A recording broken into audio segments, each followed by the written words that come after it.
Come with us. The new generation. The next level. Sending it big. You're in for a good run. Let's go. Come with us to the track, to the trails, to the slopes, to the surf, to the fight, to the race. Look at this! To the 4 a.m. starts, training harder, pushing further, hitting back, hard.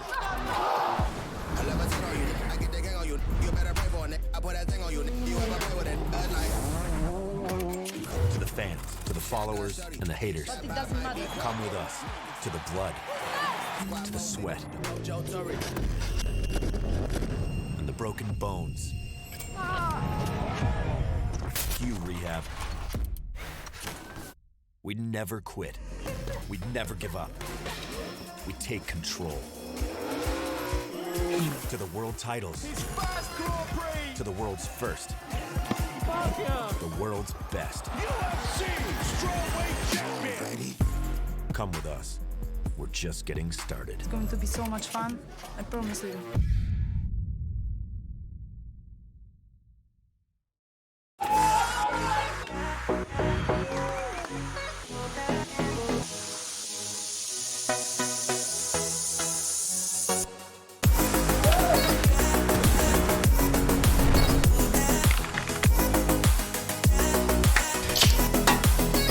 Let's go!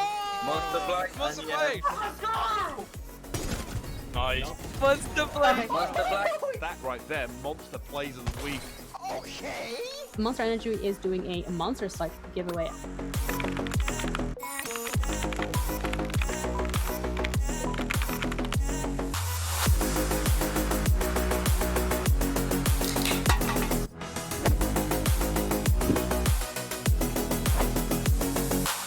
NSE Stay at Home series. Supported by Monster Energy.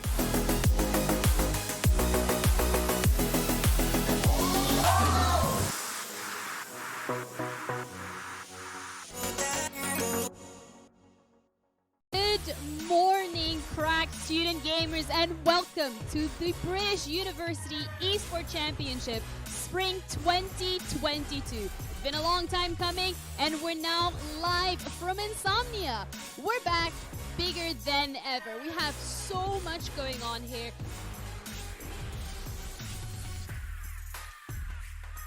It's a place for all competitive gamers to come along. Even if you're not amazing, you can still take part, which is really nice, and you meet so many different students from different unis. It's just really nice, like a fun place to be. And the NSE, by being at Insomnia, is really amazing. Especially a small, isolated university like Oxford, it's great to meet other students who are into esports.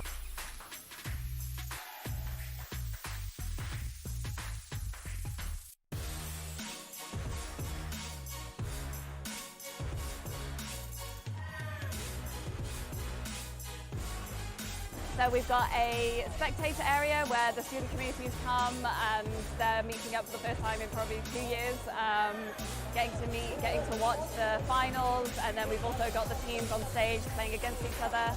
And then also we've got a student LAN as well, as kind of like a mini LAN in a wider bring your own competition over the weekend.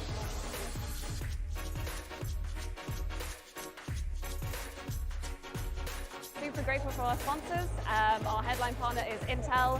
We're also partnered with Barclays, Monster Energy, providing loads of Monster Energy to keep everyone fueled over the weekend. PC Specialist, Special Effects, and we're also partnered with Bucks as well. Everyone in the university scene is so welcoming and so lovely. You don't see people like this anywhere else, like in a community together. And it's just all about creating those connections with different people, and it's just really amazing.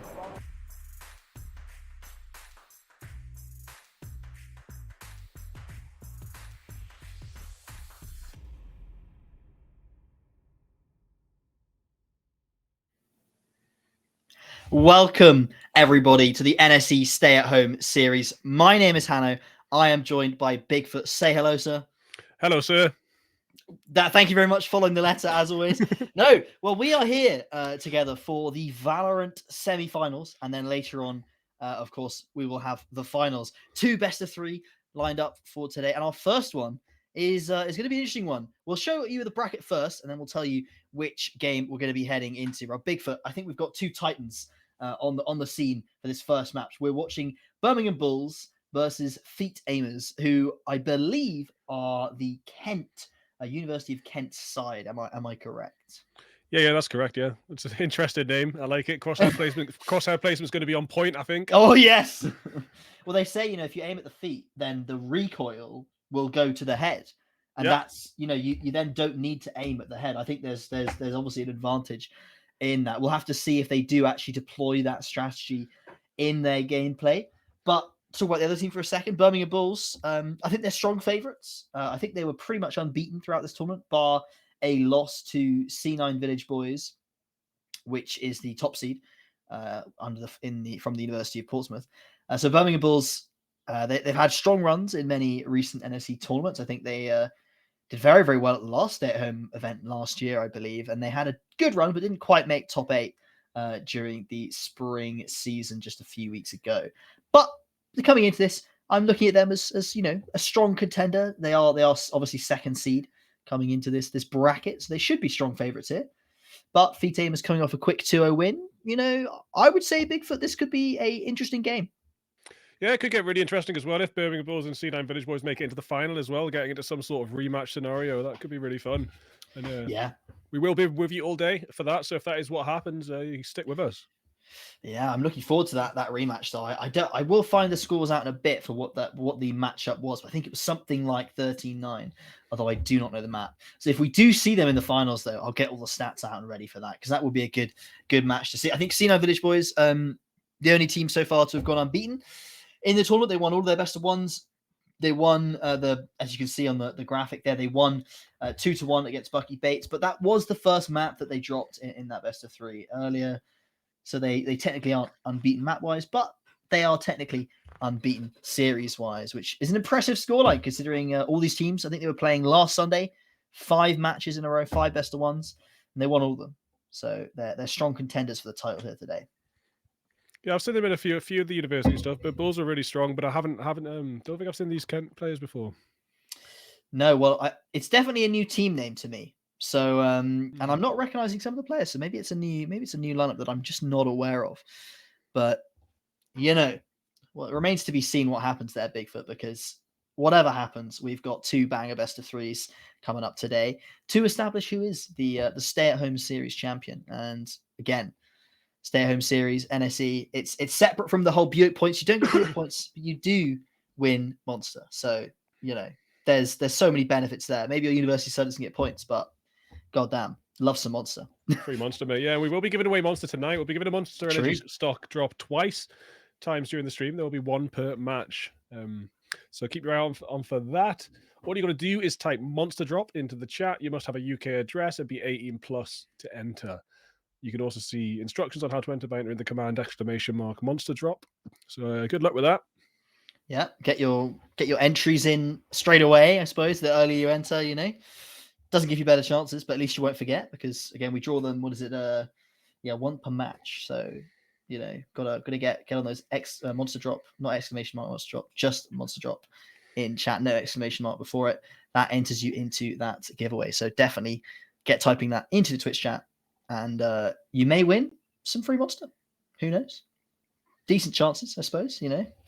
If you watch every match today, you might win one of them. So I think it's a new giveaway every match. So you just have to keep typing Monster Drop every match, and you can win yourself some free Monster. And who doesn't like free Monster?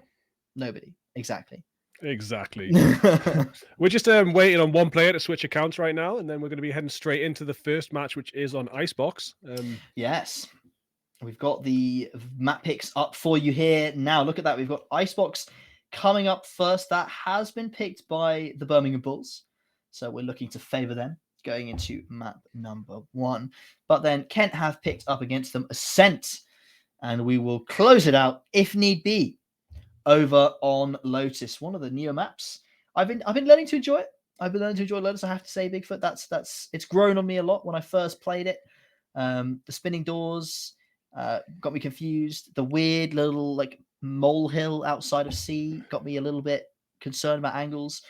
But you know what? I've come to love this map a lot. I've been playing it recently. It's been getting me a lot of RR, so I'm happy to see how these teams play it. Maybe I can pick up a thing or two and bring it into my solo queue games. I don't know. What are your favorites here? I mean, Lotus is amazing. I hope we get to go there. It's been really interesting watching the progression of Lotus since it got released. So that means, like, on my own games, in my own rank, and also watching the world class games too. There's it's changed a lot since it first came out. Like when I first started playing it, defenders were just losing like 10 out of 12 rounds every time, pretty much. Not ideal. But now it's a lot more balanced, and I've had defenders coming out on top and stuff. And this is from all sides of the coin, like whether I'm playing on the defenders or attackers. It's just, it used to be really defender sided, and now it's mixed up a lot. So really attacker sided, and now it's mixed up a lot in anyone's game now, which is good to see. I found I'm specifically mostly a controller player, and I found that the viability of so many different controllers is one of the things I like a lot about Lotus, because there's some maps where it's not really viable to play some of the controllers. For example, Pearl, I think one of the newer ones, which we won't be seeing in this series, but it's one to just bring up a little bit and talk about with regards to playing things like Omen, things like Brimstone aren't super viable there. You've kind of got to be bringing a Harbor or a Viper just because of those long stretches that you need to block off, mostly on that B site. But again, very helpful towards A and even that middle position as well. So you're kind of restricted as the agents you can pick. As someone that's mostly an Omen one trick, I would quite like to be playing that agent in those scenarios, and it's just not really viable. But Lotus, you can play a lot. I quite often see Omens, Brimstone's very, very popular. Alongside the Breach, very similar to Fracture in that regard, and that Breach is very, very strong with the whole 3 sites of Lotus all being relatively easy for attacks to get close to. With that tree area on A as well, Breach can get some beautiful value out. But again, that's our last map. We might not even see it. We might not see it all of today. In fact, we don't know what the beta will be for that final when we do get to it. But I am very much looking forward to it. If we can get over to it, if we can, cajole these teams into going 1-on-1, then Lotus would be a pleasure to see. Rumor has it that this is going to be a one-sided game. I think the person who said that earlier in our Discord call didn't specify which team, so I'm a bit in the dark with that. But I quite like to not know, to be honest. It's going to be interesting to see how it unfolds. Surprise us. Yeah, surprise us. No, we will see, because again, they've both fought their way through that whole Swiss stage. They've both just come off winning a best of 3. They're very they're veterans of the tournament at this point. They played, what would that be, 7 games in the last I suppose the previous games were last Sunday, so it's a bit of a break. But they played 7 games of the tournament. They're all veterans. They played against all these teams before in previous events, of course. The stay-at-home series does allow for alumni to play on the teams, from what I can tell. So it looks as if some of the teams may be slightly different. There'll be different rosters in there, because sometimes you can bring alumni to sort of fill out your roster. And there's slightly, some of the teams from the spring season won't be playing. There'll be some new teams formed, etc., etc. So the stay-at-home series is a good opportunity for to see some new viability coming out from the different unis. As we do start to head into Agent Select here for Icebox. Bigfoot, talk me through the agents. Tuesday, just catching up on this stream. I think maybe I was a little bit out of sync on YouTube. Here we are back in there. Got a couple agents getting hovered, a couple getting locked straight away. I mean, LZ locking Killjoy straight away. We've got Justice, who's a player I have seen before, put off some good tricks with Itulis, so it's good to see Justice locking in that Jet. We've got Nightmare Leaf locking in the Viper, a bit of the meta controller on this map, especially in the higher ranks. I still play Omen on Icebox myself. I do recognize specifically on the attacker side, Melon there. I believe they might have been playing in the last NSE Stay at Home series. I don't know. I might be incorrect in that, but I do recognize that name. So we'll have to. They were playing in the previous NSE Stay at Home series. I have had Dylan and Justice, I'm sure.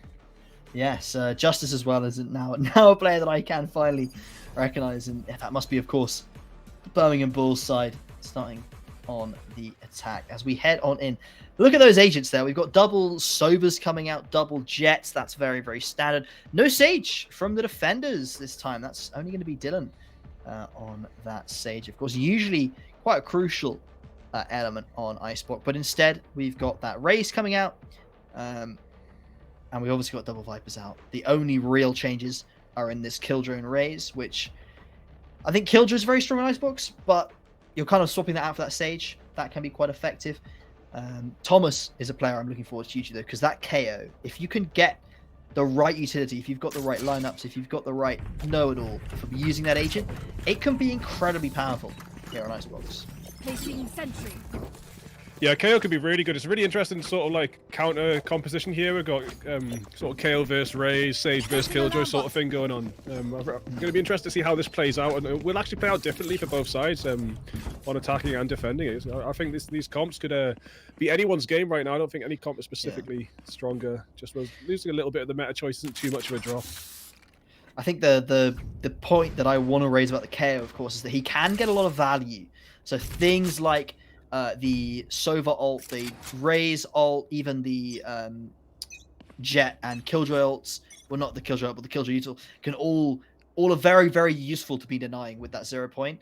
There's no agents there that are kind of mostly unaffected by what that KO puts out. So that's a very, very strong pick for the attackers. They just need to make sure they land those 0 points and start farming up those ult points. A very, very set back defense here. Yeah, really set back for Kent here. They're not on site at all. They're just hiding up in the kitchen corridor, and they've really completely let the Bulls get this execute straight onto site. It looks like it'll be an easy headshot for Justice. Another one, is it going to be? No, it's not, as LZ answers back. LZ did find 2. Is traded out, but it's a 3-on-3. Does slightly favor the attackers, of course. They have now got the plant down, the wall falling. With limited utility, it's going to be a difficult retake. Moonbot gets sent out but instantly destroyed. A nade gets sent out but doesn't get much damage either as they push around the back of Yellow. 2 of them pushing around the back trying to catch the players out in main. Melon drops 1. Shenji's gone as well to Thomas. Birmingham Bulls with a strong start. 2 players left alive. Zafis does find a couple of headshots. It's actually possible. And it is. Zafis gets it with an excellent second kill, and the defuse will go through just in time with a few seconds left. Wow. That was completely unexpected. It was what? Was that a 1v3 at the end there? That must have been. Yeah, pretty much, yeah. Zafis finding 2 lovely headshots, followed up by a body shot onto that Sage to end out the round. Putting themselves 3-0, establishing the first round for themselves. Do you think Birmingham thought that there was no time or something? Because the way they just let the Jet walk into those kills and take them all, then go straight onto that defuse, just I feel like they were a little bit just not quite aware of how little time was left. The Jet didn't even tap the spike at the end there. No, I think they were just trying to play it reasonably safe, but definitely too safe for sure. Like they were falling back into main, weren't they? They were going back down main, like, oh, let's play this. But then obviously the tap started coming and they had to push straight back up. So it was they should have really been holding the spike, in my opinion, not main. Little bit of interaction starting off over on A site. Just 1 Master shot sent out into thin air. Nothing too major so far. Looks like the attack is going to fall back from A and make that move round to B now. Look where KO is though. He's actually walked right onto the back of this B site, and Viper's looking the wrong direction. There you go. That's Thomas. Speaking of Thomas. Nice 2. That's another second headshot. Both the players on the B site knocked out straight away. Players getting a lot of action off these sheriffs today so far. Just in 2 rounds, I've seen about 6 or 7 sheriff kills.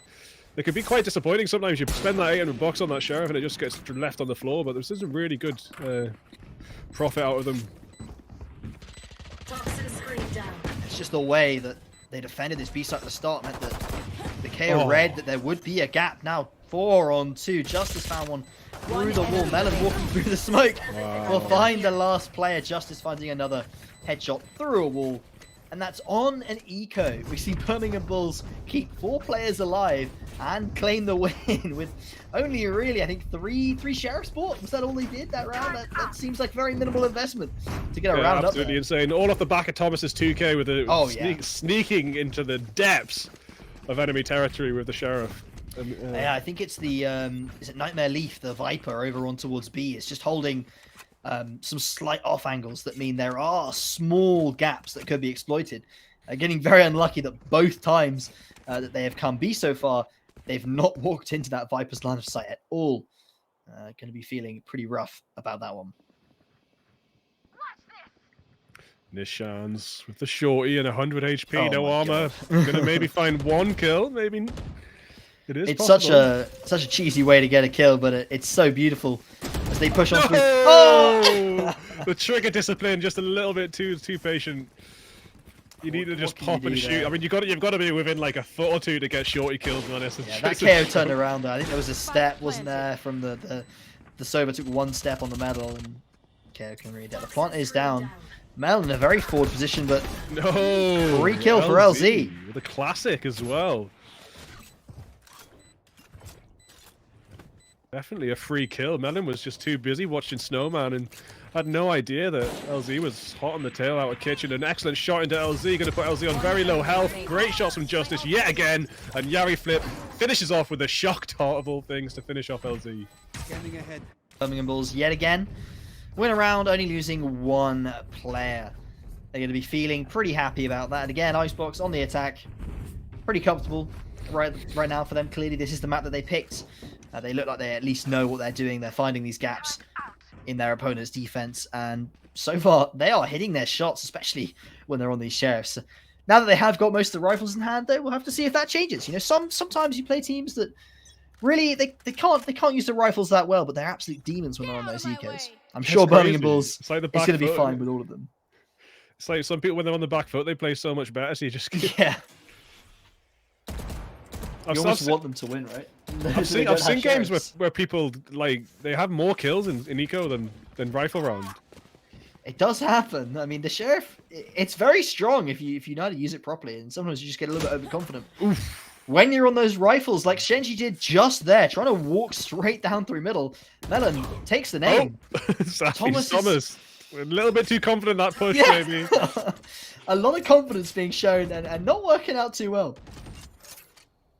Zafiz finds the kill on towards Melon, though, and with the wall up on the front of site, they want to try and get this spike down. They take the fight on towards Nightmare, who is felled.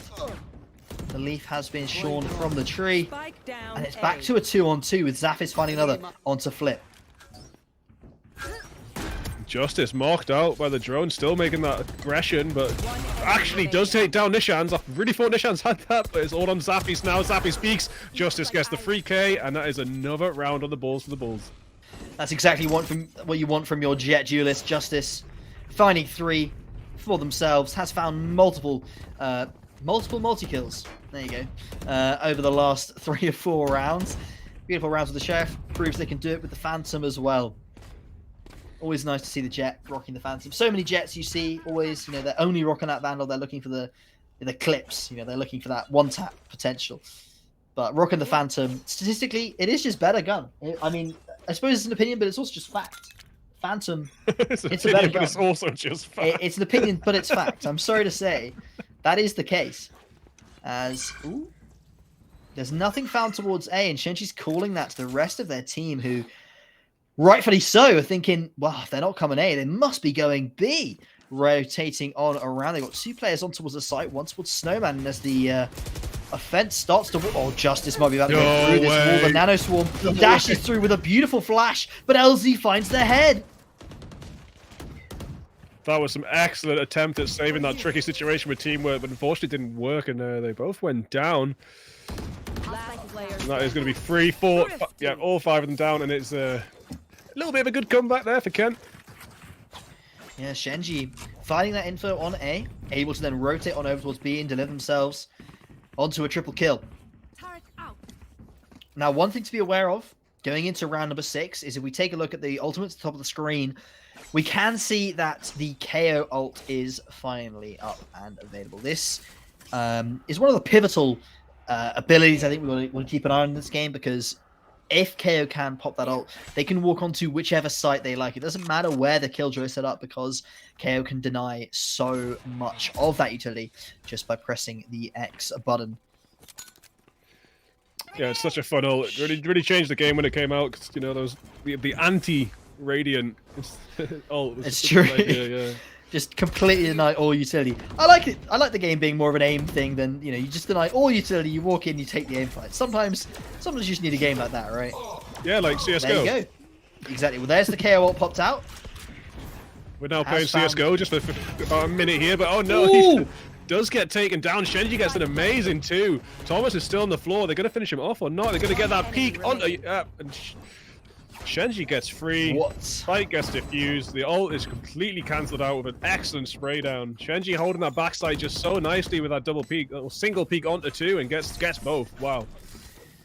Yeah, this raise, Shenji doing the work. 2 rounds in a row now that they found a triple kill, and they were almost solo towards the back of that site, taking a duel onto 2 opponents, and then it being able to back off in time and win the duel as well. On towards that Sober, denying complete site control, knocking out that KO, downing him. Obviously, his ult still does proc, but the fact that he's down puts pressure on his teammates to get onto that site and kill someone quickly because they want to get that KO back up as fast as possible. I think you only get, is it like 13 seconds before his ult runs out and he's gone? No chance of a revive there. Yeah, it's not long, and they increase the volume of the sound as well, so you can't like revive him as discreetly as you used to be able to. Yeah. They won't find anything, but Justice is actually ready to swing in case the drone does find something. There's actually all of the players from Birmingham. Shenji's about to get a nasty surprise. Oh! Don't get anything off the ulti, unfortunately. The showstopper just hits an empty space, but... And then Dylan reses Melon, so that is back to 5 on side of the Bulls. Justice making that push, but you can't spray in mid-air, Justice. What are you doing? But imagine if that had hit, though. Wouldn't that have been a beautiful moment? Just fly up in the air and take a kill. RNG for the win. Oh, we love a bit of RNG when it pays off. Dylan has found a kill onto the Sova towards Rafters. The pressure. Nice finds their first kill of the game, opening it up with a kill on towards Thomas. 3 on 3, but the Spike still down, still needing to be defused. Hunter's Fury has been popped, and although Zaphis has found another, they have to find a way to get onto this Spike. 1 enemy remaining. First kill. No way. Zaphis just has to run away. There's no time to get that Spike. And running away here, saving that operator. It's a big investment. You say what, mate? You say what? Not ready yet. They were like, oh, well, I know the Jet's pushing me. I've got to stand my ground and take the fight. But actually, they just died to the bomb. Just had to keep running it. Oh, God, that is unlucky. Even if they'd kept running there, there's a chance that Justice maybe just taps them straight away. It's an unfortunate scenario to be in. Zaphis had no good options there. But Birmingham Bulls, they push themselves up to 4, and you can see there on the scoreboard, it's in no small part thanks to Justice, who's currently rocking an 11-3 KDA, just slightly outpacing his opposite number, Zaphis, who's 10-3 on the Jet right now. That's a pretty good scoreline. We see just a bit of a slower push. It's just a little bit of tentative research into the B main, a little bit of research into the mid there, trying to find out what's going on. Shockdog's going to come out from Nishan, just guessing the location blind. Worth a guess, but going to be a waste of Shockdog, so it doesn't actually pick anything up. Considering the drone, but change your mind about that and just falling back to keep an eye out with the actual eyes on his head. Thomas is still there, though. So Dishans does have a good read on this, but not got anything just yet. Killjoy's just keeping an eye towards that kitchen area, and the Viper Wall obviously is up towards B as they start to walk in. Yet again, there seems to be one of Birmingham's favourite strategies is walling up and then just walking right on in. Deny the spike plant. That was beautiful from Nightmare, breaking the wall. On the double Viper's Pit. Justice goes down as well on a blind spray from Nightmare Leaf. LZ takes down Thomas as well. It's looking very, very good here. There's only 2 standing for the Bulls, and they have not got the spike down with 30 seconds to go and the counter pit. It's a very tricky situation. A difficult scenario indeed, with 2 players left, as you say, and the Viper Wall to walk through that snake pit is going to be difficult to contest. So low. 29 HP dropped. 8 seconds on the timer right now, but it's Nightmare Leaf to close it out with a 4K. There you have it. This B defense, not to be taken lightly. The first couple of rounds were a little bit of a glitch, and that was beautiful from the Viper, who had been quiet the first few rounds of the game, but definitely fighting back with some real fury there. 4 kills for themselves. A lovely little setup. They had the Poison Cloud down on default, waiting for the Sage to go for the plant. They then drop the wall with their spray, get the Viper's Bite on top of the Poison Cloud, that denies the plant, and the whole round comes off that, spraying through the smokes, then gives them another kill. They finish up with this final 2, and what a way to get back to 4-on-4. Apparently last round we had someone making calls in the all chat. That might have thrown it off a little bit, whatever happened.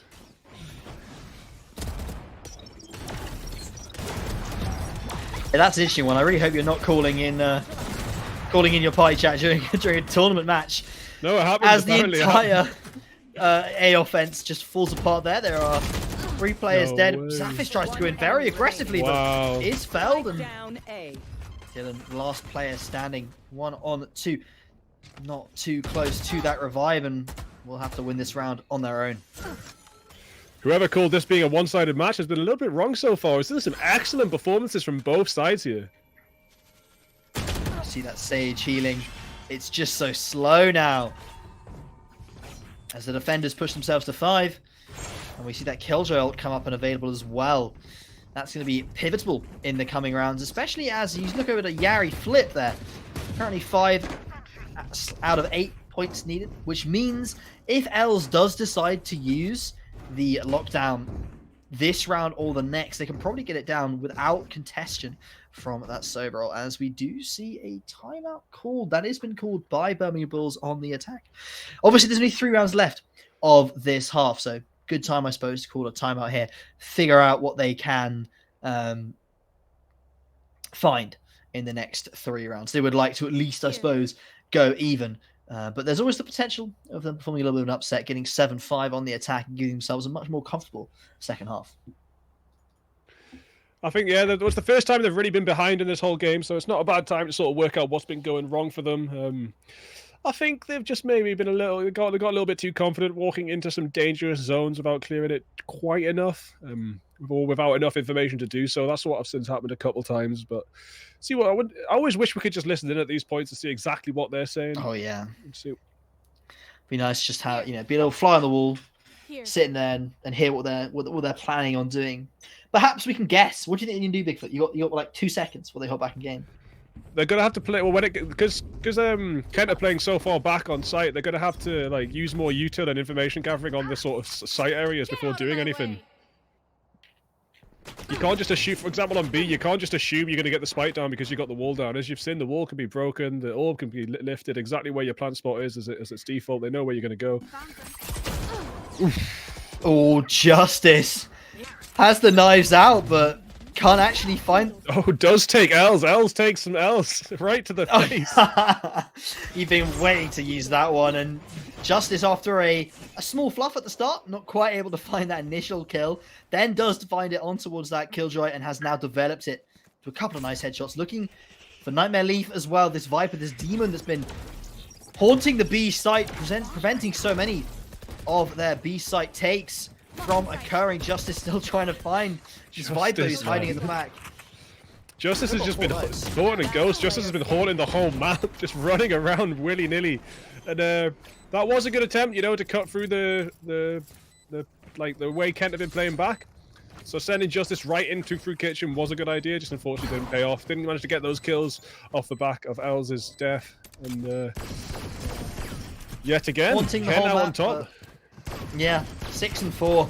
They lead the half, and they're now in a position where they cannot possibly lose the half. They can only make their, lead bigger from this point onwards until they swap on over. And of course, look at the ults coming in to round number 11. Els, lockdown still available. Didn't manage to use it in the previous round. Didn't need it. But now, Flips is up. That Hunter's Fury ready to counter. That Killjoy, whenever they do so, need it. But Nishan, there's an interesting interaction, of course, because you can see where the Hunter's Fury is coming from. What you can do is proc the lockdown. And then when they proc their Hunter's Fury to deny your lockdown, you proc your own Hunter's Fury to kill their Sova. Now, you do lose the lockdown, but you kind of trade your ult or 2 ults for a pick. It can work quite well. A lot of trading. Yeah, it gets a bit complicated at the end of the day, but somehow a team ends up favored. You could also just push them outright. I mean, they've got their one player down essentially when the Fury's going off. An excellent spray from Shenji, using the boom bot for the information. So there's going to be an excellent little spray down. We're not going to pick another one off, but Thomas is down. That is a big loss for the Bulls. The spike is not even going to make it down. They're going to try it again, but I really don't think it's going to work. Yep, it's an easy spray, and that's the problem with relying on this default. It's just everyone knows where you are and what you're doing, and another beautiful kill from Shenji with the nades. Wow. Wow. This Ray is proving an absolute demon to get past. Currently rocking 3 kills in this round so far. All 3 of them, I think, were due to Shenji so far, who, again, managing to displace with the blast pack is very, very important. It then allowed them to find that Sage. And that has resulted yet again in a round. It's honestly, B-side looks like a problem. Round before the switch. Yeah, you don't have to plant there every time, man. It's a big mistake I've seen time and time again in all levels of Valorant. It's just thinking you have to plant on that one little spot on B. There's so many spots to plant in. Yeah, and lots of people. You'll sometimes see Vipers, KOs, even Killjoys with lineups from just outside mid, where they can literally, you know, they start to rotate from A when they know you're hitting B, and they just throw util that can deny those plants. Like, it's actually crazy the amount of utility that's available to you to deny these kind of plant situations. And always going for that plant spot, while it is the first spot you come across, and technically, you know, it is default, it's so dangerous to go there. As they push on through middle in the last round of the half. Birmingham Bulls trying to find this Viper. She has escaped their notice so far, but going to be wrapping around behind. Is anyone going to turn around and check him? Finally, they plant somewhere else and they come in from a different angle. They're starting to think on their feet now, just a little bit. And it's exactly what they needed to do. They couldn't just keep running into the same situation time and time again. There. This could be a really good grenade. Dylan's on extremely low health, and it will get Dylan. So nice. And now the showstopper's out. Is it going to hit anything? It will do a line, maybe a tiny bit of damage there to Thomas, but I don't think it's quite enough. Thomas gets Shenji, Justice gets 1-2, and don't know if it's going to work. Yeah, and that is it. The Bulls getting one back on the board, bringing it to 7-5. Much more comfortable start to the second half than an 8-4, so they're going to be really happy with that, I think. Yeah, they did use that lockdown right at the end there as a bit of a desperate play, but unfortunately for the defenders there, it didn't pan out well for them. They had 2 players lose. Well, in the 3v3, they just lost straight away 2 of their players. Zephyx was the only person left on the Jet. Tough scenario to win in against a 1v3. The lockdown gets destroyed. Really difficult to find some of these rounds again. We see an impressive attacking half from Birmingham Bulls. From a defending half from Kent, of course. Now, of course, Birmingham Bulls on the defense. Going to be in a situation. Well, they're 2 rounds down, let's put it that way, but on the defense, you do slightly favor this team, so they can look to make a bit of a comeback, and a lot of that will hinge on the pistol round, of course. And it's a hit towards B. We've seen the Bulls be absolute demons with the pistols so far, so we'll see what they can pull out again. Wow, Shenji just from last packs trying to get out. Melon does fall, but Yari Flip will take out Shenji with a shock dart. It's just beautiful. You'd love to see it. Again, Flip showing the shock darts on towards that default position, but look where Thomas is. He's just checking. They're worried that there could have been a push A. They need to be worried. All 4 of these attackers are sat outside B, but they're biding their time. They're not making noise. They're letting the defenders stew. They want to go for that plant. They need to go for that plant that rotates back on in. And now it's far too late to try and get that spike down. There's just enough time to run away, but I don't think that's going to be the option, really. The plan is going to try and go down yet again. The wallbang is attempted to come through from the Sheriff, just on the corner of that box there. Spike carrier is killed. There's only 1 left now. Ken, are they going to be able to do it? Doubt it. It's all on Zafis. Very 23 difficult. seconds on the clock. 3 players to find. There's 1. Ah, nice headshot from Justice to close out. Zafis had the dash activated. Could have got away if it was a body shot, possibly, but no chance whatsoever once that bullet hits the head. It's always nice to see both the Jets topping the scoreboard. Zafis and Justice have been trading at each other quite a lot, but their KDs are pretty respectable. 17-6, 16-7. As we go into, well, second round. We expect to see Birmingham Bulls here win this, of course. You know, winning the pistol puts them in a position of favorability with the weapons that they do have in their hands. But the problem here is that the last time that I said that, which was in the first half, we saw them upset their opponents with the Sheriffs. Now we'll have to see if Kent could do the same to them.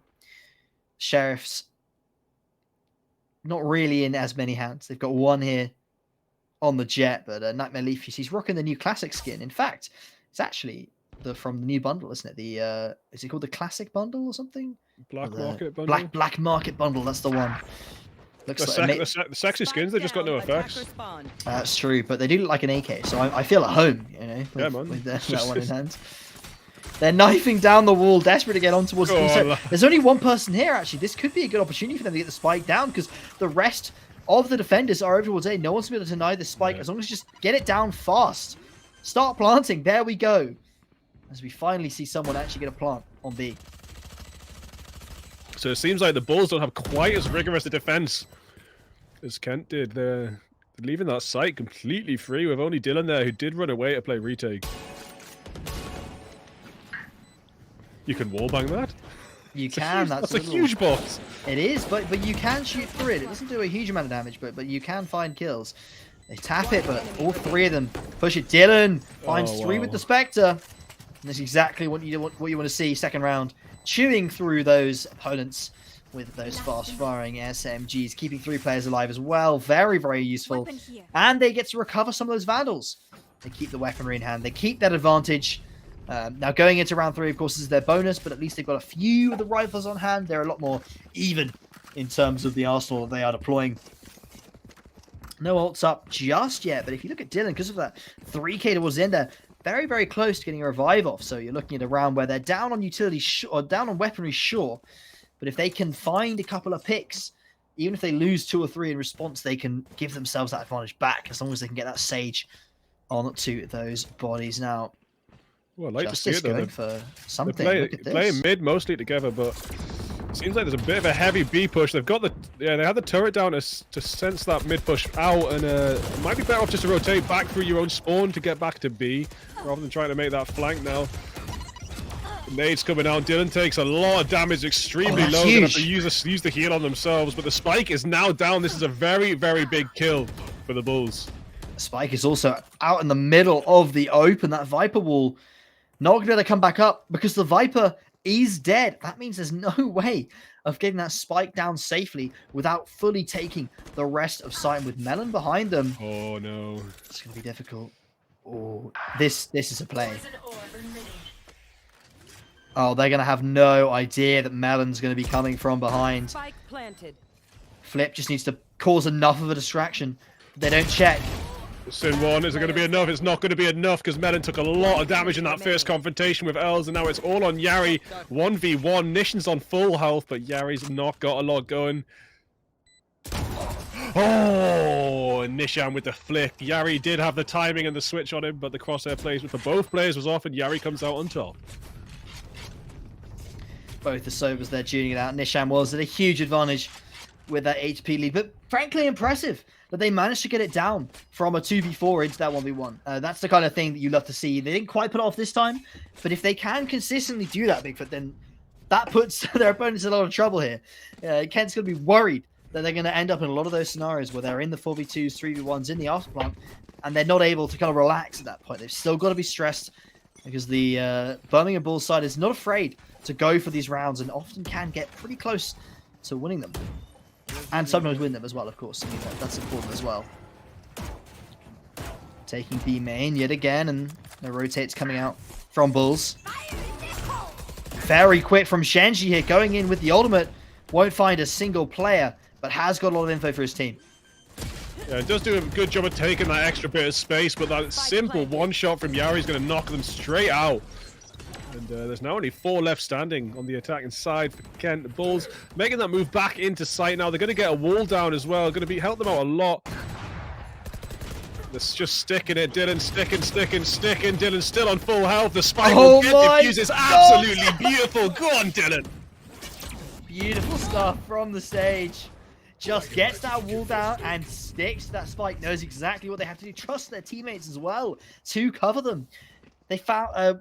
Gotta say, the Kent side found 2 kills onto Birmingham Bulls players on that site, but both of those kills were not either of the player that had tapped the spike. And with all the confusion going on with the utility and the smokes and the wall being in front of them, they may not have been able to see that the spike was still getting defused. And Dylan pulls off an impressive ninja defuse. Would that be the right word? They kind of knew he was on it, but It's just like a cheeky defuse right in their face, and they can't do nothing about it. The wall and the cloud burst, just too much for them to deal with. No mollies, nothing to help out. So mollies would have been really good there, you know, like a snake bit, but you know, there was no Viper standing. Oh, Shenji was he finds these angles wherever he goes. What is this?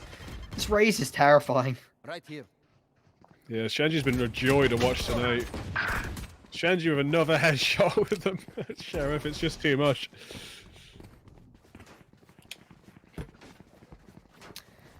Four on two. The last time we saw a situation like this, Birmingham Bulls almost pulled off the comeback. Getting it down into a 1v1. It's Justice. On the back of the site. On the jet as well. Could be very impactful if they can find a kill, but they swing a little bit wide, a little bit early. And Nishan takes the head off. Zaf is begging for a sheriff there. I'm not sure what was going on. Why the jet needed that, but no way. Taking down an HAP when all you're facing is a bunch of sheriffs. That's absolute nightmare. And another shot from Zappis will finish off Yari, and that does actually put Kent ahead for the first time since they started attacking. Well, they started out ahead, sorry.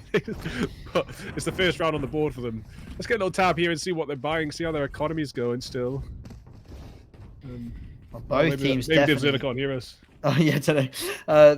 Both teams are going to have a decent buy, it looks like, just from seeing what their weapons are coming. There we go. Out and, yeah, take a look at that. The it economy, like it's going down now, doesn't it? Yeah. The economy for Kent looking really, really strong. Most of their players on 3K or above. It's Birmingham Bulls side that they're around behind, and they're kind of half buying here. That they're investing quite a bit into it, despite only really being able to put out marshals and a few more. Not ideal, but they're looking to try and make an impact here. And with the group coming towards A, Melon finds one, traded out instantly. It's on Justice here to find something for his team. Oh, and the spray's just not quite there as Nishans takes him out. Absolute nightmare. There's only 3 left standing for the Bulls. There is 4 for Kent, so they've still got the upper hand. Should be all right to deal with this, I think, especially with Shenji on their side. Let's have a look at this. Bang. See, it's just too easy for Shenzi. Those heads just attract the bullets when Shenzi's in charge. So many headshots in the past few rounds. But Els takes Dylan. Yeah. That was easy. That was too easy. That was looking for more, but will not find it. Flip. Are they going to go for this? It's a 1v3. They've got all the util available, and they will have a gun off the body of Els, but yeah, you may as well go for it. I mean, true. They have their Hunter's Fury available if they. No, saving. No. It's not worth it. It's not worth burning the Hunter's Fury, burning all the util. Keep it up. Next round, you can take this Phantom in with you. Obviously, you get reduced economy from this. You know, that's something they've only really added in the last. Was it 80? Was it a year ago now? Maybe it has been a while since they added the whole economy shifting, where if you survive the round, you only get, I think it's 1,000 credits. It's not a lot, less, but if you're already carrying out a Vandal plus some shields, and no matter how many shields it is, you know, that's almost 3,000 credits. That's most often worth it because you also get the 1,000 credits from surviving the round. On top of that, that puts you about 3,900, 4,000 credits up. That's more than you'd get for losing anyway. Yeah, and the Sheriff as well. It's some total of 4,700 credits saved there. So True, can hand that over to a teammate, of course, as you say. Yeah, and that's a huge benefit across the roster. I mean, I was saying he should have gone for it, but I just wanted to see it happen. He really shouldn't have gone for it. And he definitely did the right thing. Yeah, especially with so few rounds remaining potentially. You know, if Kent manages to pull off 3 in a row here, they would be picking up Birmingham Bulls map.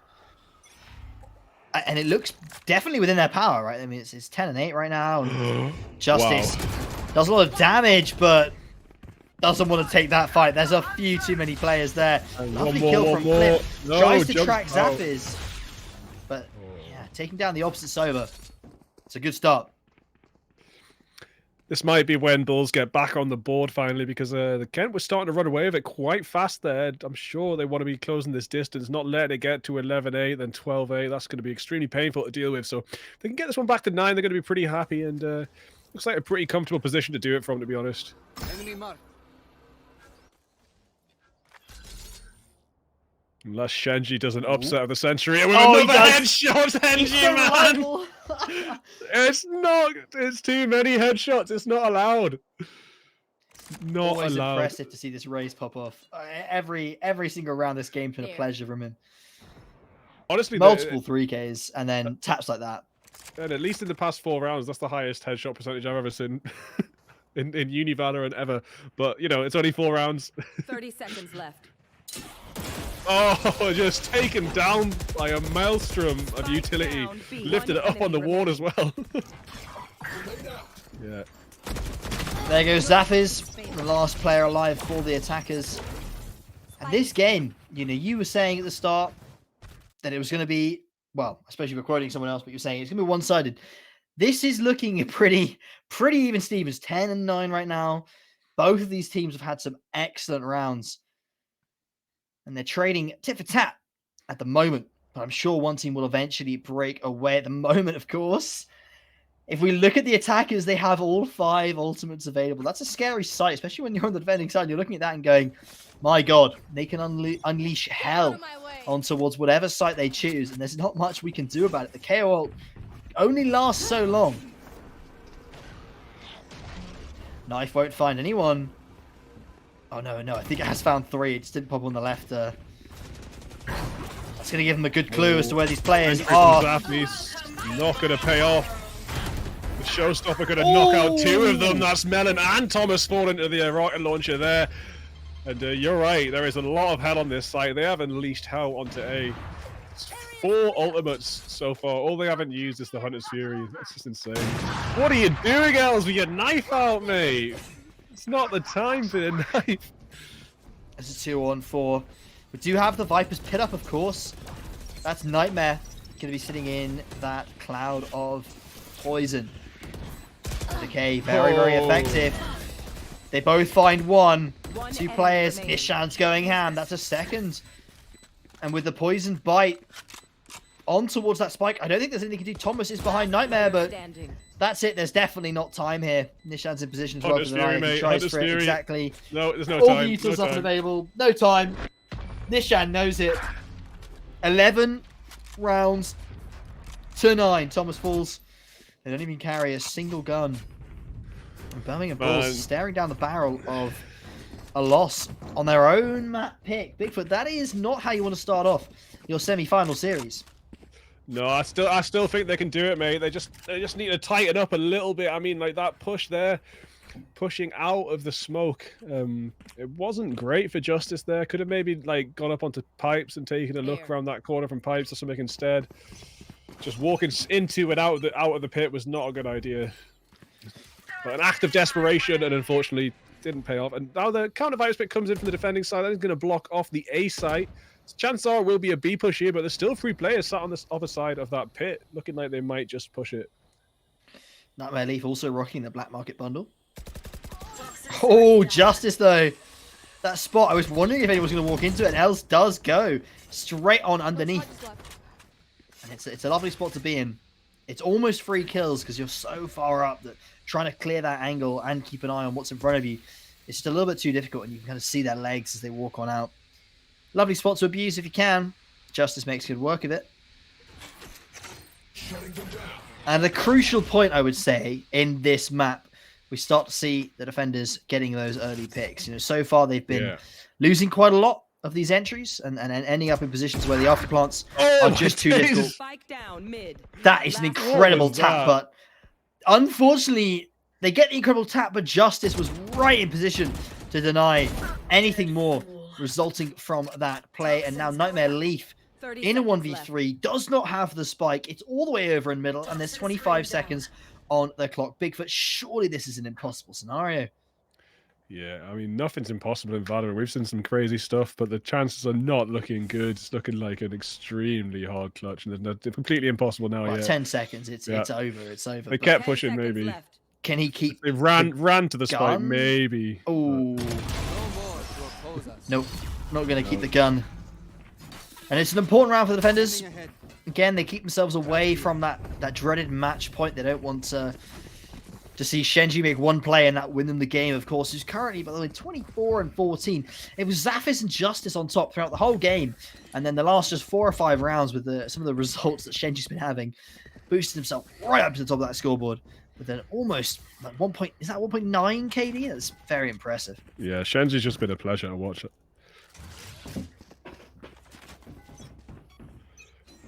Such high scores for the top fraggers as well. We're talking like might even end up in the 30s by the time this game's over. 5 players grouped up outside A, and 3 of the defenders that opted to push B. They know this is all clear. They know it has to be an A push. They're going to have to play this as a retake. They just do not have the numbers on side to deny anything else. Shenji pushing in very, very deep. He's going aggressive. Bigfoot, he's right in the back lines. This guy, man. If he gets a headshot from that point, man. Just watch him. No way. The drone is not clear. No way. They think everyone's falling back. Headshot incoming from Shenji. Bang. Called it. Is it going to be another one? No, you can't, Shenji. You can't get one. Yeah, he is shut down. Flip takes down Shenji. Yeah, now Flip gets the defuse. Wow. Thomas with a lovely little 3K towards the rear end of that round. Finding all 3 those remaining attackers. Well, this despite is about losing the site, they do get the retake off. Yeah, really nice, man. It's pretty much about as far as we can get from one-sided match as possible, isn't it? It's been neck and neck. We're up to 11-11 now. We might be seeing overtime. We might be seeing 3 matches. This might be... There is potential for that overtime, but I would take a look at that attacking economy. Yeah, it's not looking good. They're buying enough that they'll be able to buy in that last round, but they are almost kind of letting their opponents get to match point, although they have enough to do some damage. They're not out of the round. It's always interesting to see whether people like just really force hard in this situation, trying that one last stand, or if they play for the last round too. And it's definitely what they're doing this time, is playing for that last round. They do have some rifles, but they're on the half shields. And the Executor's coming in thick and fast into A. They're trying to play the numbers game, leave other players other places on the map. Shenji's been taken down very low, will get flashed and will get taken out. Thomas getting 2, but will be traded out as Zaphis gets 2 themselves. Down to a 3-on-3. The Viper Wall is still up for the attackers. They're going to be pretty safe if they do go for any kind of plant, but Flip is still on the site. They do know about this Sova though. Not a secret weapon. Enemy tag. Tag goes on out, and the Sova drone will give them all the info they need. These players are rotating. They are legging it over to B. The defenders will beat them there. Yeah, that's true. They were so ahead of the rotation this time. They're gonna be sat on the site waiting. They do enter B site pretty fast. They're about to get this plant down, or try to. The orb's out, but Justice is sneaking up with the shorty. Spike planted. They got away just in time. Just need to be a little bit faster with that. But also the operator could pull out some pretty tricky shots with this. They fought him back. Gonna play with that last snake bite lineup. 2-on-2. Nishan still has the Hunter's Fury, denying that spike defuse. Finally gets onto it, but Zaphis is ready and behind the wall. 4K for the Jet, put themselves up to 12. And we were saying, God, that attacking economy just doesn't look very good. Doesn't matter. They're still able to capitalize, produce an absolute result. Then Zaphis actually puts themselves back on top of the scoreboard, 25 for 13. There's a kind of a race between these 2 duelists at the top end of this score, both on 25. Zaphis just edging it out by the assists and slightly lower deaths. Yeah, we really didn't see the attackers getting that one, especially with the rotation especially with them being out-rotated. Like their rotation, massively, yeah. They just walked on the site, what was a little bit late, and we actually had Dylan holding down site really well. But what actually came in clutch was Nightmare Leaf's Poison Orb, completely hiding the plant and letting it get down with complete ease.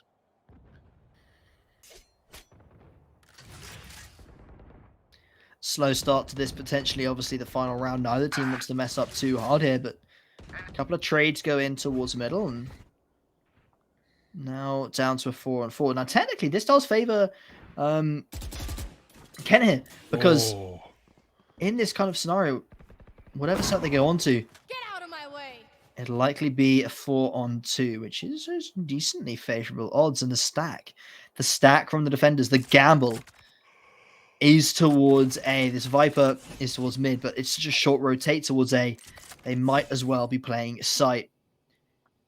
And this gamble could work out incredibly well for them. They need to win this round to put themselves to OT, to give themselves a chance at winning map number 1. This is, of course, Birmingham Bull's pick. They do not want to be losing their own pick here in this first best 3, because then they'll be heading on over towards Kent's. And they are unlikely to win that one, just by the rules of law. It's going to be really hard. Nightmare leaves such low health, it could easily turn into a 4v3, then a 4v2 just like that. But now it's a 2v2 because some excellent kills from Melon before Melon. Staffy's did got 2 as well, and it is now just 1 player standing. All on Staffy's going to get overtime. Here we go. It was a beautiful stack from Birmingham Bulls. Well called, well read. As they gamble towards A with 3 players, and it works out very, very well for themselves. Melon tried their hardest there, and it's a result. An absolute result. 2 quick kills on the back of that site. That turns the whole round around. And we go to OT. Bigfoot, as you said, you can't get closer than this. Oh man, it's just been ridiculous. I wonder if the other maps are going to be this close too. It could be in for a bit of a game. Wow, we could be here for 4 hours. We could get really, really in depth into Lotus if we do get to it.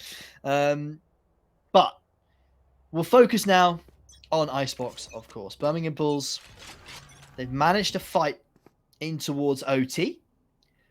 Now they need to find 2 in a row, otherwise Kiel will be taking again their map pick, be favored for map 2.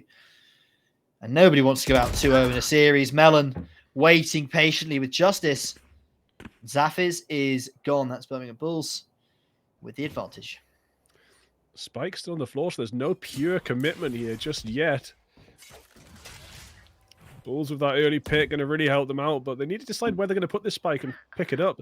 Melon gets Shenji. That is a massive loss for Kent. They're going to pick up the spike and run A now, a completely free site. They're going to hold it down for the rest of the team to catch up. It's going to be a 5v3, and the Free are going to try and make that retake, but it's going to be extremely difficult. As Els makes this push up to the doorway, he's going to be taken down by Justice, and now there's only 2 players left as the Viper's pick goes down as well. Extremely difficult for Kent to come out the other side of this. Well, the Viper's pick is removed, but so is Nishan's. Oh, Justice again trying to just jump in the air, find kills. He's really hoping that RNGesus will just, land for him eventually. But the trick is to do it and not aim at them. So you got to aim just randomly elsewhere and just let the RNG gods do the work. Yeah, you don't aim at their head. Works. You don't aim at their head because that's the least likely place it's going to go. Fair enough. You learn something new every day. Thank you. Aim in the middle of nowhere and leave it up to the gods. Wow. And also, if you do it 1,000 times, eventually you'll get that one clip where it works. You'll get your clip, mate. So it's worth doing 1,000 times. Throw 1,000 games, doesn't matter. You'll eventually get that clip. Very aggressive from Justice to take this A control. Now that they've got it, they can yet again start those rotates. But I don't think they are. They're actually investigating a little bit further in. Worried that they might be waiting for them. Meanwhile, the hit heads on towards B, and Dylan is stranded.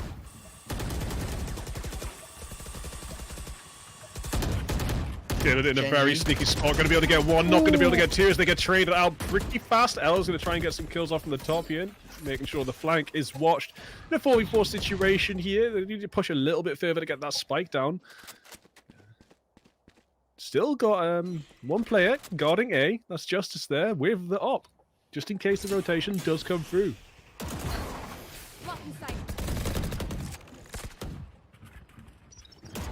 They've just marked a rotation on the map. I've just seen the pings come up. It looks like it might be coming through, but they're absolutely unaware that Justice is there with the op. Justice misses the first shot, unfortunately, and that is a nightmare, considering the amount of damage that could have done to the attackers in this round. 30 seconds left. We'll try again with a second shot, but actually looks like they're going through mid now, avoiding that operator completely. There's 22 seconds left. They've just got to hold it down and stop the spike going down. They might be all right, but they're making that entrance into A. Spike carrier goes down. Spike down. Wow. A. The op finally gets something as well. 10 seconds though. And with the advantage, of course. They do get it down. Wow. But it's a must-win scenario, Bigfoot. It's 2-on-3 right now. KO and the Sova have taken a little bit of damage, but Scanning ahead. it's really all on this Jet. This kill is very, very low. Not sure how much utility she has. Looks like none. No. 1v2 needs to win this. Has been spotted, but has seen the Jet. Now worried about where the Sova's coming from. Knows the CT. Trigger discipline. Els has to come out huge. Finds No one. way. Flip. Needs to tap it to try and force Els out. Looking to the left, and that's incredible. What a Two clutch on, like, from Els. 5 HP. That's a beautiful one from Els as we go to a second round of OT. If we had replays, we could just see that Els there not shooting at the most crucial moment in that entire game. Keeping those shots down, not giving the location away, and playing for the spike beat. So beautiful to see.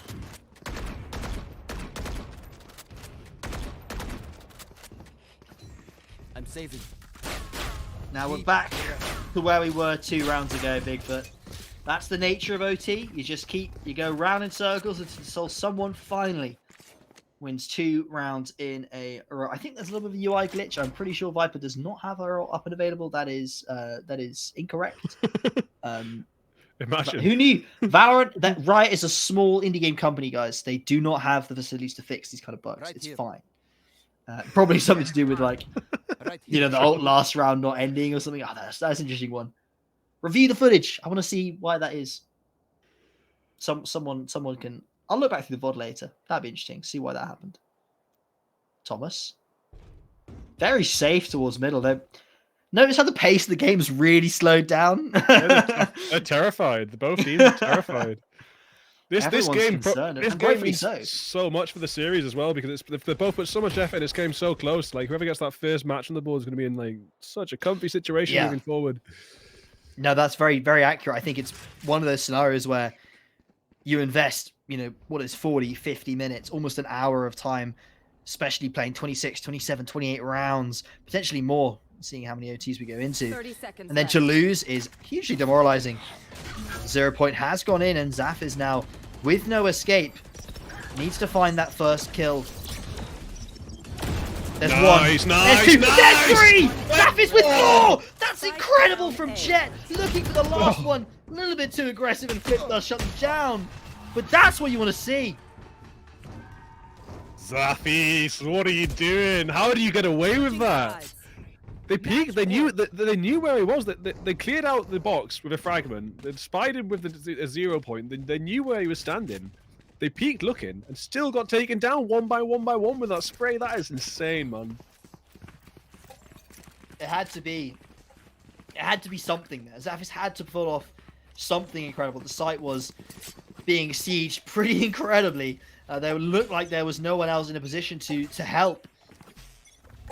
And with the picks going the way of the attackers, it just was all on that Jet to find something, and delivered hugely. A 4K. Justice. Very annoying spot for Justice to be in. They do get away with it. Gets that kill and gets out with their life.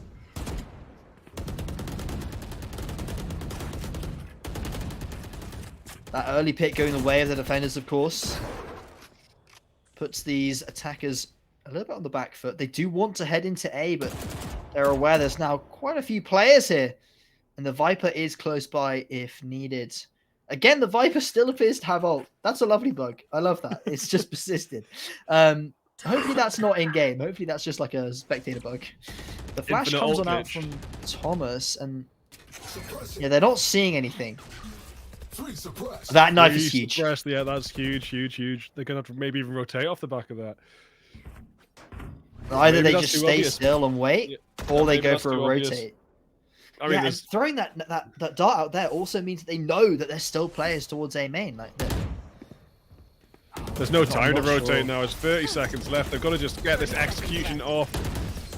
Very soon we'll see a rotation for the last player on B. Yep, that's coming through.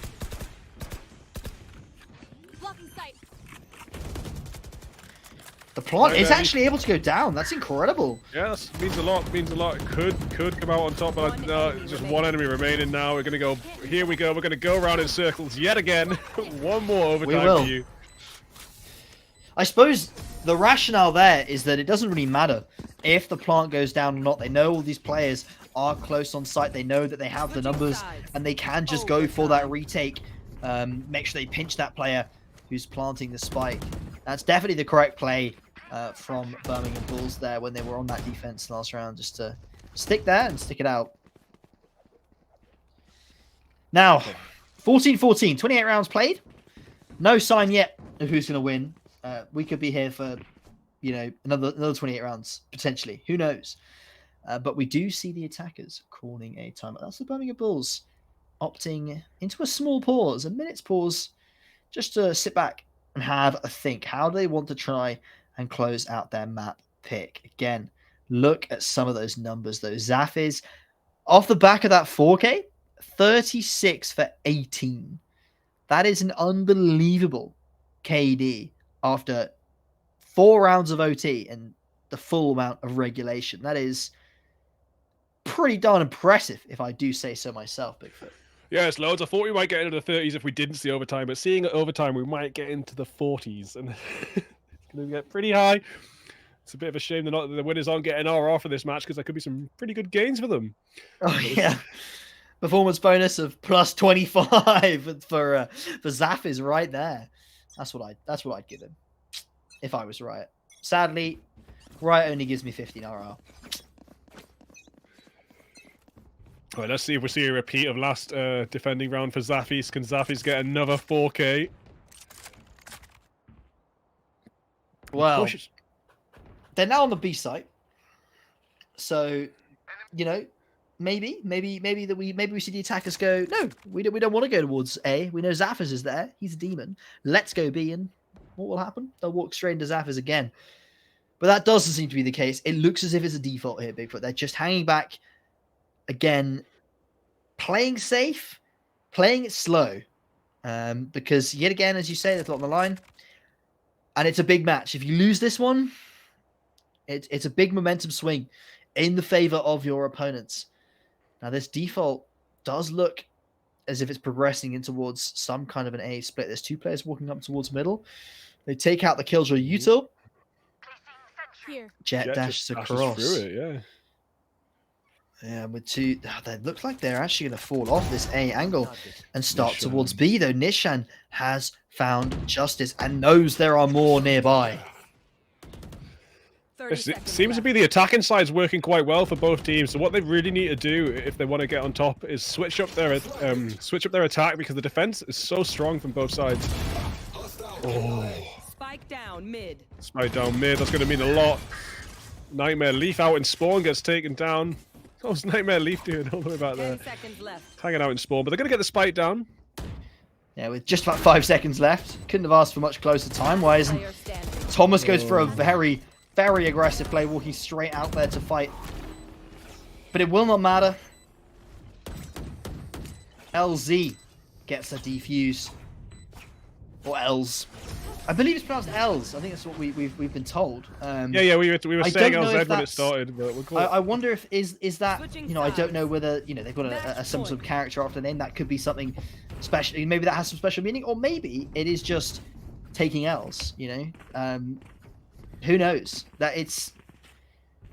What do you think, Bigfoot? Do you think they're calling himself an L? I think we're supposed to pronounce it LZ, and someone's trolling, and they got in touch to tell us to say L's. True. Yeah. That wouldn't be the first time that's happened with a name. It happens a lot of the time, unfortunately.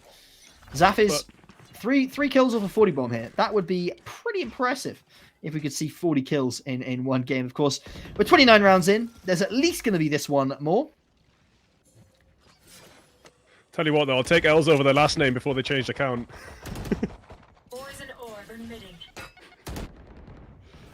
The flash excellent flash then. L's will fall. All this chat about L's and we curse them a bit. Yari Flip gets an excellent shot.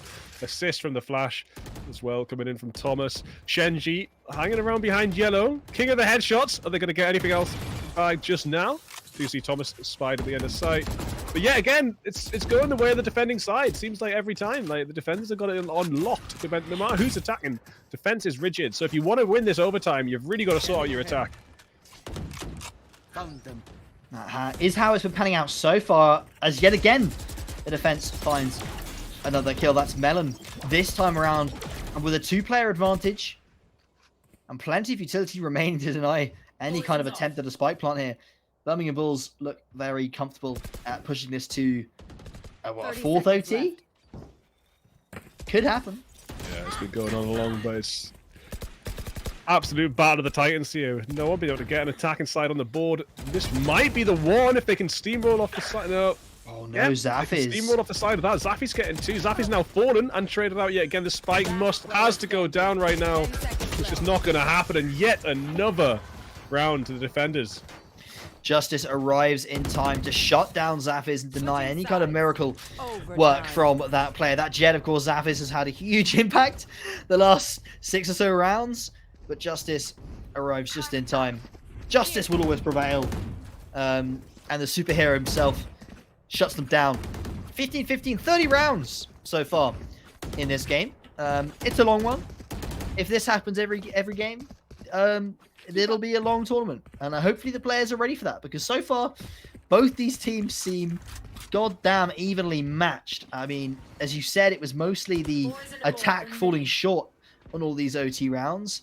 We kind of need to see an upset come on in at some point, surely. One of the attacking rounds will not work out, as Zafis hasn't been checked. And Zafis won.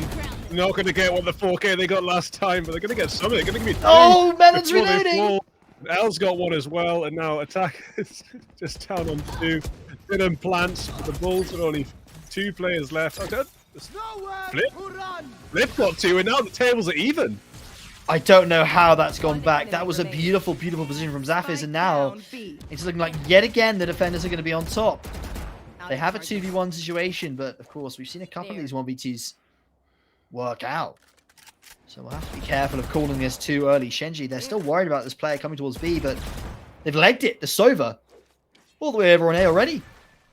Yeah, excellent rotation. I'm surprised that it wasn't read by Kent here. That was going to be what's going down. At least split it up, and playing half the site for info could have been one way to do it. But I do like to see teams stay together when it's like when you're in a 3v1. I don't like to see you split up, because Shenji's very far forwards though. Yeah, very aggressive. Split it up could backfire here. Yeah, massively the case. Ace for Yari. First attack inside on the board. Is it going to be an ace for Yari? Is it going to not be? Oh, Nightmare comes out on top. Yet again, the defense triumphs, and this time it is Kent with advantage here. 16 to 15. 1 round left of this OT. Of course, they need to win this attacking side now. So far, that has eluded both of these teams. They've won pretty much all their rounds in defense. But on a positive note, Zafis, he's hit 41. 41 kills to 20. Wow. That is a score. That is a number that I think I've only seen once before.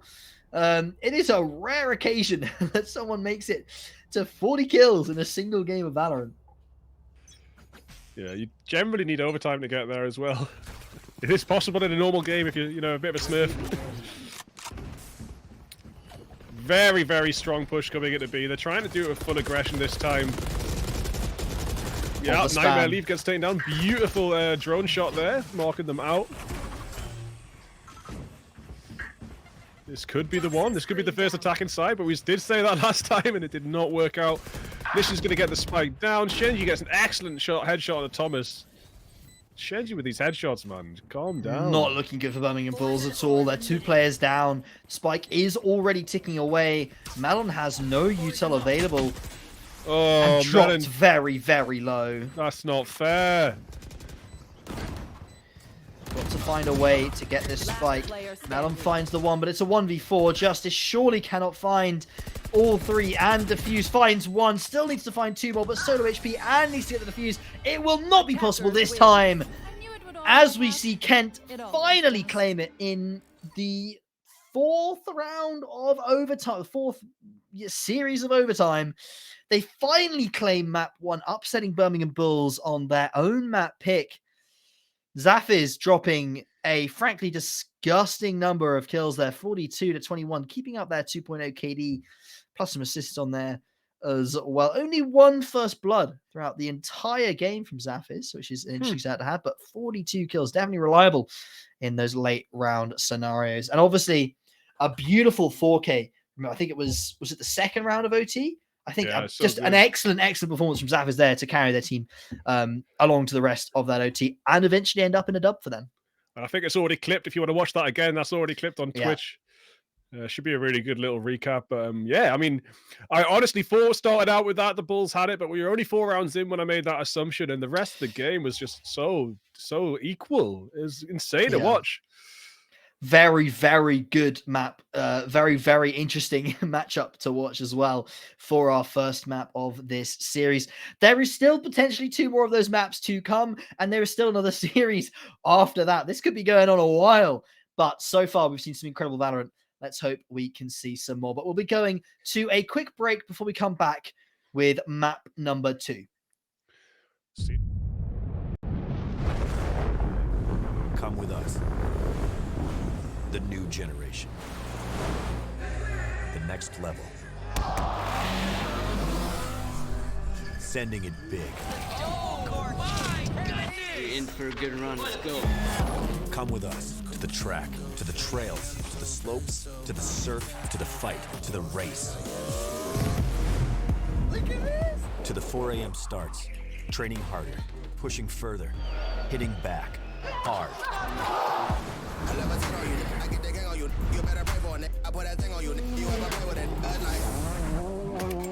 To the fans, to the followers, and the haters. But it doesn't matter. Come with us to the blood, to the sweat, and the broken bones. You rehab. We never quit. We never give up. We take control. To the world titles. To the world's first. The world's best.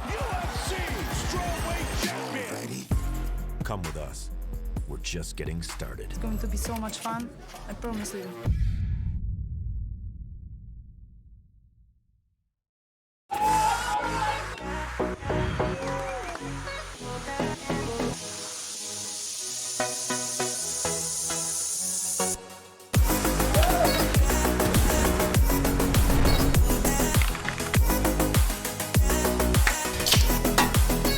Let's go! Monster Black. Monster Blade! Nice. Monster Black. Monster Black. That right there, Monster plays of the week. Okay. Monster Energy is doing a monster site giveaway.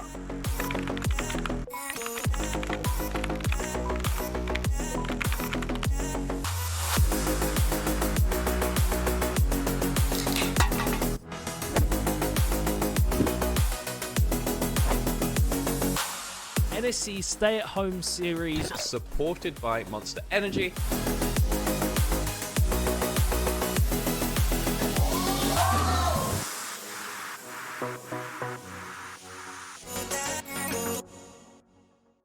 Good morning, crack student gamers, and welcome to the British University Esport Championship Spring 2022. It's been a long time coming, and we're now live from Insomnia. We're back bigger than ever. We have so much going on here.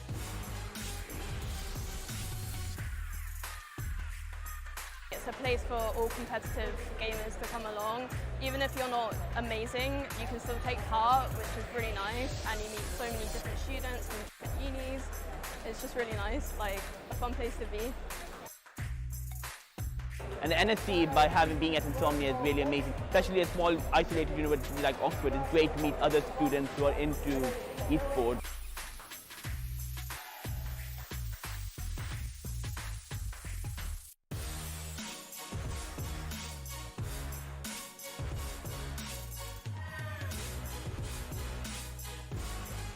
So we've got a spectator area where the student communities come and they're meeting up for the first time in probably 2 years, getting to watch the finals, and then we've also got the teams on stage playing against each other. And then also we've got a student LAN as well, as kind of like a mini LAN in a wider bring your own computer over the weekend.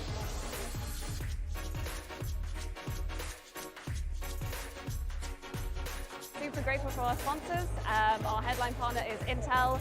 We're also partnered with Barclays, Monster Energy, providing loads of Monster Energy to keep everyone fueled over the weekend. PC Specialist, Special Effects, and we're also partnered with Bucks as well. Everyone in the university scene is so welcoming and so lovely. You don't see people like this anywhere else, like in a community together. And it's just all about creating those connections with different people, and it's just really amazing.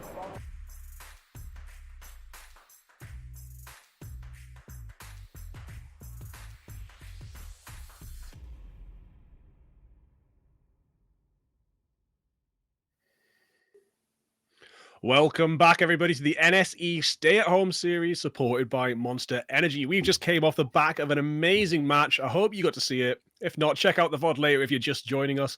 I am Bigfoot. I'm here alongside Hanno. How's it going there, buddy? It's going excellent. Just to allude to what you said about that, if you don't want to watch the whole VOD, just go and see. I think there's a clip on Twitter of one particular round where Zafis gets a 4K. Go and watch that. It's an excellent little clip, and it kind of sums up the whole game. Dominance and a lot of overtimes. Yeah, it was very dominating from both sides. It started off what looked like Bulls, like looked like they had the upper hand. It looked like they had Kent under their thumb, but they're like winning that second round on eco. So the Bulls were on eco and won the second round. But it really didn't look like they were going to get away with it, and they did. They got some excellent shots with the Sheriffs. So many nice headshots. But later on, things started to balance out a bit. We ended up in this crazy overtime series. Yeah, was it? I think it was 4 overtimes in total. We ended up 17-5 was the final score, yeah. Yeah, 70-15. 15-75, 70-15. You don't see that very often, but it is nice to see that, you know, these teams are on a similar level. Sometimes you worry with Uni Valorant and Uni tournaments in general that there's some teams that are just really dominant. But here, we're in the semi-final. This is a matchup between the 2nd and 3rd seed, and they look as closely matched as is possible to be, especially on Icebox. Now, that was Birmingham Bulls' map pick. That's a little bit of a worry with them not winning that choice, of course. But if these teams are very closely aligned in terms of their skill level, then let's hope that continues here on Ascent and we can have another banger. Otherwise, you might start slightly favoring that Kent roster. Now, this is, of course, Kent's pick. I believe that means that Birmingham Bulls have opted to start on the attacking side. Yeah, that's interesting. So they started attack last time. They're going to be starting attack yet again. Kent being defensive on this. They're going to have Els lining up that Killjoy yet again. Shenji, who absolutely smashed the last game to pieces with a raise, looks like they're actually lining up onto a Silver. Could be a very interesting change. Nightmare Leaf hovering over that K. That's different. Of course, they were playing the controller before. Justice still on that Jet. Melon, I believe, was playing the Vibe before, so that's controller, that's consistent. Zafiz, of course, should be locking in that Jet. I don't think he should be playing anything else. Yeah. But we'll say Shenji not looking at that raise. Now, that raise was a vital element on Icebox, hoping that the Sova, if they do lock that in, there we go, can at least match the level of impact that raise did have. That's going to be difficult to do, but certainly possible, especially if you can deny, that's obviously, of course, flip on the Birmingham Bulls. So if you deny that ult a couple of times a game, that is an incredible amount of value that you can deliver. Now, we head on into Ascent. Nishan was on the server before, now on the controller, playing that Omen. Definitely one of the favorite controllers here on Ascent. Astro works well as well, but Omen is one of the more meta ones, I believe, just because of how well his blind can work. Especially towards B-main and A-main. There's some wonderful angles you can get and wonderful plays that can be made, especially if you've got a solid Jet that's willing to dash on in and go for some aggressive angles. Yeah, there's still 2 really good one-ways, even though they try to nerf the one-ways to bits with an Omen update. There's still some good ones on this map worth using. Some people like Cypher a couple one-ways on this map. I find like Cypher hasn't quite made it into meta for this map, but in the lower elos, you'll definitely see a lot of it. And it does work quite well. Right here. It can do, yeah. I have seen a bit more of a pickup in Cypher recently, but I still wouldn't say it's particularly meta on a lot of maps. He's got a little bit stronger, especially with the ult change that happened. Was it a couple of patches ago now, where that's it pops really nice. twice? It's very useful, but still, having to find an opposing, give me a corpse, you know, it can be challenging. Now the dash straight on towards B and the door being closed while Leaf locked out of the site. Trying to find LZ, who has been dropped. Traded 1-for-1. That's still very much favouring the Birmingham Bulls, so they can get the plot down. Oh my days, nice lineup. How did you know? That's a wonderful arrow. Is that intended for this particular spot? That's crazy. I thought it would have been aimed but it goes all the way to the door because it's quite a wide effect area from the shock dart. Right, we've got 3 players, 2 players, 1 player, no players, very low health on site, and it's going to be an easy retake for the feet aimers. I shouldn't have bothered questioning Shenji. It's the aim that's on point. Doesn't matter if they're playing Razor's over. They just right click, bam. They're taking names. Obviously, Kent claimed the first round, and as it is the pistol, that should put them up 2-0 off this. An early lead potentially heading their way. I don't know. Last round we saw an excellent eco round from the Bulls in round 2. They might be able to pull it off yet again, but it's probably a little bit harder on this map. Right here. Right here. So much open space to cover and so many long areas. I don't think it's quite as easy as Icebox to pull off. Mid is much more of an issue, I would say, on Ascent. Whereas in Icebox, you can kind of leave it alone a lot. Here on Ascent, you've got to be active towards that middle position because the amount of damage that can be done and the flanks that are possible by controlling this mid angle, you've got to be aware of it at least, even if you're not going to contest it regularly. Now, 5 players for the Bulls side are just walking straight on out into mid. They're trying to find something. Now, they haven't got much in the way of arms, but they didn't need much before to pull off an upset. They're walking up short, but there's 2 players here. How's this going to work out for them? Omniscience. Whiff, though. Yeah, it's not that easy. Spectre, as soon as the distance starts increasing, it is hard to get your kills, but some damage dealt. Looks like they're going to make their way through from mid all the way through to A without using any more than 1 player. Spike planted. I mean, the fact they get the spike down with only losing 1 is incredible for them. No way, the Bulldog not working out. And Shenji almost sacrificed their life. They're all gone. It's just 1 left alive. How have they done it yet again? Got LZ on full health though, with a Spectre, full shield. No util though, but looking very comfortable. No idea on the location. Gonna tap and keep clearing. Still no idea on Justice. That is horrible. No way, Justice. Oh my goodness. Superior How did he do weapon. it again? I don't know, mate. 1 HP clutch from Justice in the eco round. I mean, they picked up a Phantom though. That's got a lot to do with it. Both times on the attack, they've lost the pistol. And then they just come out with a round like that. And how can they do that, but not come out on top of a how can they not win the rifles and any of those OT rounds, but they can win a round with the Sheriffs and Classics and picking up a Phantom off of that player in towards gun. Yeah, miracle workers, this Birmingham Bulls side, honestly.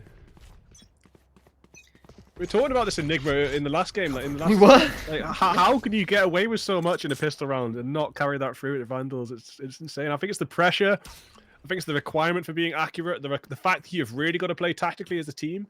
Save rounds force team play, so that's probably got something to do with it as well. There's also some comfort, I think, in second rounds. You know that you're not meant to win this round. There's no pressure on you to win this round.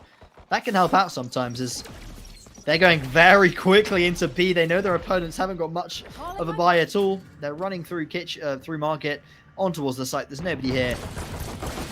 And this is the kind of retake that should be impossible to pull off. Don't speak too soon, mate. They got Shenji. Shenji got a Sheriff. Just you wait and see. A lot of damage going out, but finally we do see Birmingham Bulls start to actually get the lead. You know, they lost that initial pick.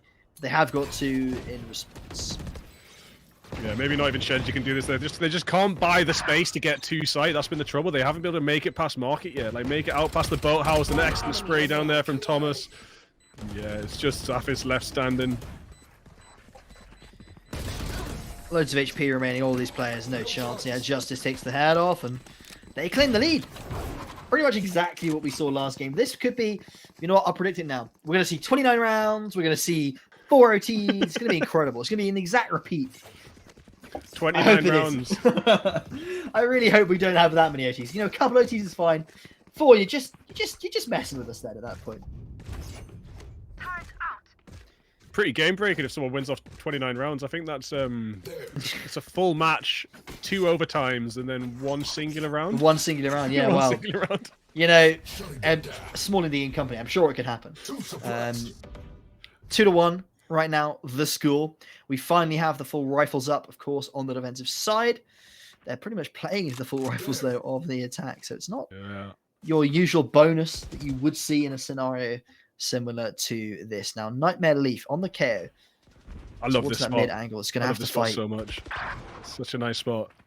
Nightmare's felled, and this is looking rough for Kent. There's just solo player alone here on the B site. That is the Killjoy with another pick towards short. Surely this round is done and dusted already. The Killjoy is alone on B. This is exactly the same score as we saw the last game. It was 1 to Kent, 3 to Bulls, and then it went 2. Then it went back to 2 to Kent. So we'll see what happens after that. I mean, should we just read out the script of the last game and just expect it to be the same? We don't need to watch this game. It's going to pan out the same way. Might as well just, you know, skip forward half an hour and just know the result. Who knows? 2-1 though. The Astros already got their ult up and available. They don't need to use it here. So realistically, you're looking at some pretty dangerous rounds coming up. As these Birmingham Bulls ults start to come online. We saw them, as you say, in the last game. They started off with this early lead, you know, that little upset and then a couple rounds in a row. Now we need to see them maintain that momentum, maintain their advantages. Their economy already looks insane. They've got multiple players on well above 6,000, 7,000. All of them are above 3K in credits. That is, to be 4 rounds in, and already have Thomas on 7,500. The rest of their teammates looking pretty happy. That is an incredible situation to be in off the bat. Now they need to make sure that they can develop off these rounds. Ascent, again, not their pick, so it's not necessarily to be expected of them. But they are a map down. They need to find it, otherwise they will be knocked out of the NSE Stay at Home series. Justice, a man after my own heart, got 6 grand in the bank, but just buys a judge. I love it.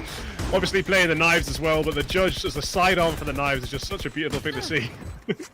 Let's see what they can pull out on the top. The spike's easily down. There's been no trouble to get it down. And the script might be changing already, as it looks like... Actually, I'm not going to speak too soon. Let's just let this round play out. Yeah, it's onto a 3-on-3. Zafiz is way behind, but does have to deal with that Killjoy turret. Both these players are towards Heaven or Low. So realistically, this round should be over and done with. They went into this round with pistols, though, so it's when you expect them to win it. It's the following round. It's round number 6 that we'll have to be worried about. Judge There for the you go. win! Justice Excellent takes the headshots final well. 2, 4-1. Now we come to the second rifle round of the series. This is the tell. This is where Birmingham Bulls need to either show their dominance.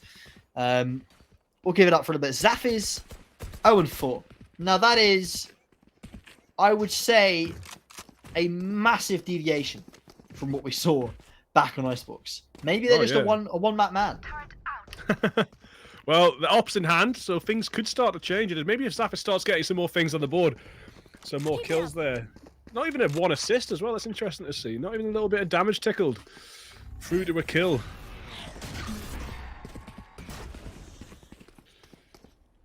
Pushing straight through that one-way, gaining that space is nicely. That one-way is useful, but you need to back it up with some other util, like a flash or a hornet or a prowler or something. Keep the people back before they make that push through like they have. Justice is already on site now. We've got Shenji hiding in a smoke, going to get pushed and sprayed down, I think, in a second. No, they sprayed this last time. They cleared this with the judge last time, and they just walked straight past it this time. But hiding there is not going to work out too well as the rest of his team is falling. Shenji is finally found. It's just Els in the top lane. Top lane? in heaven. God, I just turned into League of Legends there for a second. I was calling the bomb spike when we were doing CSGO, but calling heaven top lane from LoL, that's a step That's a new one from me. That's a new, I mean, to be fair, it is a lane.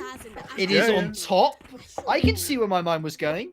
You know, just because that exists in another video game. If League of Legends didn't exist, that would have made perfect sense. So my vote is we just remove League of Legends from existence. Then I won't be, you know, addicted to it anymore. And then that would solve my issue. I won't be addicted to it anymore. That would solve my issues. There you go. Let's just do that. Scanning ahead. The classic Sova dot towards this B main area. You love to see it. Can't wait till he starts buying the Odin and we really start to see the skill expression from Sovas towards B main. It's the only thing Sovas know how to do. They just spray with an Odin into people highlighted with wall hacks through walls. It's honestly, it's like a cheat code. Incredible. But Shenji still with the Spectral at the moment, so can't quite do that yet.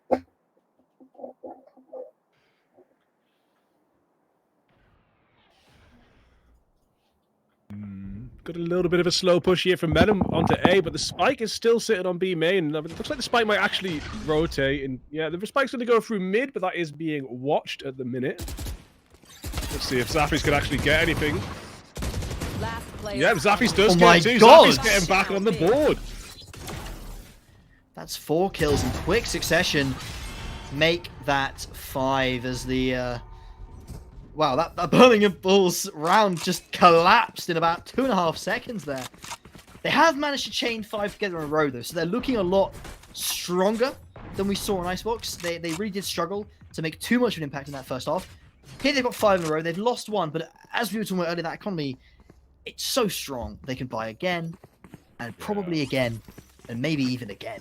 So they're feeling pretty comfortable here.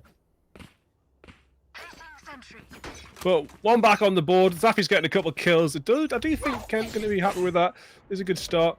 Now we see an early push from Zaffi. So the Blade Storm going to peek into a turret. And Shenji's Hunter's Fury looks like didn't really get anything either. Justice took down Nightmare Leaf. Got Nishan's holding the same spot as always. Going to spray ahead of time. Going to give a location where he gets sprayed back and lose a little bit of health. Does get 1, but will be traded pretty easily by Flip. That's a really difficult angle to hold once they do cross to the left there. 2 players swinging out. Shenji has on a kill, but is traded out, and now the spike will go down. Justice. Oh no, the Killjoy straight on out. No way. Pulls his knife out. Not the scenario you want to be in right there. I mean, I know that the pressure from the lockdown would have unsettled them, but yeah, that is a round going the way of Ken. One they surely need because, again, being 5-2 down, if you let the attackers run away with this half, it could be quite a short game, which is not what they want to see. They get to 3. Yes, their opponents can still buy. Birmingham's very comfortable in their economy again, and they probably will still be able to buy for another round off this as well. But at least they've started to pull some ground back right in this half. Yeah, it was looking pretty dangerous at one point. You know, when it got to 5-1, it did look like Bulls were just going to run away with it. But starting to get a little bit back on the board. They're going to be feeling comfortable. They've got 2 ultimates now in the defense. And but we do have Yari and Melon sitting with their ultimates too. So that is a lockdown and an astral divide for the Bulls. A lot of firepower going down that mid lane, but nothing really happening. All of that cat position is just smoked off. More smoked off at either end. They're just going to walk straight through it. They're not afraid. Not afraid at all. Astra Smoke being down on the other side, of course, prevents any swing from short, but anyone could be towards market. Luckily for them, it's an A stack. They've got 2 players towards short. The KO is towards A main. And Shenji, very low HP, has opted to walk back.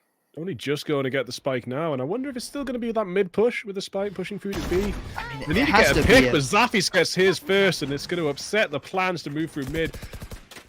Still doing it though as they enter into market, trying to make the B split's coming in. Site.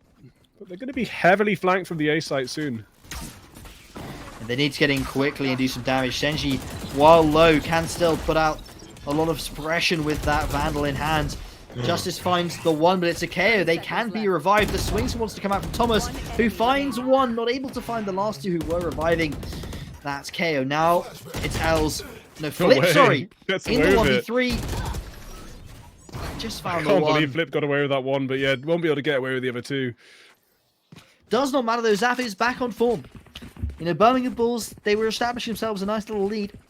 And there's Zafis popped back onto the scene. You'd almost forgotten he was in the game after the just round by round impact he was having in game number 1. Just to not see him even on the scoreboard for the first 3 or 4 rounds of this game was an interesting one. But in just the last 4 rounds, it's managed to find 8 kills.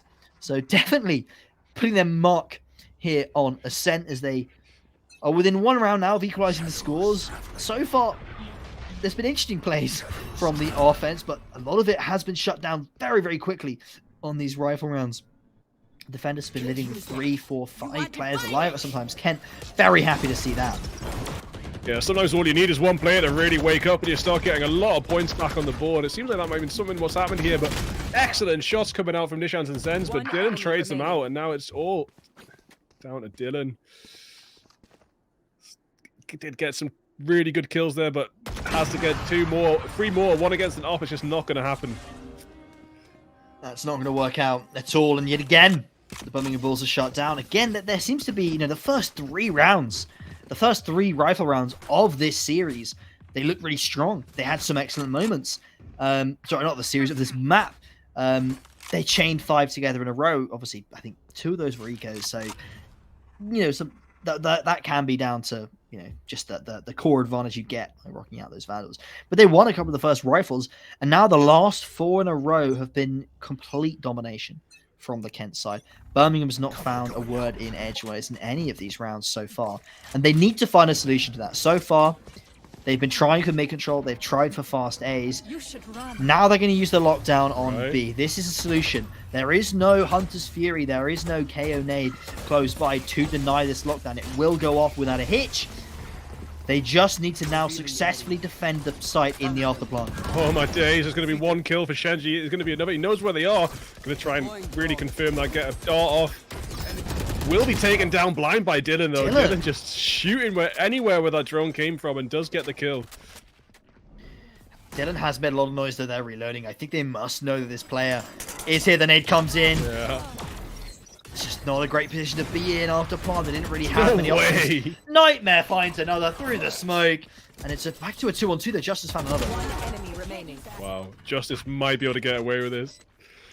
That was so close. Dodging the flash, getting the 180 back.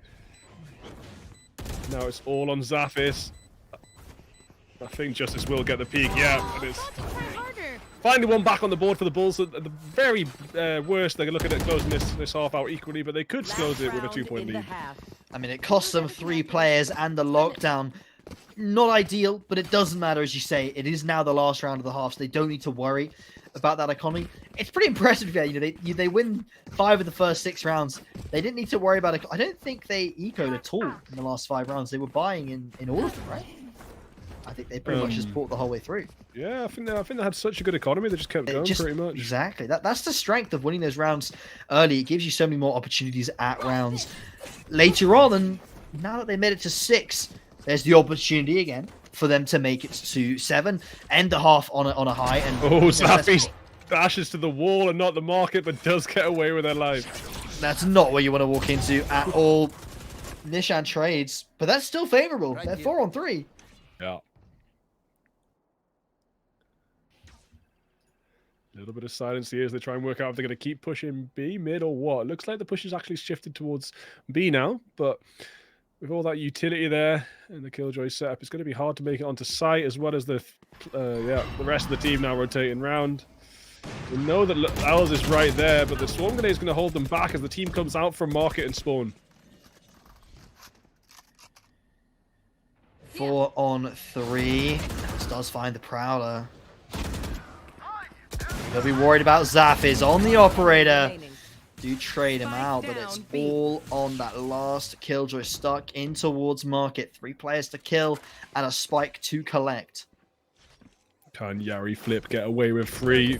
No, it won't seem so. Nightmare Leaf closing it out. Equal first half. Another equal game, maybe another overtime, maybe a 3rd map. Let's see. Well, when you get 2 mini match teams, this is how the series start to play out. Yeah. The first match was as even as I've seen in many, many months, going to 4 rounds of overtime.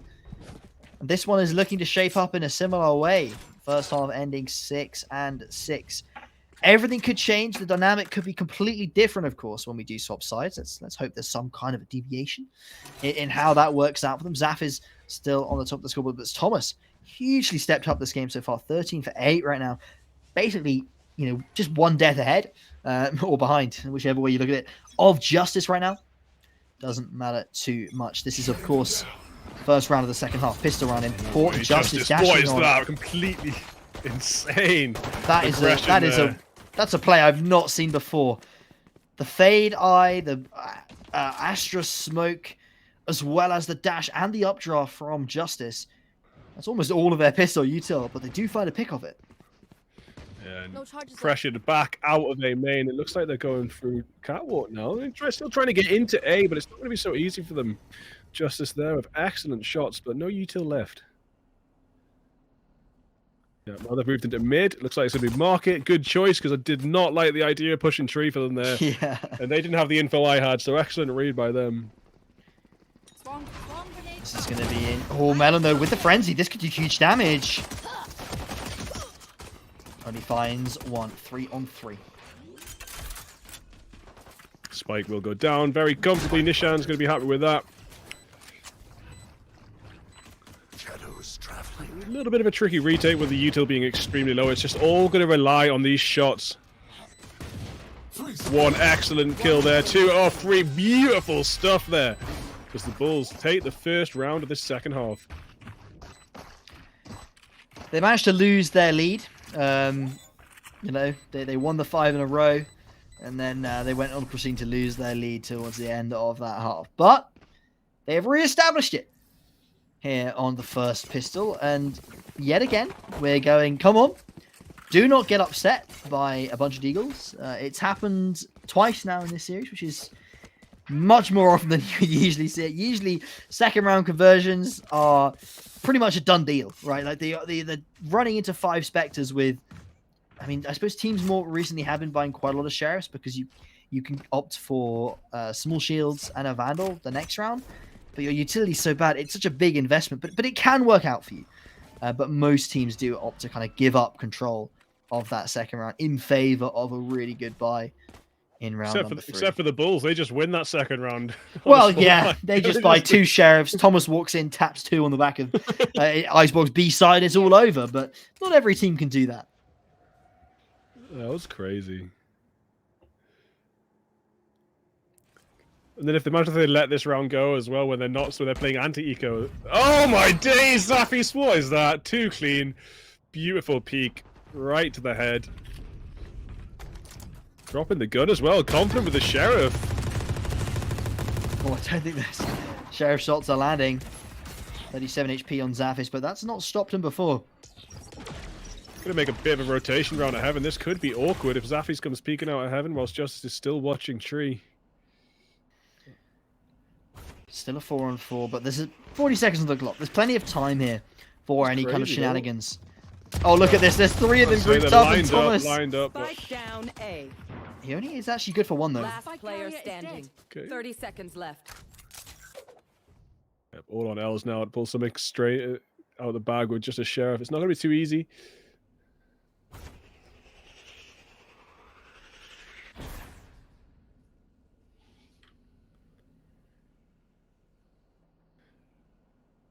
Ten seconds left. Justice playing this so patiently. No need to do anything drastic. Did they spot Here's the him from footsteps. short? Yeah, here's the. There's no time. There's no time, Els. You have no time.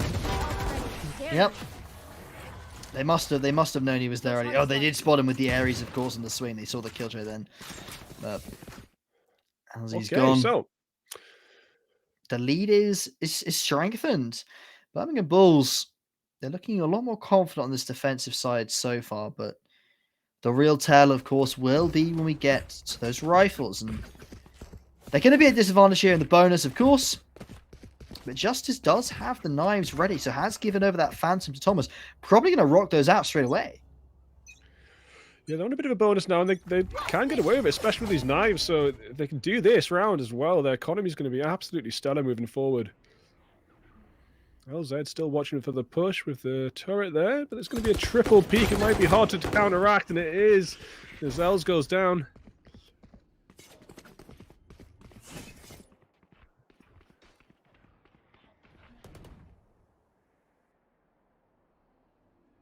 Genji starting to investigate here. There are 2 players here. If he can make some noise and just keep them, that will mean this A hit's easier to execute. They might be able to pull the fade over a bit. Yeah, no, they're not being faked out. I think the Astra's close enough to hear the footsteps.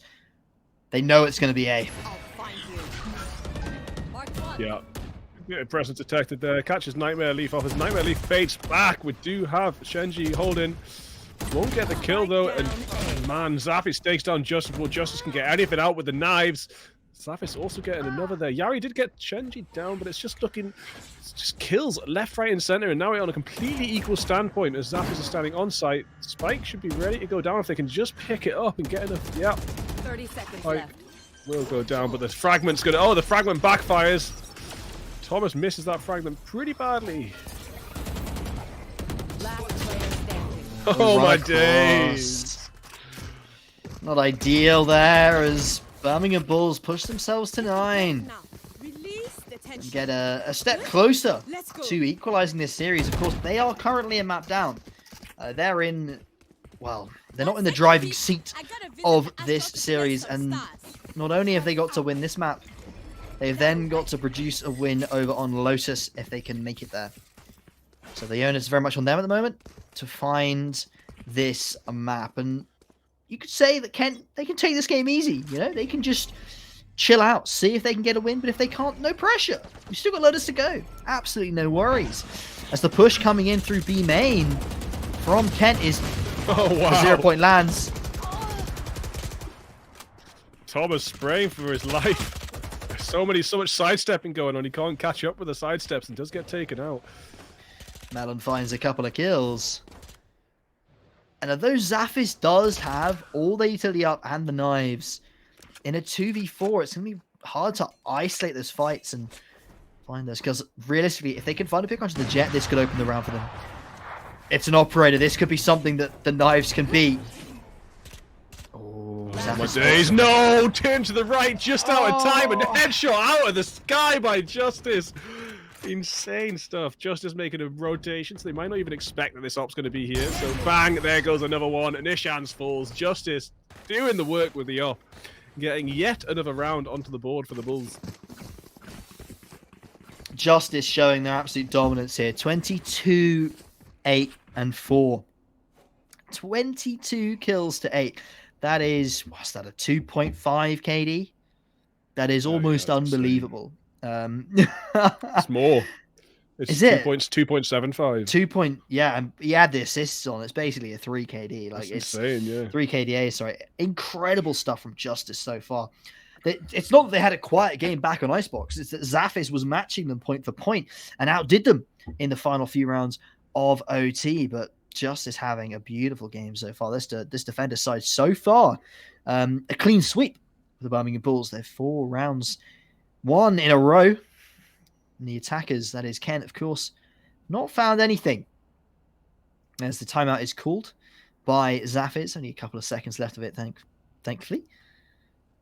But they're starting to feel a little bit of pressure, I would imagine. You've lost 4 rounds in a row. You're now looking at double digits on your opponents, right? They're 3 rounds away from equalizing the score, and that's starting to get to you. You've now got to find at least 4 rounds in a row to equalize, and still many, many more rounds in this half to find a win. I do think the Bulls have got this map without trying to speak too soon, but it's like, the thing is, Ken can just pull it out of the bag like they did last round. They were behind last match, and they just pulled out the bag, completely dominated, played overtime patiently and effectively, and finally got that extra round of the board. So I don't think it's over just yet. I mean, not to say that last game was a clean one. You know, they really did struggle. Both teams did at certain points. There were areas where... Oh my days, that was so close. No way, no way. This is ridiculous. What a bait. Does he expect Justice to What position a bait. here? He does run away, doesn't want to fight that operator, and the fights on towards site have ended up in the favor of LZ, but needs to get that plant down. Flip is towards Heaven. They know that op's short. It's not going to be a great retake with an operator. Flip has shown their hand early. Yeah, well, Flip did get a little bit of info, but might get wall banged. No, it could have been a really easy. Oh my days! What shit you doing out in the open like that? And now we've just got Els on extremely low health. Els has to get the clutch of the century of 3 HP. Even one shot from that turret would have taken them down. Last player standing. They do get the kill onto Justice, but time not on their side as obviously Flip traded them out. Spike Pretty will impressive be though, to get away with defused. one. And although that was an impressive round, and they got it down to a 1v1 or 1v2 really, at the end, that is 11 now for Birmingham Bulls. 11-6. The scoreline, 5 rounds behind. All of those rounds chained together here on the defensive half. It looks like there's no way in for Kent. And they need to find a solution to this quickly, or they will be going to map 3 and be back to equal. All the effort that went in to that Icebox game, all of the planning and clutch rounds and plays are essentially nullified if they cannot win this, as they will have to do it all again over on map 3 to have a chance at making it to finals. I wonder what Flip is looking at there. Is there like a lineup or something? Or what are they doing? Oh, the spams go the way of Birmingham. Nightmare finds a response, but it's still massively favouring the Birmingham side as they push to 12. And Bigfoot, this game's as good as done. What a fast round. I didn't even see the 4th kill. I just saw 3 in a row in the middle. 2 response. And I was like, well, where'd the other one die? Incredible stuff from Birmingham. I mean, we were talking about how that momentum can really affect you. If you have a really long game 1 with multiple overtimes and you lose it, it can be a huge blow to the team. But they've just taken it in their stride. They've come out here onto Ascent. You know, went 6-6 in the first half, and then they've not lost a round since. 6 in a row. 1 more to go. Yeah, this might be the one-sidedness that was rumoured about to start with. Oh my days, jumping into that running smoke. kill. The confidence is getting a little bit high now. This is very chaotic these past 2 rounds. Oh my god, Thomas! Finds 2, puts it in the 1v1. The minute I say chaos, the cleanest headshots come out. 3 of them in a row. Spike down behind the dice. Definitely knows the location of it. Flip's almost definitely got this kill. Easy peasy for Flip. Just making sure the alarm pot's down for the defuse. And yeah, it's going to be a different game. 1-1 now, heading into Lotus. What a different dynamic, a different game, a completely alternate style coming out from Birmingham Bulls there, who pull off an incredible defensive half, clean one, 7 in a row on Ascent defense, not losing a single round on their defense. The offense, again, 6-6. That's impressive on Ascent to find 6 rounds on your attack, and then to clean it up, losing not a single round after that. Incredible from the Birmingham Bulls, really showing why they are one of the most dominant one of the most dominant teams over the last couple of years in the Uni-Valorant scene. And there's still a map to go, Bigfoot. If you can believe it, there's still 1 more to go. We will be heading to Lotus very, very shortly. But if it's anything like game 1, well, God, we could be here for another hour at least. But, I mean, the series has already gone on for what is it? Well, we started about 4. It's 2 hours long, this series. These players, when they do, whichever team does make that final, they're going to be feeling pretty tired. A long day, isn't it? It's a long day of Valorant to be playing. That's just like, could be a total of 6 games if it keeps on going this way. But it's all going to come down to who's attacking on Lotus, really, I think. Yeah. It's because like even though it was much more of an attacking-sided map when it came out than it is these days, it's still quite an attacking-sided map because you can get to the site so quickly and fast. But yeah, we're just going to wait and see. We'll come back with that information after the ad break, and we'll have a little bit more of a chat about the game we just saw. So peace out. See you very soon. Come with us. The new generation. The next level. Sending it big. You're in for a good run. Let's go. Come with us to the track, to the trails, to the slopes, to the surf, to the fight, to the race. Look at this! To the 4 a.m. starts, training harder, pushing further, hitting back, hard. I never said on you, I get the gang on you. You better pray for it. I put that thing on you. You ever play with it? To the fans, to the followers, and the haters. Come with us to the blood, to the sweat, and the broken bones. You rehab. We never quit. We never give up. We take control. To the world titles. To the world's first. The world's best. Come with us. We're just getting started. It's going to be so much fun. I promise you.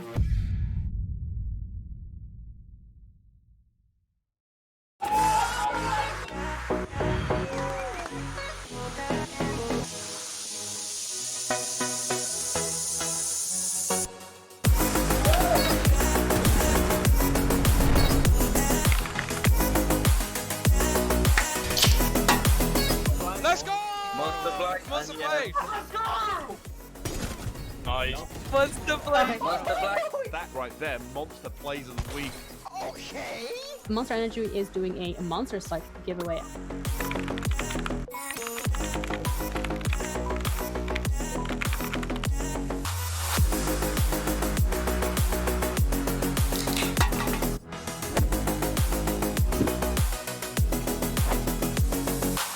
NSE Stay at Home series Supported by Monster Energy.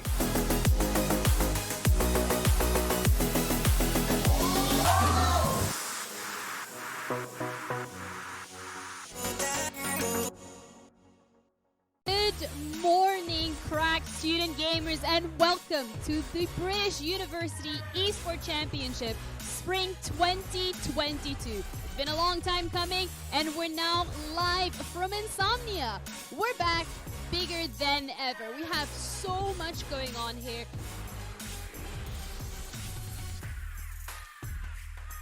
It's a place for all competitive gamers to come along. Even if you're not amazing, you can still take part, which is really nice, and you meet so many different students from different unis. It's just really nice, like a fun place to be. And the NSE, by being at Insomnia, is really amazing. Especially a small, isolated university like Oxford, it's great to meet other students who are into esports.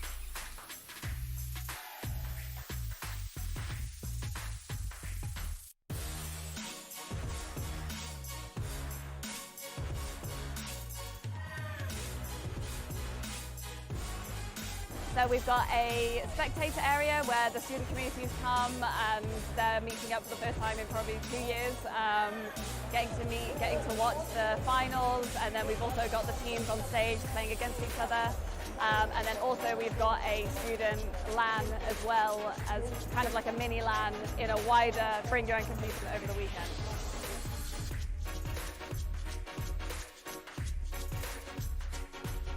Super grateful for our sponsors. Our headline partner is Intel. We're also partnered with Barclays, Monster Energy, providing loads of Monster Energy to keep everyone fueled over the weekend. PT Specialist, Special Effects, and we're also partnered with Bucks as well. Everyone in the university scene is so welcoming and so lovely. You don't see people like this anywhere else, like in a community together.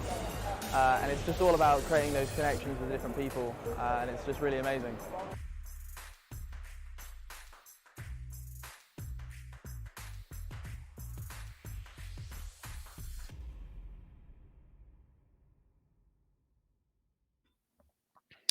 Welcome back, everybody, to the last map of our semi-final here. This is, of course, the NSE Stay at Home series. We are covering the Valorant today, and we have this matchup between Birmingham Bulls and the University of Kent. Feet Aimers is their name. We try and avoid saying it as much as possible, but we love this semi-final going so far, don't we, Bigfoot? We've had a very, very close map 1. I think it was 17-15, followed up by map 2, which was... It looked even at the start. We were both saying this is just a carbon copy of game 1. And then Birmingham Bulls ran away with it. They didn't lose a single round the second half. 13-6. Final score on Ascent. Very, very strong performance from the Birmingham side. Definitely back in the game. There was no momentum lost at all from them from losing that first game in very close circumstances. And now we're heading on to the map that we both wanted to see, Bigfoot. Lotus. Yeah, I'll be interested to see if this map ends up like more equal or not. I think if anything, it'll be equal in the long run. I don't think it's possibly that likely these halves will be ended up 6-6. I think it'll be more at least closer towards the 9-3, 8-4 scoreline, maybe even 10-2. Seems to be a lot more favored for the attacking because it's just so easy to walk onto the B and C sites. Such fast rotations for the attackers. It's a lot going for the attacker side on this map.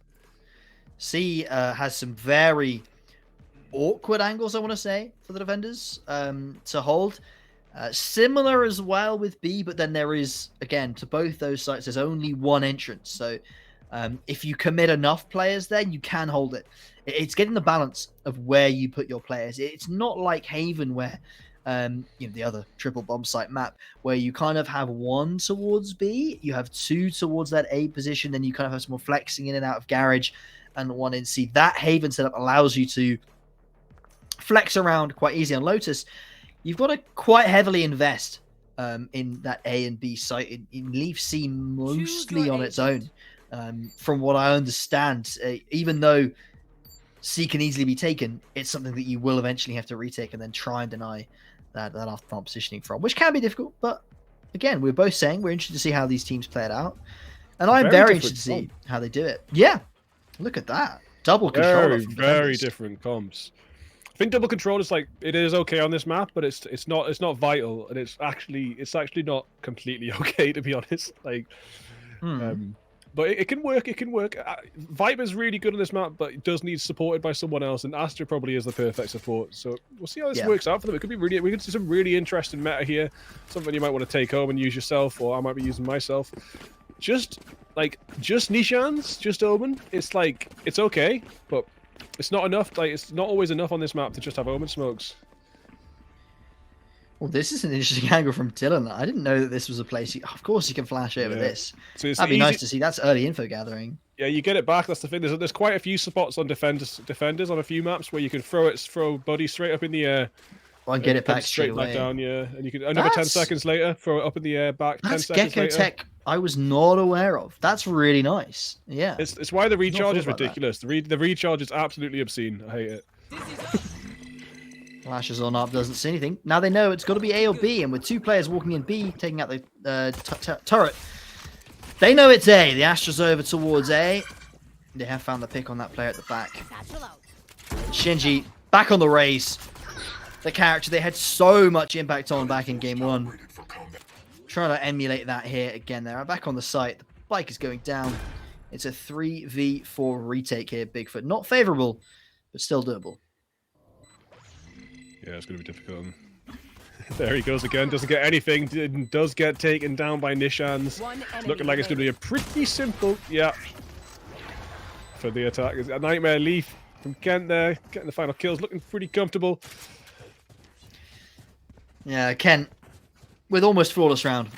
4 players left alive at the end. Very, very different considering back on Ascent. They just, they've come off losing 7 rounds in a row. Doesn't phase them. They come with this pistol. They have a lovely little start. Nishan's and Nightmare Leaf both finding 2 for their troubles. But surely the Bulls take the pistol round eco against... Oh, well, you're just assuming that at this point, aren't we? There's just no chance that, the second round conversion comes in. We just haven't seen it. I don't know. Maybe they'll finally break the curse and Bulls won't find this second round. This is a much harder map, and also they're defending, not attacking, so it kind of switches the chances of that happening up quite a lot. It's actually quite unlikely. Shenji killing Dylan through a wall somewhere. That's nice. Nightmare Leaf getting down Yari Flip on the C-side too, so it does look like C-side's pretty easy for the take, and there's one more player here with an excellent headshot. Thomas does get one, won't get a second as it re-peaks and gets taken down. The dream is still alive though. 2 players here. Oh, the shorty won't find it. And finally, the second round of the game is not usurped by the Bulls side. As Ken, they carry it out. They make it to 2-0. The first time. I think they've won every pistol round, haven't they?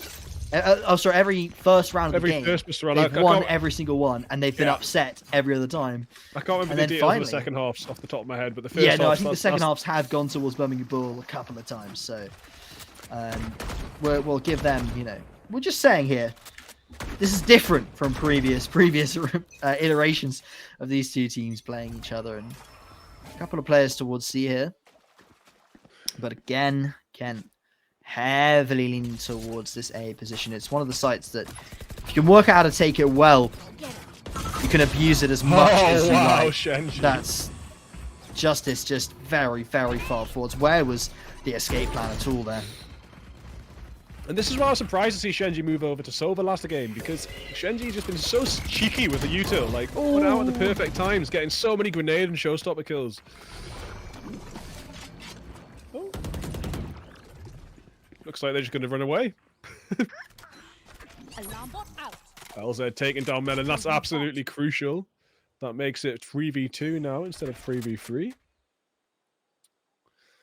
L's going to hold on for that rotation. Yari seems to be aware. Yari is very aware. Takes down Els, and now 2v2 for the retake. Spike does go down for Kent.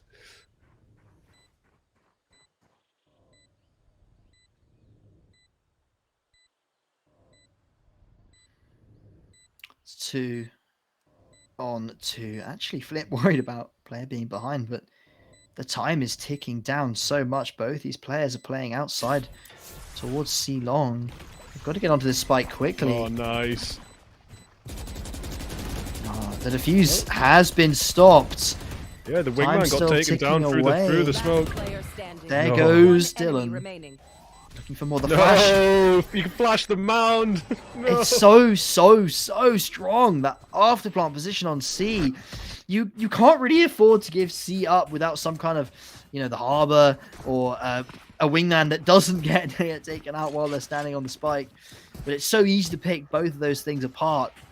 C is a problem here on Lotus. You can't really afford to lose it, but you also can't afford to put too many players towards C, because the rotate towards A takes you like 15 seconds. A main's it's an interesting map. Like the A main lobby is a massive problem on this map for the defenders. You have to control it, but like you say, you also have to control C, and you also it's a horrible map to defend. And it's no wonder the attackers are coming so far out ahead when it's two sort of equally matched teams, because definitely favouring the attackers in this map design. Very similar to Haven in that way. I think it always will. Flip does spot a body, but it flies back out of their screen before they can click. And it is only a Marshall in hand, so it's not a one-shot kill. Need to find where these attackers are going. And yeah, Birmingham only one player towards A. This is where the attack thrust is coming in. Oh, close. And that's another pick for Kent. Birmingham starting the rotate now, but just look at how long it takes those players on C to rotate on around. The spike will be down. They're still only about halfway there. They've still got another 5 to 6 seconds of rotation time to come on in. And they've got to be clearing these angles, worried about if someone's pushed through B late or anything like that. It's a tough map to defend. So really Birmingham Bulls should be looking for, I would say, 4 or 5. Oh, awkward angle from Els there. Yeah. The walk through the dink. Not the gun for it either. The kill. They're spamming that smoke as well. They know where this player is. 4 rounds in a row so far for Kent. And again, so each game's different. We saw on Icebox an incredibly close match with multiple OTs and some insane plays from both sides. Then we moved into Ascent, where it looks even, and then dominance comes out from Birmingham Bulls. And now Birmingham Bulls have evaporated off the scoreboard. Justice hasn't found a single kill in the last 4 rounds. Neither have Melon or Dylan. They look a little bit lost here on Lotus, Bigfoot, which is a little bit worrying for the rest of this half. Of course, I know the defense is difficult on Lotus, and it can be a real challenge to find much at all on your defensive side, but you need to find a couple of rounds, and they need to find them quickly. There's 1 kill for the Kent side, and it's going to be another. No way. This is just so clean. Both those kills were just so clean. And now they've got the spike down, they just leave. They don't need to hang around at all. They can play off that man. Seeker's aren't going to help too much in this situation, because you pretty much know where they are anyway.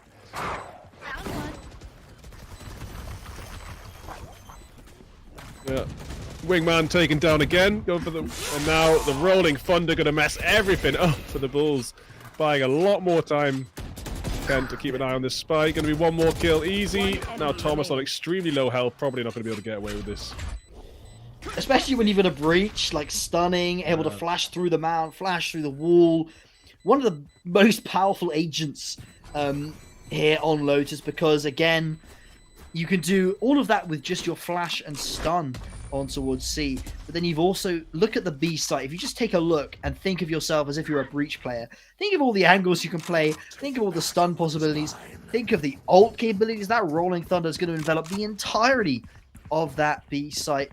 And similar on A, there's so much potential with this agent, and I think it's a mistake almost not to pick that up.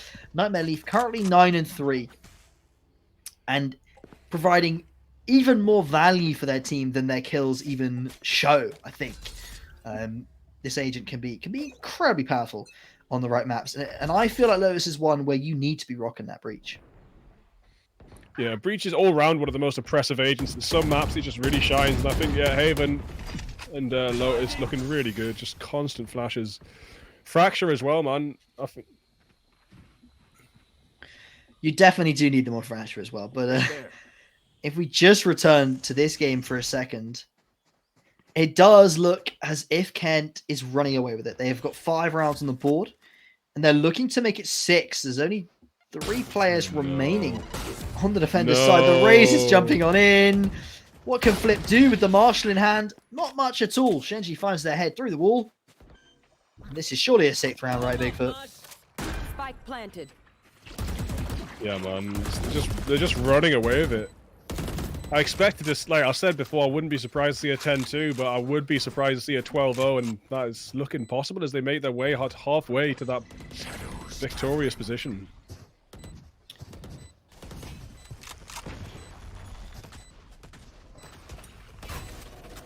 Last player standing. A lot of kills raining on in. And yet again, Birmingham Bulls side will be wiped. They will go back to the drawing board. Again, they do have timeouts available to them. They haven't called one this game. They may opt to do so at any point, of course. Yeah, well, think so. there you go. Yeah, look at that. I think you I would. don't know who's called that, though. Is Gerds... I don't... Gerds coach? Gerds, but which team? Oh, defenders. Yes, okay. So Gerds is the coach for Birmingham Bulls. Yeah, yes, well, when you're 6-0 down, I think that is... You're almost past your due to call that timeout. You've had potentially 3 rifle rounds, plus the pistol.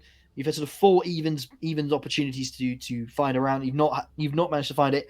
This is the time to call timeout. Work out what's not working. And Bigfoot, in your opinion, what do they need to change? Because so far, nothing that they've tried is working out for them. There must be something they can change up here to make this work for themselves.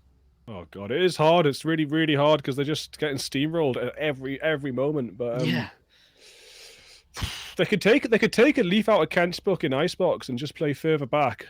You know, like they're losing a lot. Picked early. They're getting picked earlier and close to the entrance to site. So that's one option that could help them a bit.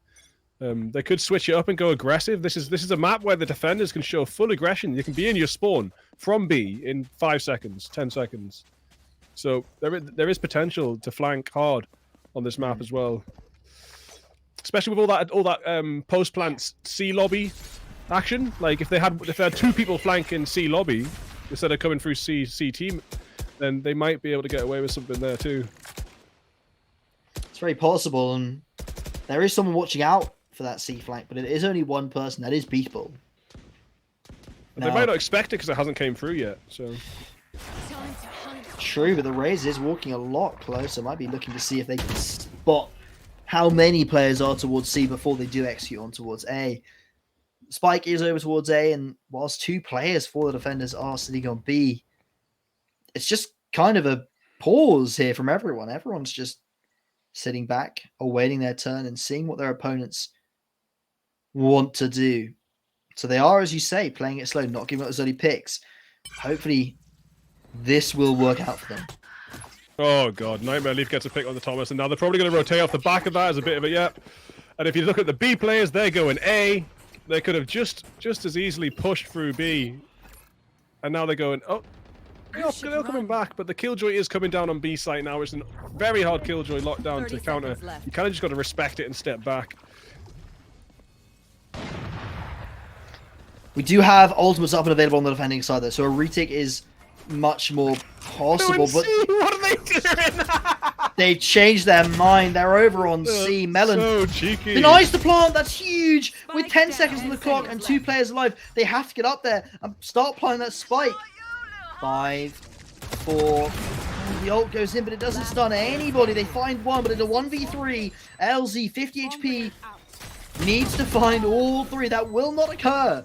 And after calling a timeout at 6 rounds down, finally, Birmingham Bulls find their first round on Lotus. I think Kent were trolling that round, man. They had such a clear entry onto B, and they just ran through it to C instead. I think they were worried about just the sheer number of ults that were sure to come out. Especially of note is the disable that could come out from Gecko. They knew his ultimate was available, and when you get stunned by Gecko ult and disabled for the full 10 second, as well as the rest of his usually including the flash and everything, they had time to still go into B off the back of that lockdown, but yeah, it just was not viable, I suppose. They opted to go for the fast rotate through the door, get on towards that site and get the plant down, but they were not banking on a player still waiting on the back of that C site. Yeah, that wonderful producer just told me I must have missed it. There was a mosh pit on the entrance too, so they just thought, nah, we ain't got time to get past and wait for this mosh pit. Let's just move C as fast as possible. That was what happened.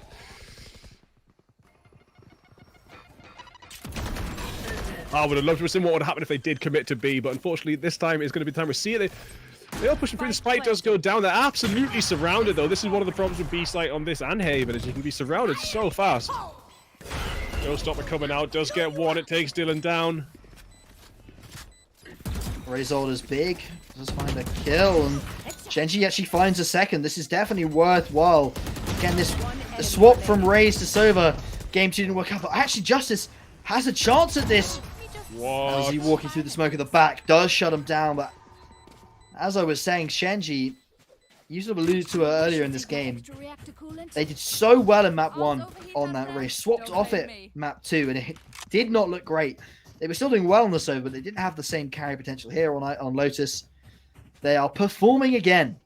Some beautiful plays, beautiful rounds, and especially the Raze ult can be used so well in those tight bomb sites to find multiple kills. Yeah, I mean, the showstopper was actually aimed towards 3 players. It just only killed 1 because the other 2 were a little bit to the side, but it could have got a free K if they were just play positioned a little bit different. Heavy aggression on the B. So I said we want to see some aggression, and now the aggression's coming out. It's backfiring hard, leaving B completely open for yet another easy plant. 2 players pushing in from C, 1 from A. Spike down, 5 players standing, and it's just going to be so hard to do this retake. Els does get Yari fit, but that brings it down to 2 defenders now. Thomas about to fall. Thomas maybe not going to fall. One enemy remaining. Thomas does fall. Melon's on extremely low health. And Melon falls down as well to the Headhunter. You start to have a spark of hope for the Birmingham Bulls in round number 7, because they took a timeout. They thought through what's going wrong. Where are we losing these rounds? What's the mistake? It looks like they identified that. For that one round, they played it safe. They played it back. And they capitalized on their opponent's mistakes to pull off an incredible clutch round win. But they've lost 2 more in a row. 8-1 down. There's only 3 rounds left of this half. The best they can get, if they win every round from here on out, is 8-4. And that is still not a great scoreline for a full half. Realistically here, I reckon they can hope for 1 or 2 more and try and get an insane attacking side. But it's going to be a tall order for them. But it is the only route they have to finals. I mean, the Bulls have the potential to have done what Kent did in this first half. And like I said, it depends who's attacking on Lotus, how this 1-1 ends up.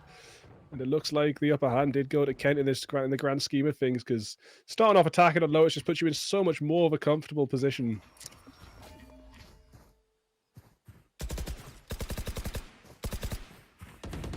Thomas making a push back to main. Could be dangerous for so many players here. Thomas does fall. Shenji has found one, and Justice the rest of them They're kind of walking through these smokes, desperately trying to find picks, but it's really not working out for them. Going to plant the spike, but they recognize there's a player on the back of site. Justice has fallen. 4 on 2.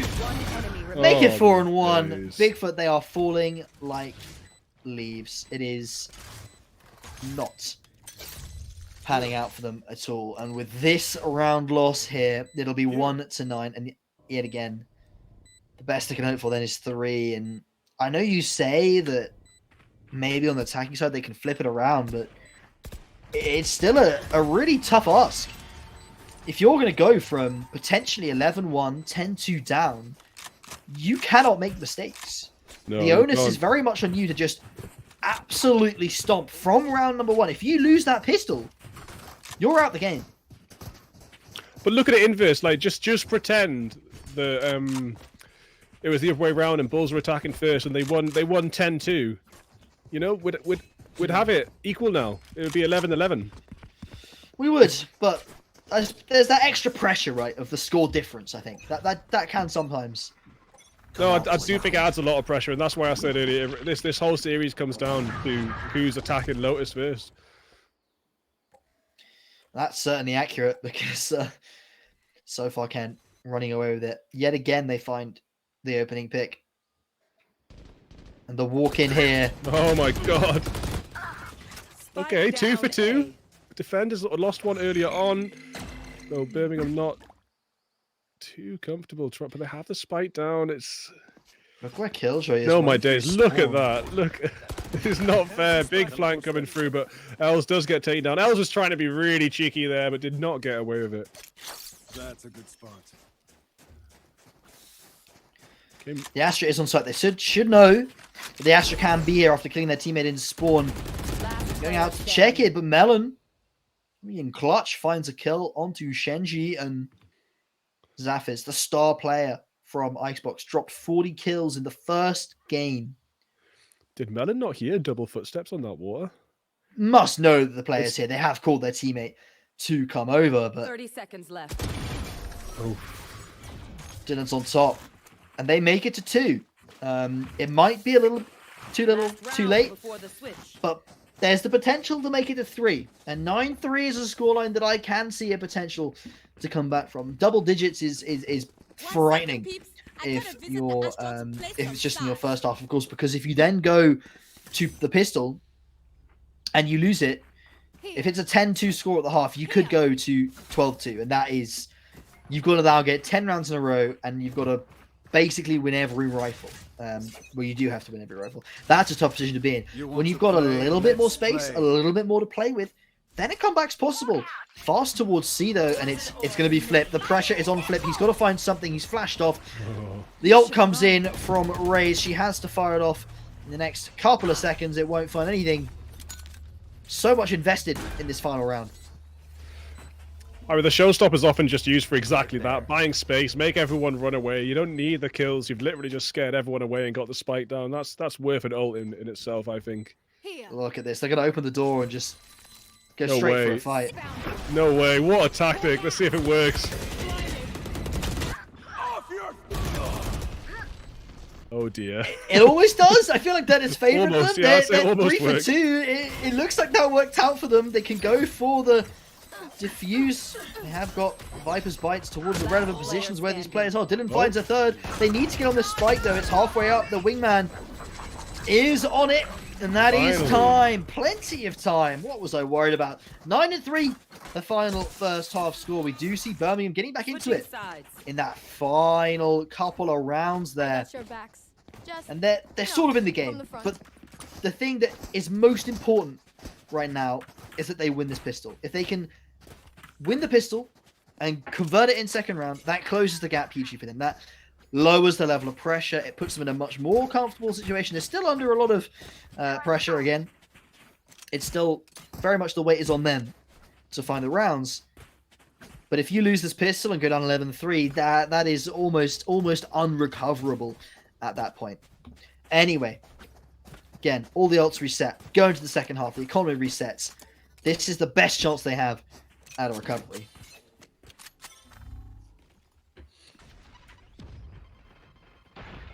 I mean, if anyone could win a pistol round under pressure, it's definitely the Bulls. It's good to see the wingman pop off, though. We've been seeing many attempts at the wingman getting a defuse so far, and he's just been shot in the head every time. The amount you can do with that thing, like just being able to turn a 1v2 into, you can defuse whilst maintaining your numbers advantage. You can plant whilst maintaining a numbers advantage and covering the planter without having to sacrifice a player. The utility for that is honestly crazy and not really seen before in any agent. Yeah, and when you start mixing it up with combos like a Sage Wall, you can send your wingman off to plant or defuse and wall him up. And then you've got 5 people outside the wall. Thomas getting a good kill there on a Zappis. That is a good start for the Bulls. They're going to want to continue this moving forward. They're going to have any chance of coming out on top of this game.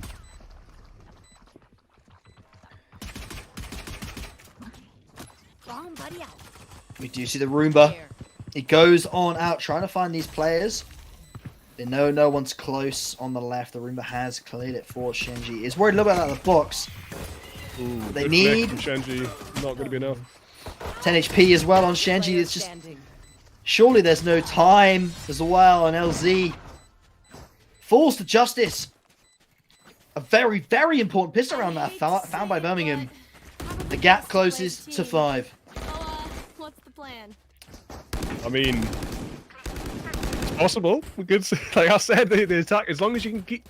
I think 9-3 is about the best you can hope on. 10-2, it's so hard to come back to because you can only give away like 3 rounds. But now they can give away 4 rounds in total before they actually lose.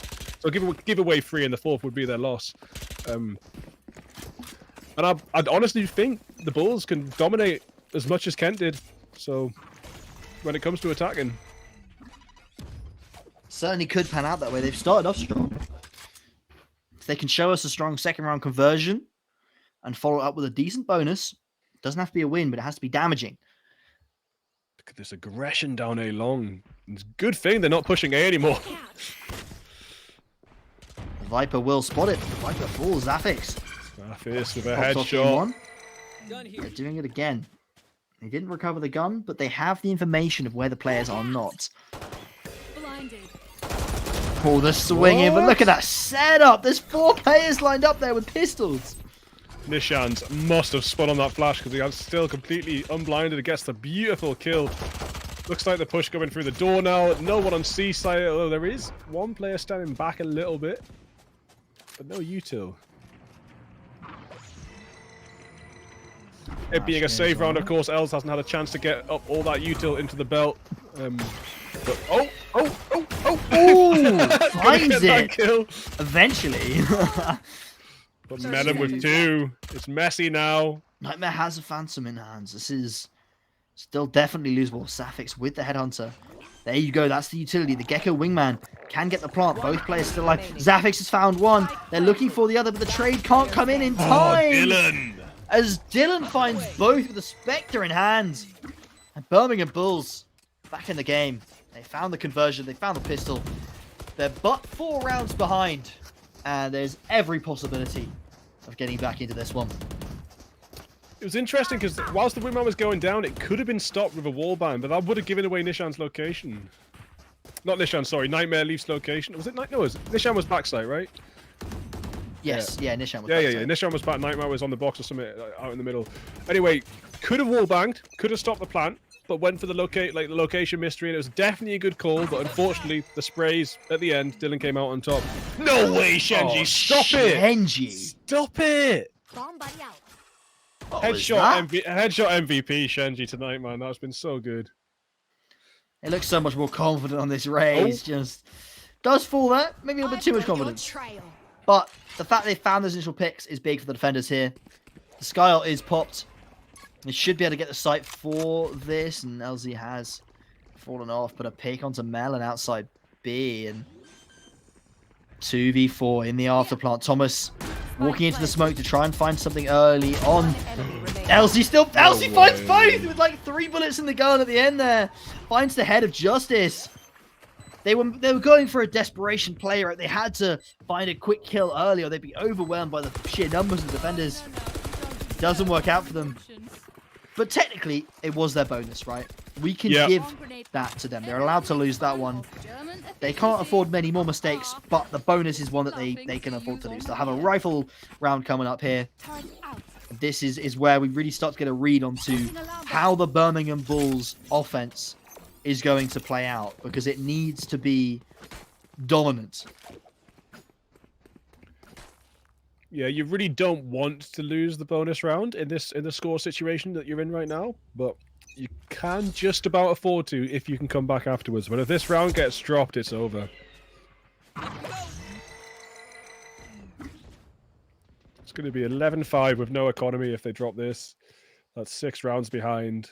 Probably going to get to 12-5 with the economy getting dropped. Be 12-5 and you've got to win 8 in a row to come out on top. So this is a round that is, well, it's almost a do or die. I think so. I mean, the comeback after losing this round is still possible, but it's just looking that the odds are stacked so much against you after losing this one. Due to the Jet obviously opting to pick use those knives, means they could have got a better buy, and they can still have the lethal offense capability of that Jet that dropped the Viper wall. And Zaf is down to 1 HP, but beautiful. not killed. That could have been so good if Zaphis got the kill off before teleporting, but taken down to 1, not doing any damage, I don't think. I can't see any health chip, no. Senji playing inside the smoke here, and Melon might get caught off guard. Oh, Shenji's cheeky, but Shenji gets taken down. And the spike's going to go down with only 2 players standing for Kent. Nightmare Leaf looking confused up in heaven, doesn't know what to do. There's players everywhere, footsteps everywhere, an infestation of termites in his sight, and there's not much you can do about it. A lot of people making noise. Leaf doesn't know where to look. There's too many angles to look and hold. Els finds 1, but with 4 on the board still. Might be the play to back on off here. Keep that Phantom alive. There's always the capability of winning next round because they have the lockdown available, and with a half buy plus this Phantom, that's definitely possible. You can be sure that you can find enough into a round with the Killjoy lockdown can kind of clutch it up at any point. All 4 of the attackers they won't be hunting at all. They'll be staying at the back, saving those weaponry, building up that economy. They know they're in for the long run here. There's going to be no 13-7 this time. They want to push it on and go to the fastest they can win is 13-10. So it's still a long ways to go. So the key to that, building up a strong economy, keeping that ult economy as well regular. You don't want to be starving yourself on the ults. You also don't want to be using them too many in a round. You burn yourself out, and things like the Sky ult can turn 1v2s, 2v4s into very, very winnable scenarios. You got to conserve that stuff rather than burning it early. Especially if you send them through a door that's opening and blind at the same time. That was amazing. Oh, Shenji falls straight away, trying to get that grenade out.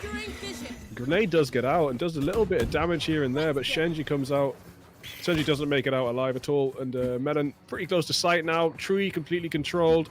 I think it's going to be another plant. Could even be another mark on the board for the Bulls, taking them ever closer to equalizing.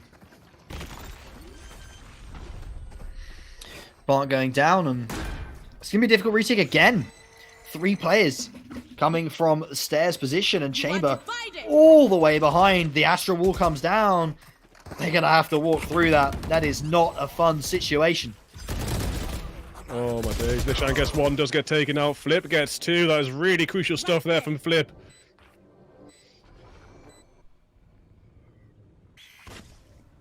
Els up in heaven, can drop silently, but will be spied. Does get this melon. Right in the melon. Found them. Yeah. Time is not on their side. Nothing to be done. LZ's got to run. Should be able to escape the spike. They should be able to get away in time. Again, the defenders, they've got rounds to burn, I suppose. They're more than happy to give up rounds in favor of maintaining the economy and give themselves better chances at future rounds. But yet again, they have that Killjoy lockdown still.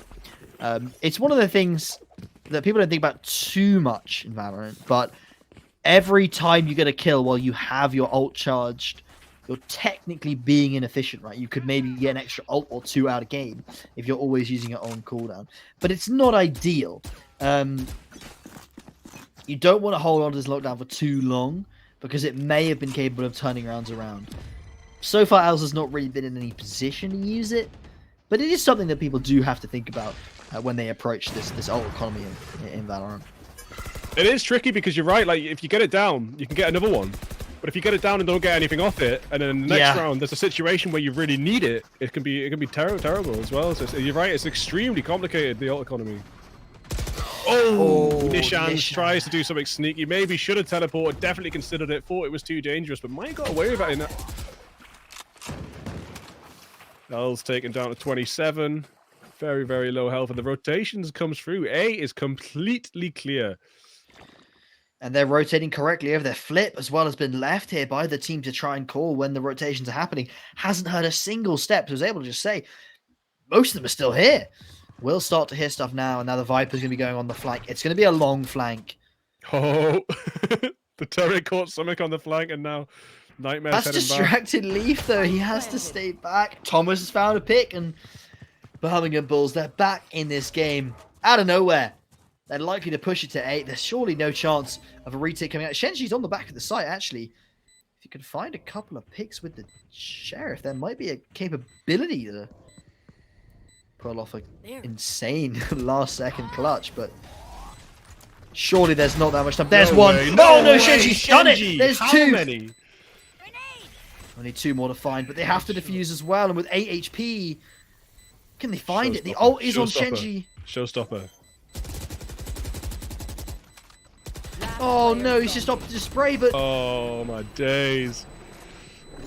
Almost looked the head up. If he just showed Chopper behind that wall, that was it. He would have got both of them. He may, the showstopper aimed perfectly between the 2 that we could see with wall Would have hacks. found them both. Would have got them both. But there's no way of knowing that, is there? It's so unfortunate for Shenji. Did a beautiful, beautiful effort there. Found 2 with the Sheriff.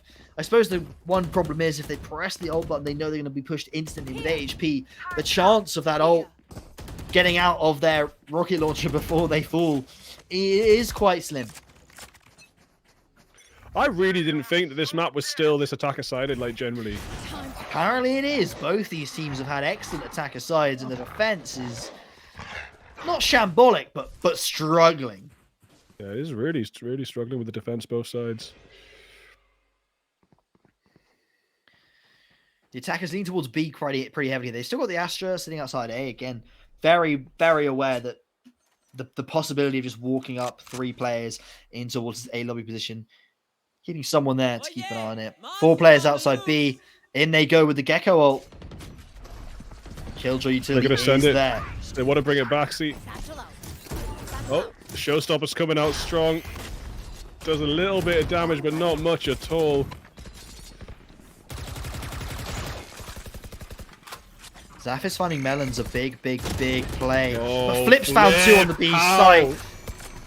It just goes from better to better for Birmingham Bulls. Yes, they lose a player towards A, but it doesn't matter because Flip just finds 2 very quick entries on towards B, and then they can leg it to C, knowing that these players are all going to be scrambling to rotate over to that B side that's just lost all of its defenders.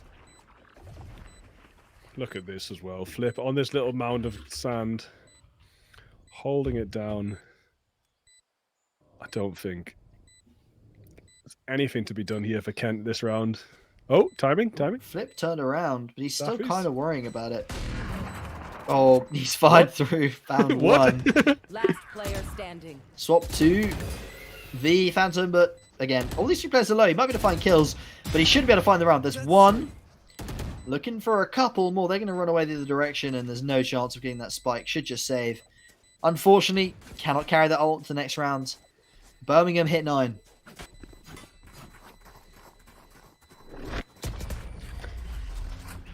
Wow. I've got to say, I'm not learning much about Lotus apart from just always start on the attack because, my God, if you start on the defense, it is difficult as hell. Yeah, it's true. I mean, this looks like one of my early Platinum games, like when Lotus first came out. It's like, and then that's all calmed down now. And like I said, I've seen defenders coming out on top these days. LZ. Currently, we're rocking a 20 and 10 KD. One of the players that we haven't really got to highlight in previous maps of this series. Now rocking a 2 KD, whereas some of his teammates that were previously on top, not quite there. Oh, Leaf found an opener. But again, we've seen many rounds where the defenders can find openers. Still doesn't necessarily result in a 1 round. Big fast rotation on the C as well. You know, they might just get the spike down super easy. They might have lost 1 player, but spike down's going to change everything for them. Seekers come out, Els drops, it's now equal. Not to mention the fact that Nightmare's on low health. I think Zappis is on low health as well. Zappis goes down, Leaf goes down. Oh my days. As I said, they find the opening pick. Still doesn't matter. The attackers are so able to just rotate around, find these plays towards the back of the map, towards C, towards B. They can rotate around, and I mean, and also Thomas is just popping off. 4 kills for the Sky, and the score is equalized in a situation I did not see coming at all just 20 minutes ago.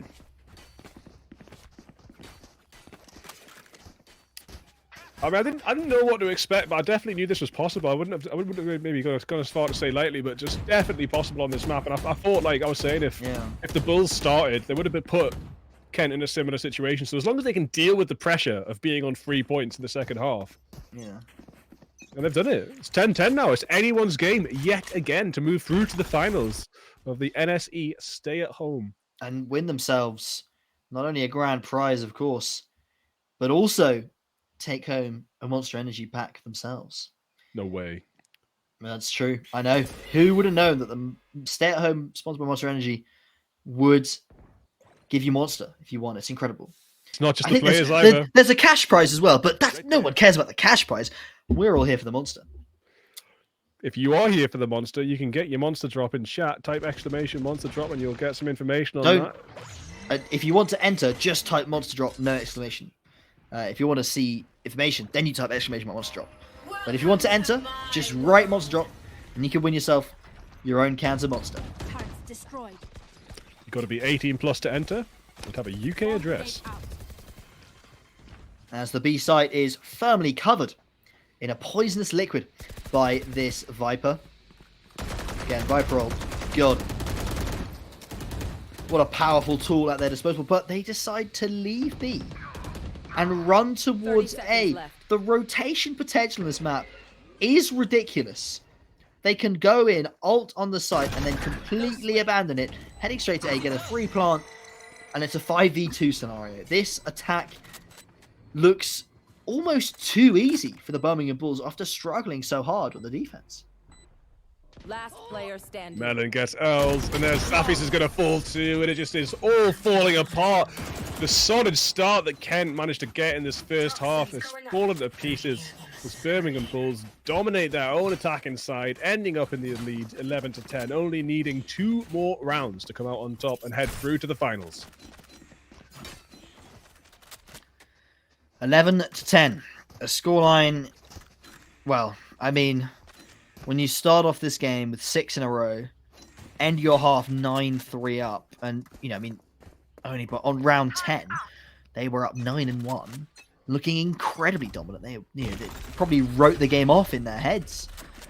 But it's just an insane comeback resulting from some incredible mental fortitude, and I suppose some bias in the map sides, but Melon managed to win out that duel. Really shouldn't have with the amount of utility that was thrown their way. Sky throwing that flasher. They're heading back towards A. 2 players towards the broken wall. They flash, but the wall's up. They can't find anything.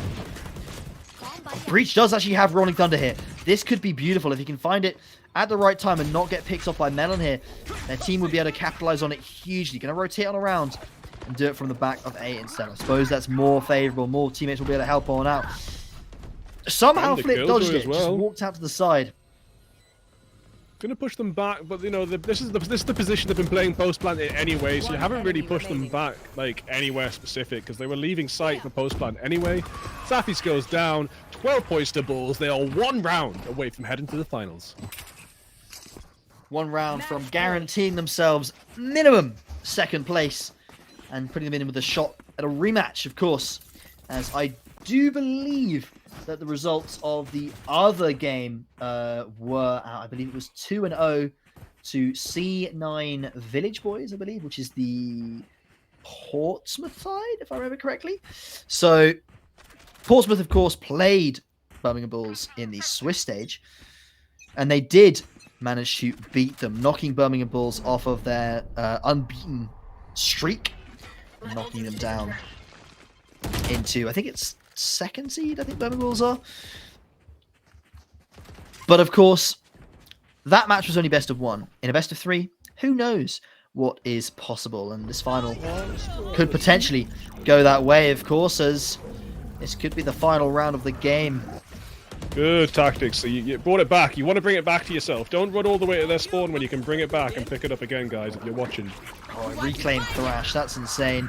He's going to have that ult back up again in just 4 seconds time. You're going to be able to immobilize right there. Thrash is ready. Basically anyone that tries to attempt this retake. And with 4 on... Oh, it's so brutal. Oh, Hobson, I don't know if he got there. Nightmare Leaf didn't get... He did, yeah, no. But Nightmare Leaf is forced to reposition and is shut down. With concealment. Okay, Zafis gets 1. This might be what they need, but there's not a lot of time left. It's a... No way. Justice pulling it out on last kill. Going to be easy for Justice, and that is it!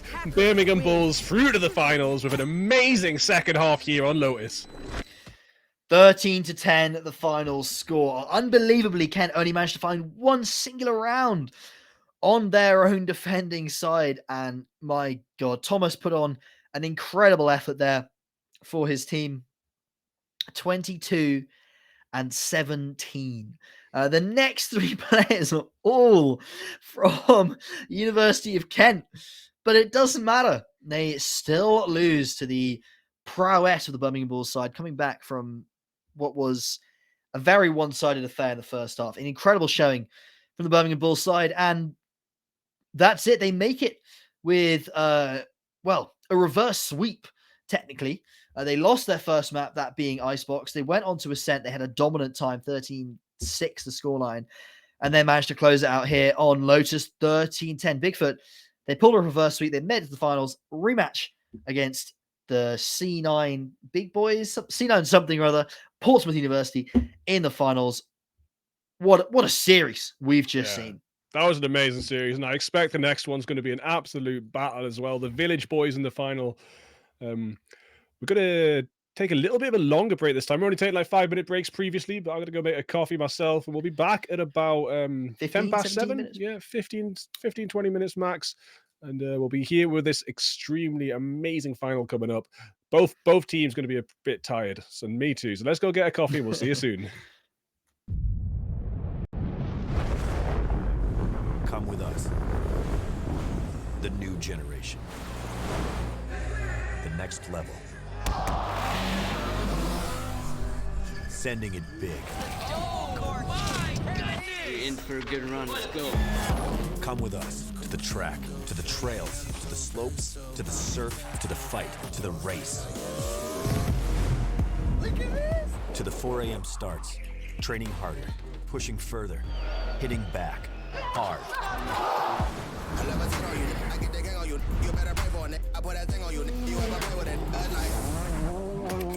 To the fans, to the followers, and the haters. Come with us to the blood, to the sweat,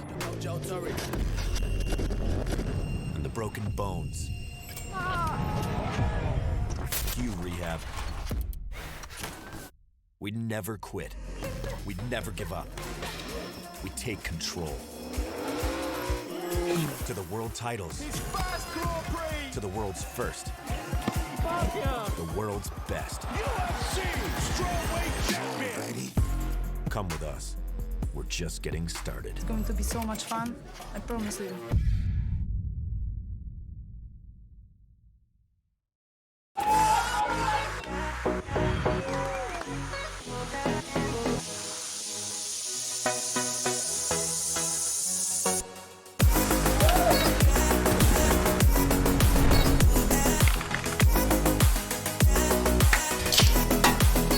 Let's go! Monster Black. Monster Blade! Nice. Monster Black. Monster Black. That right there, monster plays of the week. Monster Energy is doing a monster site giveaway.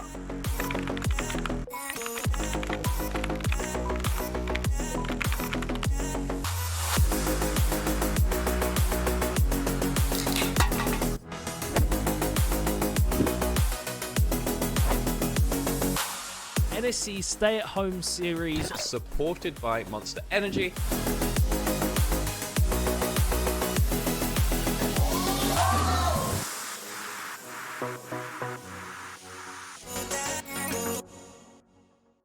Good morning, crack student gamers, and welcome to the British University Esport Championship Spring 2022. It's been a long time coming, and we're now live from Insomnia.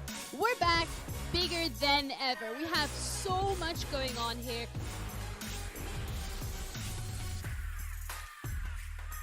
It's a place for all competitive gamers to come along. Even if you're not amazing, you can still take part, which is really nice, and you meet so many different students from different unis. It's just really nice, like a fun place to be. And the NSE, by being at Insomnia, is really amazing. Especially a small, isolated university like Oxford, it's great to meet other students who are into esports.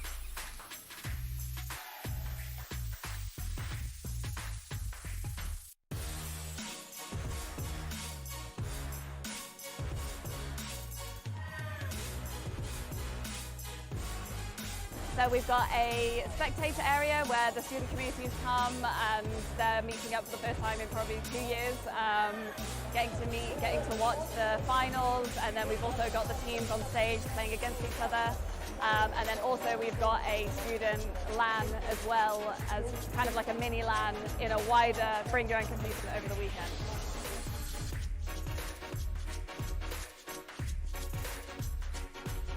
Super grateful for our sponsors. Our headline partner is Intel. We're also partnered with Barclays, Monster Energy, providing loads of Monster Energy to keep everyone fueled over the weekend. PT Specialist, Special Effects, and we're also partnered with Bucks as well. Everyone in the university scene is so welcoming and so lovely. You don't see people like this anywhere else, like in a community together. And it's just all about creating those connections with different people, and it's just really amazing.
Come with us.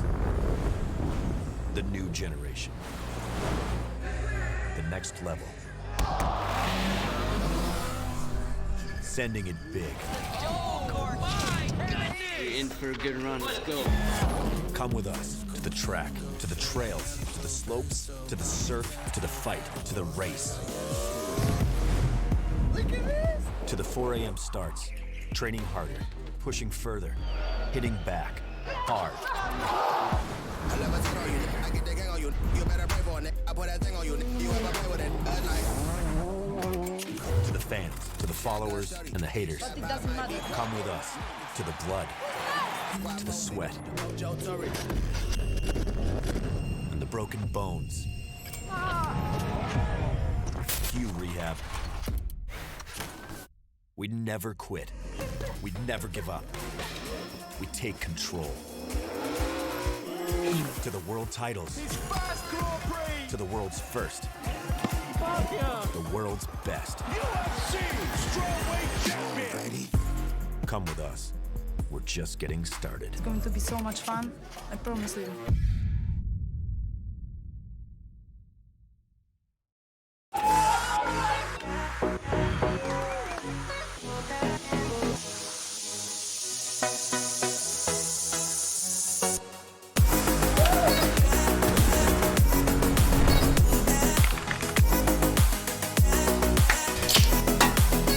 Let's go!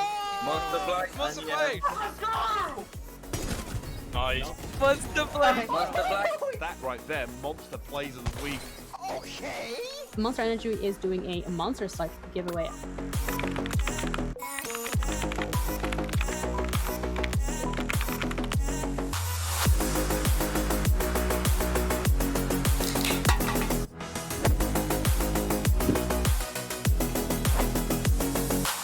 NSE Stay at Home series. Supported by Monster Energy.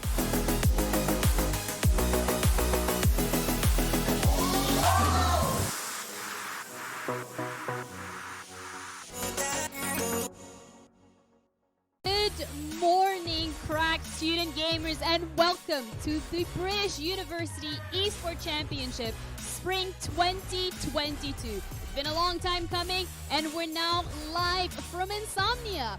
We're back bigger than ever. We have so much going on here.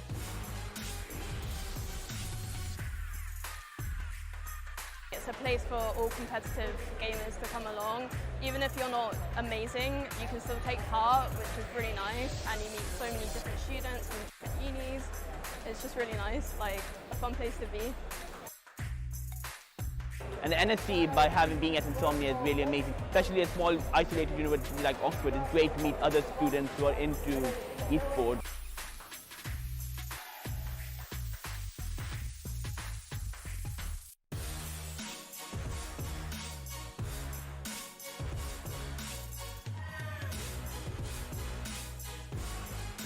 So we've got a spectator area where the student communities come and they're meeting up for the first time in probably 2 years, getting to watch the finals, and then we've also got the teams on stage playing against each other. And then also we've got a student LAN as well, as kind of like a mini LAN in a wider bring your own computer over the weekend.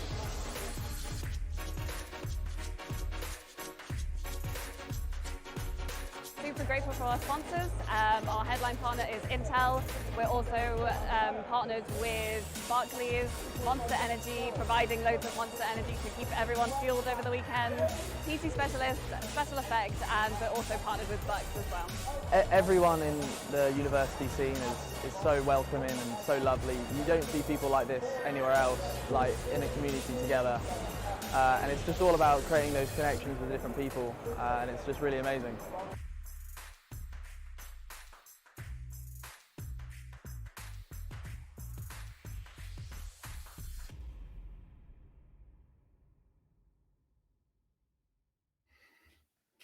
Hello, everybody. Welcome back. We are in the finals after an absolutely insane triple set between Bulls and Kent.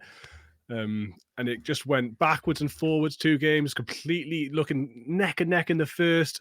Kent coming out strong in the second. And then Bulls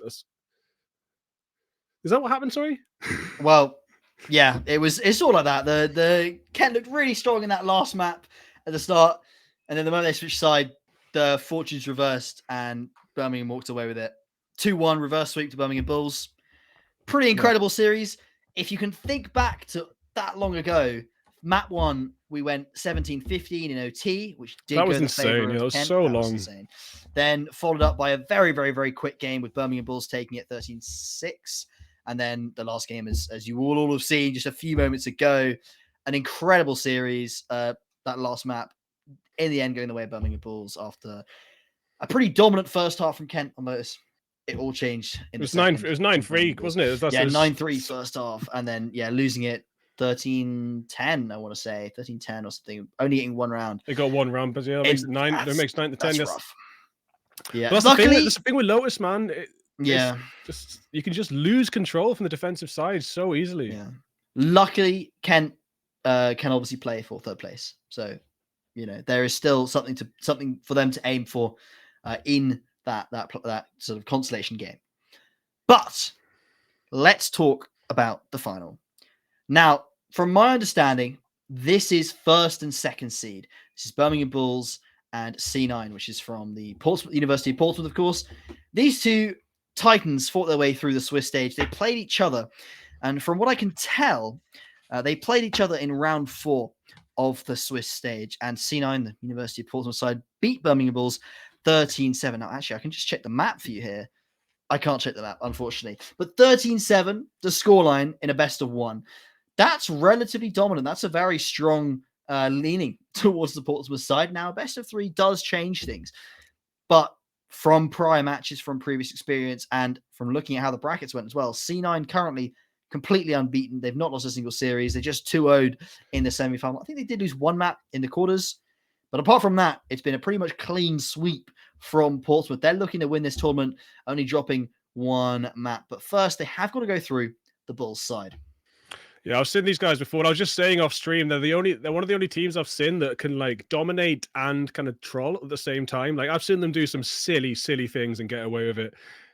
So it's going to be an interesting finals, and if it's as interesting as the last match, I normally have a lot more notes. I've normally got like which players have got like 4Ks, etc. But the past 3 games have just been so intense, and the Bulls coming out of that, they're going to be in a good mood, I think, moving into this final. Probably feeling quite confident. Probably looking to get some good aggressions going. They had some really good aggressions going in that last. They were finishing off Lotus as well. When it's so attacking side, you just dominate, and get a comeback. It's going to put you in a good mood moving into the finals. But of course, like you said, C9 unbeaten up to this stage. Portsmouth looking extremely strong as well. And I have seen these guys play in other leagues, and they are very, very impressive.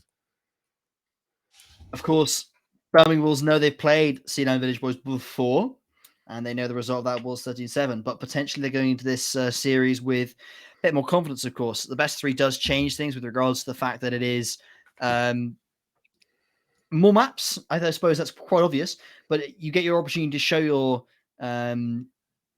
level on more than just the one map. You can then play a little bit around with your veto, because now you know that they're potentially better than you on that particular map that you played them on in the Swiss stage. You have 2 options here. Do you decide to ban that map straight out?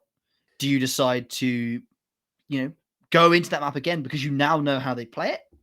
There's a decision to be made, and hopefully we will find out shortly what the map video will be. The teams are currently still, I believe, going through that, so hopefully they will hurry up and we can get our map videos on board. But again, we don't know what the map was they played before. We can't find the information on that.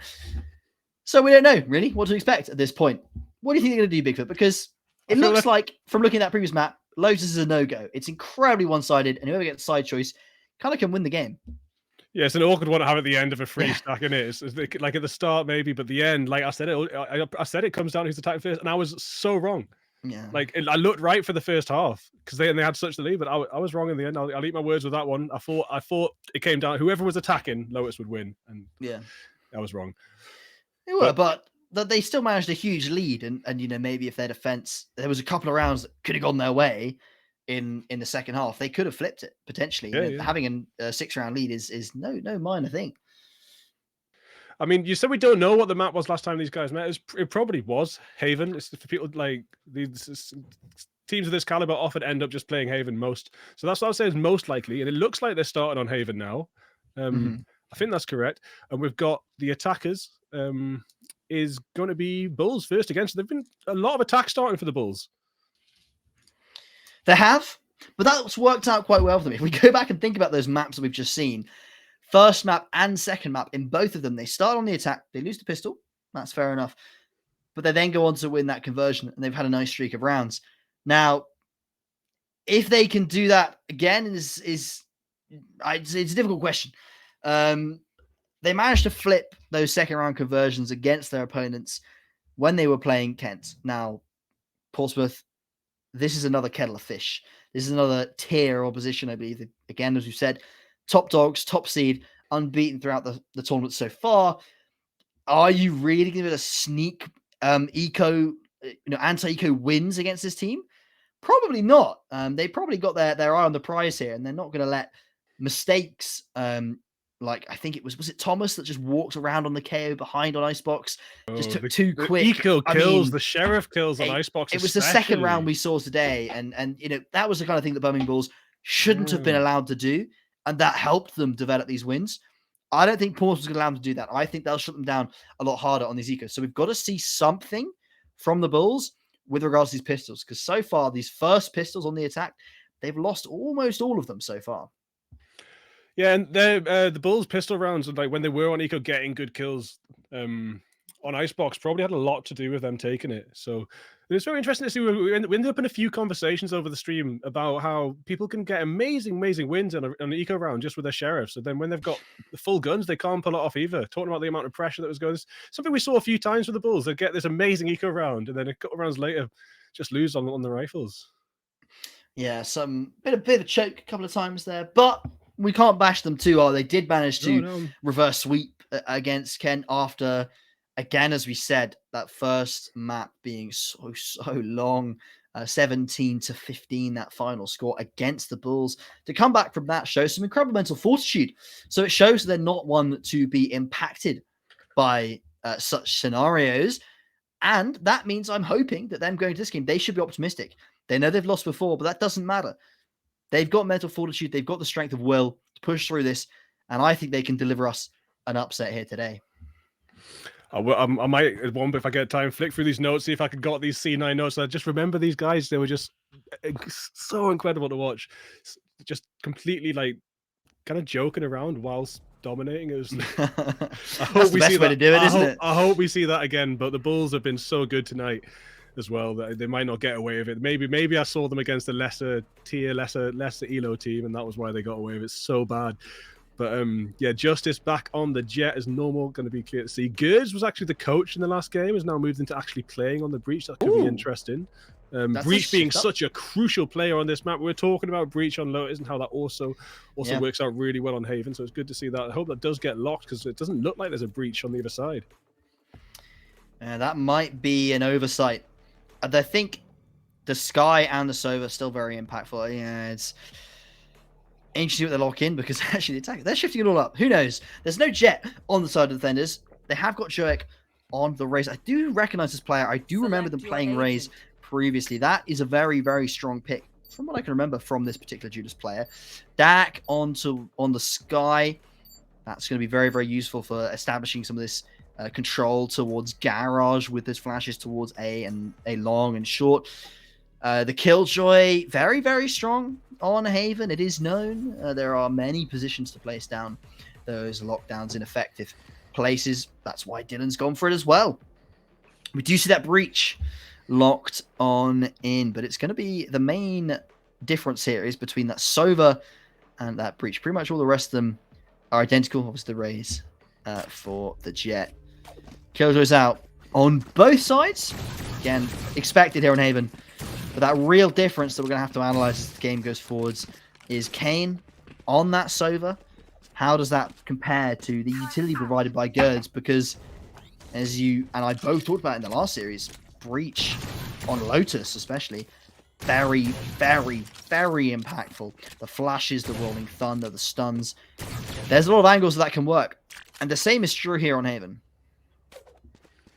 Big shout out to Melon, who's not with us for this game, has been replaced by Gers. I'm sure Melon's watching in the chat, but shout out for your performance last game, and we'll see. An incredible, yeah.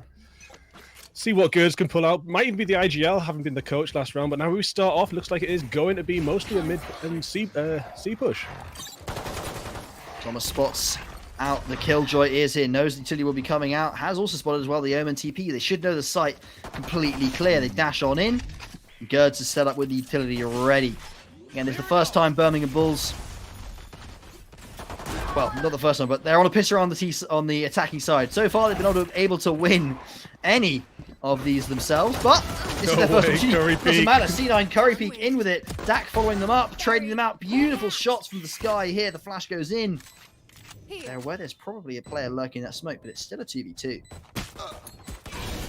Oh my days. Kane getting a little bit lost in the smoke there, looking for those swarm grenades. Going to be the last one standing against Flip here. There's people on longs as well. Going to be really hard to get this out in time. Does see the last little bit of the coat. Flip does come out on top. Very, very good first round for the Bulls. They're going to be very happy with that. They absolutely swamped Curry Peak with util, and he was so confused. He ended up just having to TP through the attacking smoke that fortunately was there on CT, through to the safety of CT, and got away with their life. Getting another crazy jump kill out the window in the middle of that round. Really good stuff. But fortunately, the Village Boys going to lose that first round and hand it over to the Bulls. A lot of that was on Dak, of course, jumping out. But it wasn't enough to kill them the round. Flip the Omen on the back of the site was the crucial component there. Dak's entries towards that retake, not enough for his team. Flashing in towards short, the raise nade does a lot of damage, and the reflash as well almost works out, but Dak and Joek both knocked down Thomas. Finding a couple of lovely entries, and actually they're leaving. Kane is here though with the Sheriff on. They're going to be able to call that this is happening, and the rotates will be cancelled. They'll start running back on over towards C.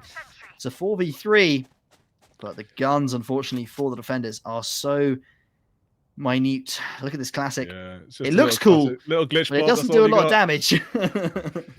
No, I mean the Bulls were so good at this in the last few free games, the rotations when they needed to, but unfortunately, it can take quite a little while to rotate from A to C on Haven, and as you saw, Curry Peak's made the way back round pretty steady. It's very, very calm, though. You would expect them to keep rushing through, and they have an easy Spectre kill for Yari Flip. Curry Peak goes down. Smokes come out. Going to get a hold of that site and get that spike down pretty simply, I think. You just see Soda's knife. It's like a sledgehammer. Oh, is it fire, or was it... Well, there's a couple ones. The ice one. Oh my, it looks sick, but it's also massive. Fiery sledgehammer. There's a big ice one. I don't know, I didn't see it. No way.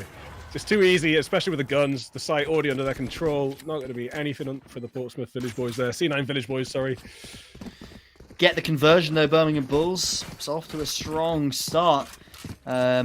We didn't talk about the veto, actually, for this series, so we'll just go through it quickly. Yeah, you got it there. We have, yes. C9 did choose pick into Haven. Birmingham then picked into Pearl, so something we didn't see last series. Nice. And then Ascent will be the decider, something we saw Birmingham do very well at in the second map of the previous series. So that's one to watch out for. Birmingham need to stay alive for the first two maps. And map 3 could be a spicy one. Very slow round for the bonus, of course. They know, Birmingham Bulls know that their opponents are going to be the ones with the advantage here. They don't want to give up anything early. They don't want to rush into anything. Just play it slow and see if your opponent makes a mistake. That's the attitude they've got today. Yeah, very slow. Almost started out as a default, but looks like it's starting to edge towards A now. But A is being watched. See, it's about to be seen yet. Information set out. It looks like the pings for attackers have sent down A long. But the rotations are coming through the way. They have some Seekers come out. That could be pretty useful for them here. And the Hawk. Bulls almost got control of sight. Smoke's going to stop any peaks from Heaven and CT. Yeah, they're going to get the spike down, actually. Pretty well. But the retake is ready to go. Oh, yeah, that's the icy one. Oh, that's going to do a lot of damage. Oh, no! He shock-darted the whole team! 3 of them in Heaven there, and all of them get hit by that dart. That's so much damage. This is an absolute casserole of a fight right now. An absolute mess. And I He couldn't still track gets any the of that. defuse. That is But the- Kane gets the defuse. What was I and- telling you, mate? They joke and they win. Look Kane at was that just, hammer. Kane was just Look at- joking, just shock darting the entire team for a laugh, That and then was getting the ridiculous. defuse anyway. Wow. What a mess of a round that was. Crazy. But it works out. It works out for the defenders there. Probably losing a few more players than they would have liked. Obviously, that was their rifle round, and they spent all their money to afford it. Losing everything but just Kane's gun is not the ideal scenario. The rest of them will be lacking, whether it be in shields, whether it be in weaponry. They've got a Judge and a Spectre out. See how they do. The nade going in early won't find anything. But Joek. No charges. Walking on up. The contesting of C long with the smoke there is a smart one. It means that they can't rotate off C, these defenders, because they don't know what's going on behind that smoke. Oh, they're not going to check Dak. He doesn't do the trigger discipline. He just takes the kill. Yeah, sometimes you just want to take it, and it can often be the first or the best call. Oh. Going to be a Spectre. I wasn't sure if that was going to come through, but the spray does move and gets good. Actually started off spraying on Dylan. Finishes Dylan off anyway. Going to move, pick up the Vandal. Upgrade from the Spectre. Last man standing is just Yari Flip gets satcheled. And Yari Flip will get Joek. And a TDP away as well. Is that going to be A Heaven? Okay. Shadows not ready yet. Not going to jump down for the plant just yet. Kane is starting to investigate, wondering where his player is. Has just heard the teleport of the Omen and the step. So when Omen goes to the plant, not going to push. This is a sensible play. It's a 1v2. Just wait for your teammate to get close to you, right? Because that's where the most of your viability comes. Oh, they have heard the TP though. Oh. But they Good don't know thing where is it's you to. Oh. Doesn't matter. Kane just finds his head anyway. Yeah, easy. Didn't even need to get the head, but does shoot it clean off. You failed. Now flee. Yeah, it's a really good set of skins, though. It comes with like an icy vandal that turns to ice slowly while you don't use it, and then you shoot How it. am I and missing ice all these disappears. like?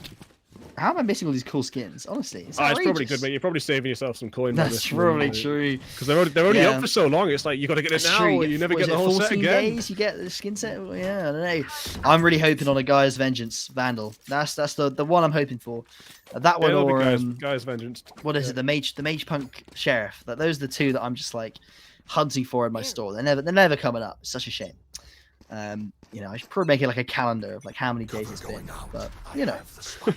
Anyway, the scores now even. The ultimate's not so much. 3 coming up, of course, for the defenders. Curry That is P. C9 Village boys. No way, Curry P. He's spotted and he needs to get out. No Luckily- way, Curry P. No way, you missed the TP. Yikes! That is not what you want to do there on your second rifle round of the game. That is very unfortunate.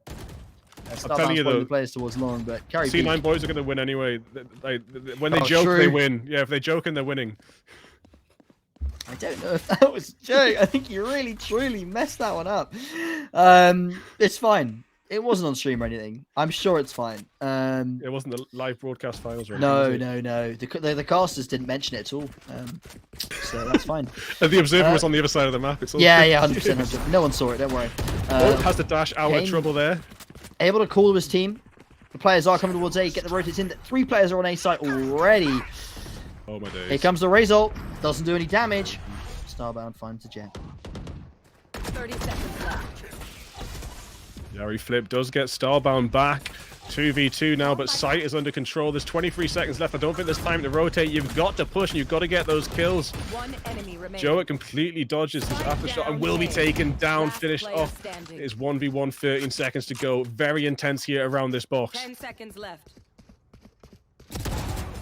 Kane does it again. That's the second 1v1 that he's come out on top. I told you, Pushing him mate. up to They were, 3. they This were is over. joking. Level heads until we're home, yes? Good. Start off the Incredible round with a they're bit of a making it joke work. and then just win. Yeah, I suppose there's some level of superpower in making jokes.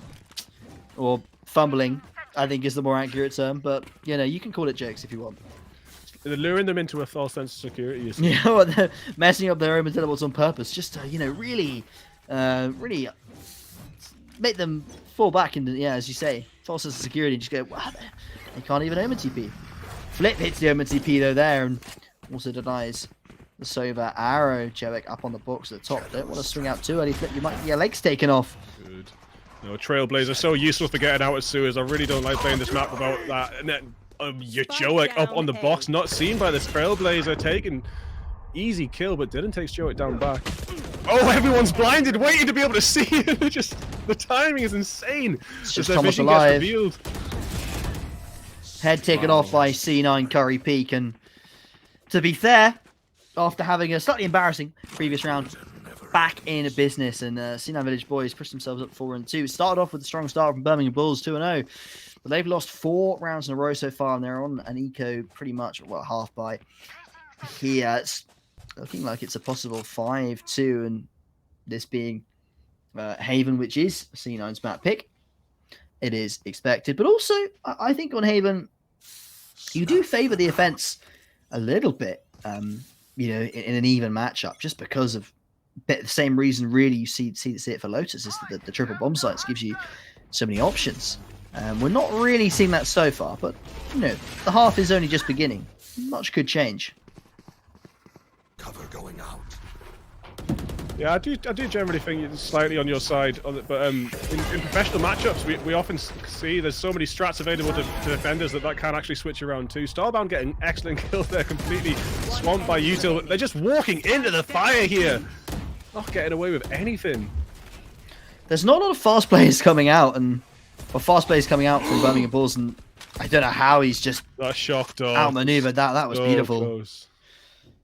Bunny hop. There's not a lot of fast plays coming out though from Birmingham Bulls. They are someone's taking their time, and when they do get to the sites, their opponents seem to have rotated pretty much unanimously onto that bomb site, which is a difficult one to deal with. Of course, if you've got 4, even 3 players on a bomb site that you're heading into, that's suddenly much more of a challenge, right? Haven's theoretically one of those maps where at least one of the bomb sites has to have just one person on it. So if you can walk close and take the map control to allow you to execute onto a site at late notice to your opponents, that should give you an advantage here. But so far, not panning out for them. Again, a couple of ults now up and available, of course, for the attack, including that Killjoy lockdown. Now, that could, of course, be countered by Starbounds, but it's an option that they may want to go into, especially if they can find out where this Killjoy is setting up. Spike down again, just playing the default. It's a pretty good shout, to be honest. They do need to sort of get some information before they do anything, and especially with the free bomb sites, that can be a really powerful way to play it. Rushes often backfire on this map, like full rush. Cover going out. As we saw on A, like previously. Yeah. So info and patience can help you a lot.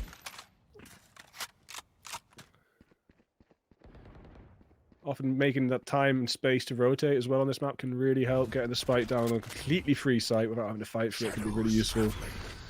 We'll see a lot of Portsmouth just hanging around on site until there's some very clear evidence of a push. It does look like that clear evidence that A has came out and the rotation is coming through. There's 3 players still mid. This could go either way. Oh, Dak did not mean to swing into that many players. Luckily, Starbound and C9 have at least got something in the way of backup trading in there. Thomas has found another though, and Joek on the bomb site. They had control of the spike, and they did for a second. Oh dear. Get those, get the swarm grenades down. I think there might be time to do it with the swarm grenades, but they could easily be shot out. Swarm grenades just shot out. Yeah, both of them gone. No way. 3, 2, 1. I think the stick's going to be plenty. He has it. Absolutely plenty of time.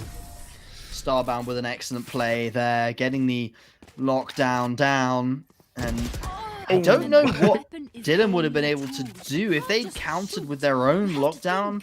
Would there have then been enough time to defuse? They had to leg it out of the opponent's lockdown, but you know, if they drop their own, they know they at least have to push it. I'm not sure what their options really are there. Well, the difference being that Dylan's lockdown could have been pushed and taken out. Yeah. So that we could have seen some absolute chaos. Even if Dylan even had. Oh, Dylan does have one. Yeah. So he could have, but it's a very expensive risk. Very expensive. It is. I think the option that he went with was fine. Once he'd invested those nano swarms, he had to get out of there rather than go for the play. There might have been time if the nano swarms were like executed. so they didn't get shot out? Because once they're going, you can't shoot them out, right? So yeah. If he popped one instantly, maybe that works, but they don't last very long. They really don't know. And it's just while very well we've played been by on about the Star. last round, we're basically seeing the entirety of the Bulls taken out, just swamped again by Portsmouth. 7-2. C9 Village boys having a field day here on defense, and now Jerk's got his ult back up and ready. That's dangerous sight to see. It's one of those ults that I really hate to see when I'm playing my solo queue games. Looking at it, going, "Gosh, the Raze has it again and can't walk forwards at all." You're just terrified of a blast pack and a scream of what does she say actually when she screams her ult? I can't remember. Oh, that's terrible. But you know that sound that everyone knows. Not that I can say it now because I've forgotten it, but it's a terrifying one when it comes. The voice line for ult. What is it? I don't know what she says. It's so funny. Something you've heard 1,000 times. It's not on the tip of your tongue. I'm really annoyed about that. Damn it. Did not just watch this. But anyway, it's like a terrifying one. Just Jet watch this. Oh, that's Jet. Yeah. Silly man, it's Jet. Just Of course, this. everyone knows that's Jet. No, I actually don't. I can't remember what it is now. That feels bad. But, oh well. It's a terrifying sound no matter what sound it is. When it does get popped off and you're just sitting, like I always remember sitting outside A on split and you hear the Raze ult and you're like, she's going to fly down ramp and pop all 4 of us standing here. And Fire in the hole. Fire in the hole. How could we forget? It's so like obvious. That's like literally the #1 thing you should guess. My God. I do like the way it's different for both teams. It makes it you got the different one. You know what I mean? Yeah. If it's your team, it's just there's something else. Yeah. Oh, here comes the party or fire in the hole. That's what it is. There you go. Yeah, learn something new every day. I won't forget that now.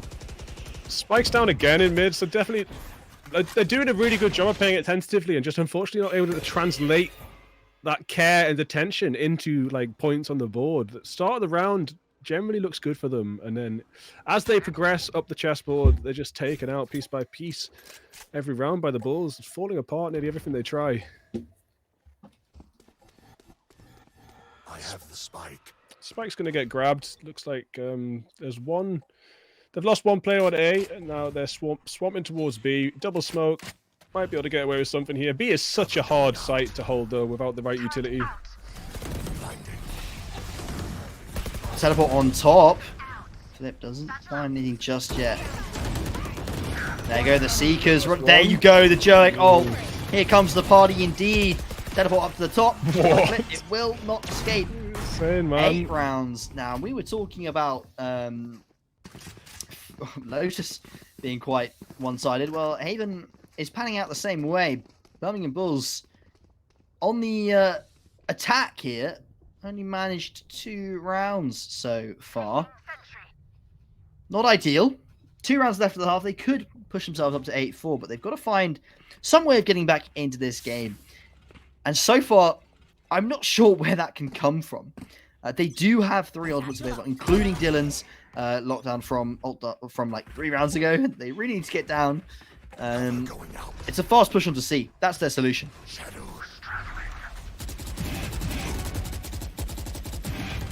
Oh my days, Curry Peak spraying through the smoke, getting free. It's almost 4-1 more. Oh no, well, misread the health there, but it's easy free for Curry Peak. There we go. Oh. Mowing him down. Do you have just Yari doesn't with one matter. small answer? Maybe another small answer, not at all. Easy blind. Do you start to see what I mean a bit about this team and their like comedic dominance? Yeah, they make it look easy and they just make it look like they're having a fun time. It doesn't feel, I think what was it? I think it was the Birmingham Bulls that went for it must have been on Ascent on their defender pistol when they went for that, like they had the Astra Star, the jet dashed and updrafted on top, and then they had the fade like landing right above them so they could shoot through the smoke, and it was basically like this combo of like 4 different pieces of utility to find just one pick at the start of a round. That's not present at all on this C9 Village Boys side. They're just having a fun time and memeing it up. And Joek finding 2 quick kills, makes it look easy. Dak finds a 3rd. Again, Birmingham Bulls locked completely out of the round. Team nade, Dak team finds nade. another. Team nade as well. Doesn't matter. Dak's still pushing forward once more. It's just jokes. They're just joking. Team Nade, Team Shock Dot. My goodness, 10 rounds to 2, the most dominant game we've seen so far. Even the Lotus game only ended, the first half ended 9-3. Here, 10-2, and it favored the defenders at the time. Oh, it's such a phenomenal performance. I don't know if the Bulls are going to be able to do anything in this half, in this half to put it back. I mean, we will see them switch sides, but they'll change the dynamic of the game a little bit. But it's just been so dominant here from C9 Village Boys.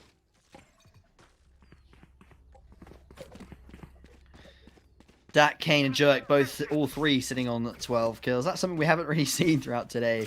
There's been a lot, individuals sticking out massively. Of course, that was Justice at one point, Thomas in the last round of the series as well. There were some incredible moments from so many individuals, whereas it looks like C9 Village Boys, they're just doing well as a team.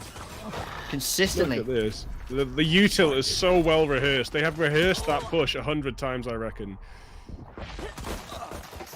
Maybe they have. Maybe they're just good at it. First time off the bat, of course, Thomas finds kill onto that opposite number. Now, for the first time in a while, we start seeing an even round. 2-on-2. Justice. One enemy remaining. Reigns supreme, trying to push on up. Yeah, I think they've got it. Curry Peak on 15 HP, about to get blinded, will get taken out. It doesn't matter how good the push is, the post plant falls to pieces. The Bulls get one back on the board. Is this, I mean, I know it's only the first round, but is this going to be another Lotus story, Bigfoot? Are we going to be here for the 10 rounds as we watch Birmingham pull off an insane comeback on the defensive half? Potentially, right? I mean, it's inverse though, isn't it? Because it's because this is supposed to be attacker side of map too, but it was 10 points to the defenders. So it's like this weird situation, the sort of similar but inverse. Well, now that Birmingham have won the pistol, wouldn't it just be fate for C9 Village Boys to just upset them on the anti-eco? Birmingham did it so many times. Well, there's 4 sheriffs is what I'm seeing, and Blitz mowing them down though. The air is so strong.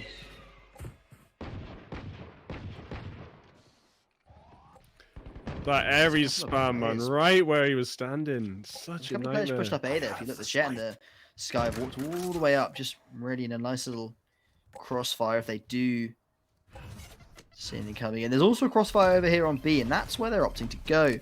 Nade goes in towards the back of site, but it's really got to be... Dak's got to get a flash off here to open up the site. Otherwise, they're going to be caught in the crossfire. The smokes land. Actually, that breaks it up. Dak's going to try and walk through here. But finds a kill off of it. How does Dak get away with that kill? Staring down the barrel of an Ares. Once you've already been seen and still getting the Sheriff shots off. Gertz takes down Joke. Curry peeks it in here with a cheeky Sheriff. Will be taken down. There we have it. Bulls again on the board. Cheers, mate. Cheers, mate. Cheers, mate. Indeed. Our best impressions there. I don't know how good it was, but I'm sure it was fine, right? That's not offending anybody. Yeah. 6 rounds in the lead, of course, to the Village Boys. But now they have the rifles in hand. Gun here. Let's see what they can find with them, of course. So far, the last couple of rounds favored the defenders. Both times, of course, we did see C9 manage to get onto the bomb site. That's pretty impressive, to be fair. Both rounds, even on the rounds where they had just 4 deagles, they get onto these bomb sites. They get these spikes planted. And then the retakes, you know, they go against them, but that's fine. They're getting onto these sites. They're showing that they can find presence. That's good sign, or a good sign, sorry, for the rifle rounds where they're going to have the weaponry to actually hold off these afterplant scenarios. Dylan's still alive after all of that util comes down, but the minute he peeks, he gets taken down by Kane. Did get one beforehand, though. Kane also getting Yari. It looks like the site is pretty clear now. This defender's storming up long, though. This could be tragic for Kane. About to head back down to long. They do spy. They've seen the whole team right now, and now it's all going to be a gun battle. A bit of util comes out. Shock dart comes out. They do dodge it. Util's starting to run out for both teams by this point, though. There's a little bit left. Cloudbear's going to help quite a lot to split up the team. Good. Makes that push, does get taken down. Dak got 2 on the push, gets traded out. Spike is starting to beat faster. Make it look too easy. Starbound just swings on out. Thomas isn't facing the right way. 11-4 and map 1, Bigfoot might be over faster than any of the maps we've seen so far today. All of the games that we've had today so far have been absolute scorchers. They've been incredible. The Ascent was a bit one-sided, but apart from that, most of them have been incredibly close games with some well thought out matches. But so far, C9 Village Boys is just sort of walking over Haven here. 11-4, 7-round lead. They've got the rifles in hand. They are finally matched up against Birmingham's rifles as well as an operator on the side of the attack, which is an interesting one. Interesting choice indeed. Oh, I'm sorry, on the defense. But we'll see if they can make it work. That is, of course, on the jet. Pretty clean push onto C-site again. This push that they've got backed up by so much util that seems so well rehearsed. It just gets them the access through garage easily onto C-site. They've done it really well so far, but the last time they did this, they actually lost in the post plant. Let's see how well they can hold it down this time. Out go the Seekers. A lot of information now given over to C9, who can opt to push in. They've killed that garage player off of it. Now they know that both players, one towards CT, one towards garage. Justice still has the open hand, has swapped on out. Thomas finds a kill onto Joek and finds the Zakari. That's a triple kill. And back in the game, Birmingham not going to go down without a fight, as it looked like. I think it was a 4v2 at one point there. Doesn't matter. Thomas takes the names. 3.46 seconds left. They do take the dub here and close the gap just a little bit, just a small amount.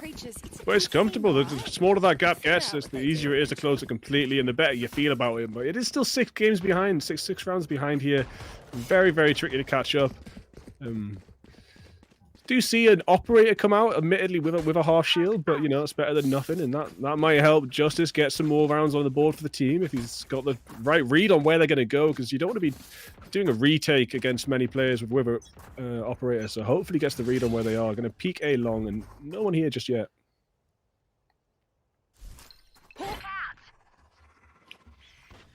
No one in A lobby either. 4 players, 5 players now towards middle. They really want to take this B site, but the spam coming through is going to deny it. Flip takes 1 name off the board.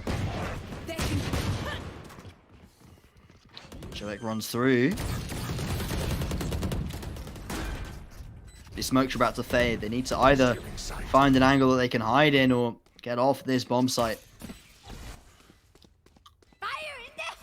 Gary Flip probably going to spy Kane any second now. Kane on is such low health. No way. Kane one-shots Flip, but will be finished off with a unnecessarily high damage bullet from the operator. And then he's going to go off. Justice just finds a third, making this up look easy. As the defenders start to make some momentum, finally go their way. Good. Yeah, looks like the ops helps a lot. We doing this or what? It's working out so far, Birmingham Bulls. Again, there's always that danger that you make one mistake and your opponents are on match point, that C9 can potentially end it all at any moment. But they're not at that point yet. They're still only on 11. There's a chance that if you keep up the streak here, you keep up the pace, you could close out in regulation, not have to face yet another OT. It's a tall order. It's 7 rounds in a row, but doable for a team like Birmingham Bulls that have shown us so much brilliance in the past. Tremor going out, but doesn't find anything. Looks like again, the attack leans towards B. Bulls are playing half shield meta right now. They're trying to go for the economy half shields. It's interesting. Popularized by Fnatic recently. People have been debating it. True. FPX used to do it a lot as well back in the day. But people said it didn't work for them, so they gave up on it. But Fnatic have made it work. They certainly have, and you know, Fnatic's definitely kings of Europe at the moment. Let's see if the Bulls can Why not follow them? Starbound making a very cheeky push. very cheeky push. The defender Killjoy doesn't even get time to go off as Joek finds 4 kills. Starbound finds the last. And all it takes is one mistake. I said that mistake has happened. Now their opponent, that is of course Portsmouth, being on match point here. 6 rounds, 6 opportunities for them to pick up the win here in regulation. Put themselves 1-0 up in this best of 3 series. Don't overthink it. That's yeah, it's looking pretty comfortable. They've been so dominant. Giving us some good laughs on the way as well.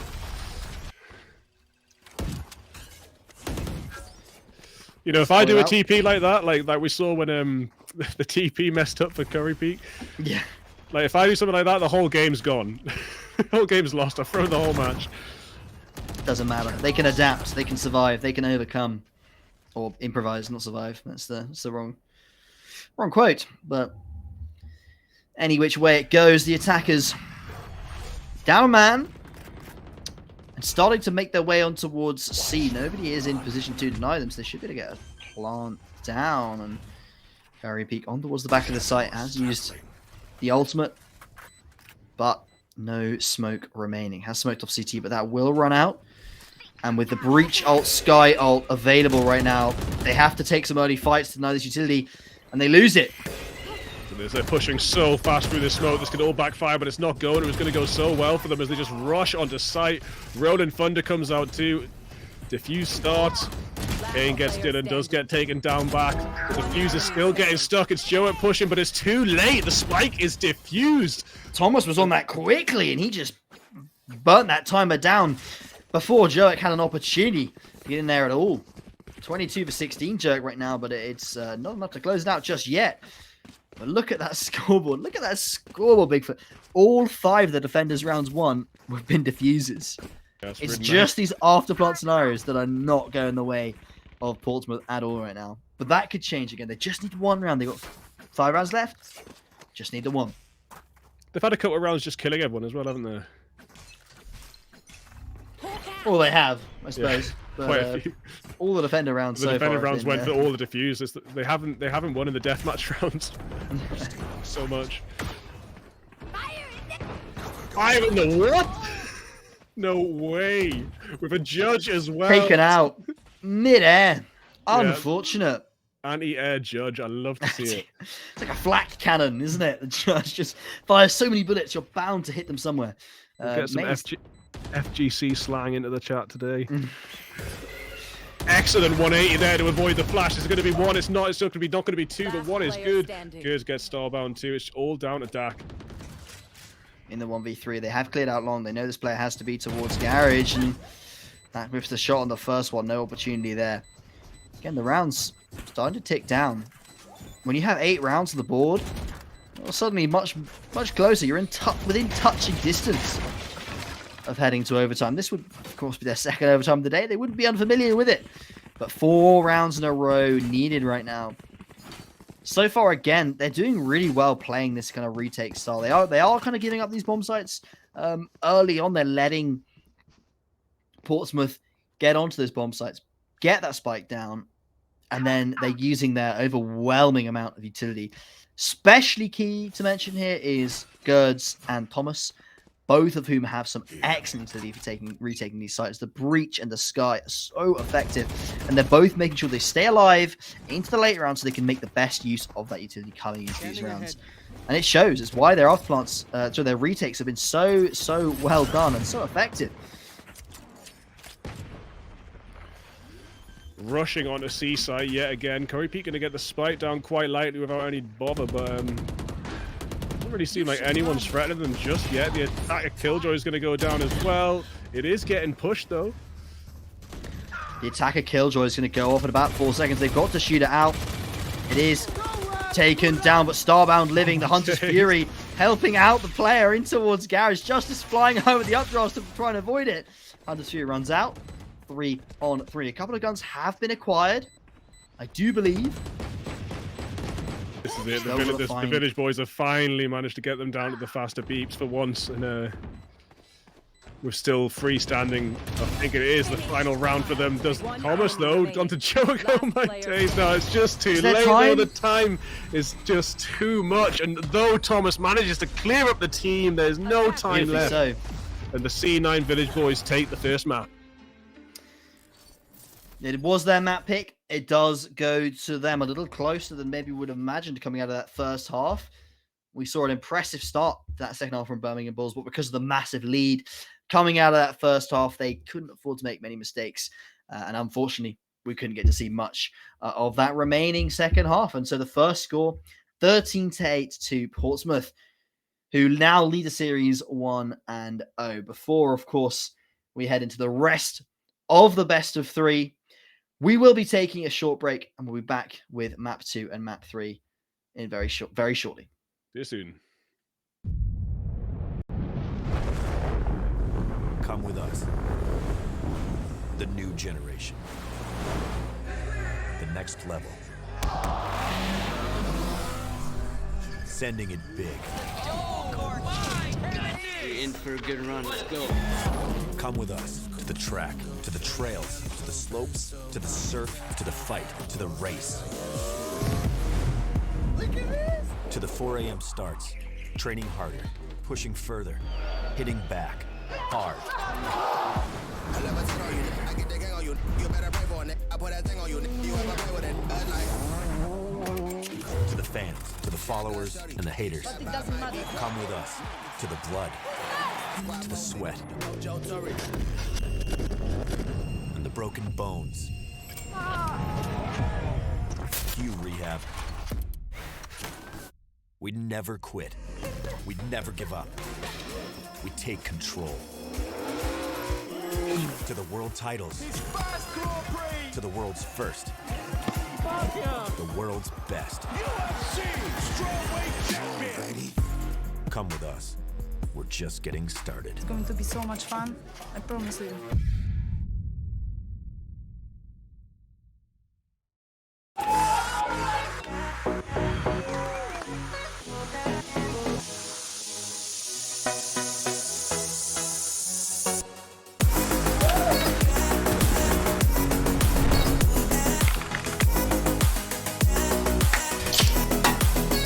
Let's go! Monster Black. Monster Blade! Nice. Monster Black. Monster Black. That right there, monster plays of the week. Okay. Monster Energy is doing a monster site giveaway.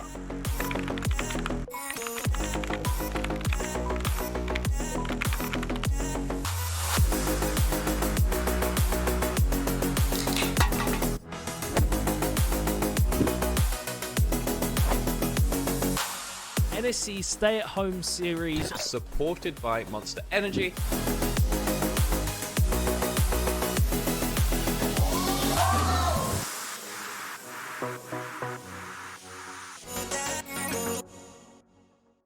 Good morning, crack student gamers, and welcome to the British University Esport Championship Spring 2022. It's been a long time coming, and we're now live from Insomnia. We're back bigger than ever. We have so much going on here.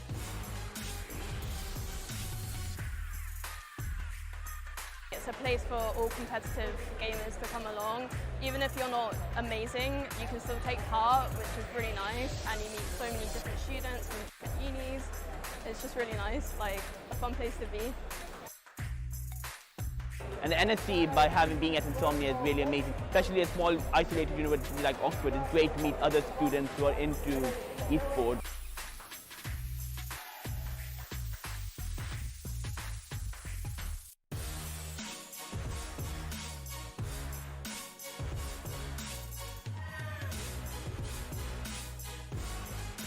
So we've got a spectator area where the student communities come and they're meeting up for the first time in probably 2 years, getting to watch the finals, and then we've also got the teams on stage playing against each other. And then also we've got a student LAN as well, as kind of like a mini LAN in a wider bring your own computer over the weekend.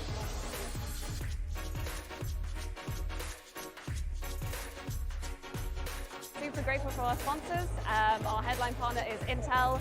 We're also partnered with Barclays, Monster Energy, providing loads of Monster Energy to keep everyone fueled over the weekend.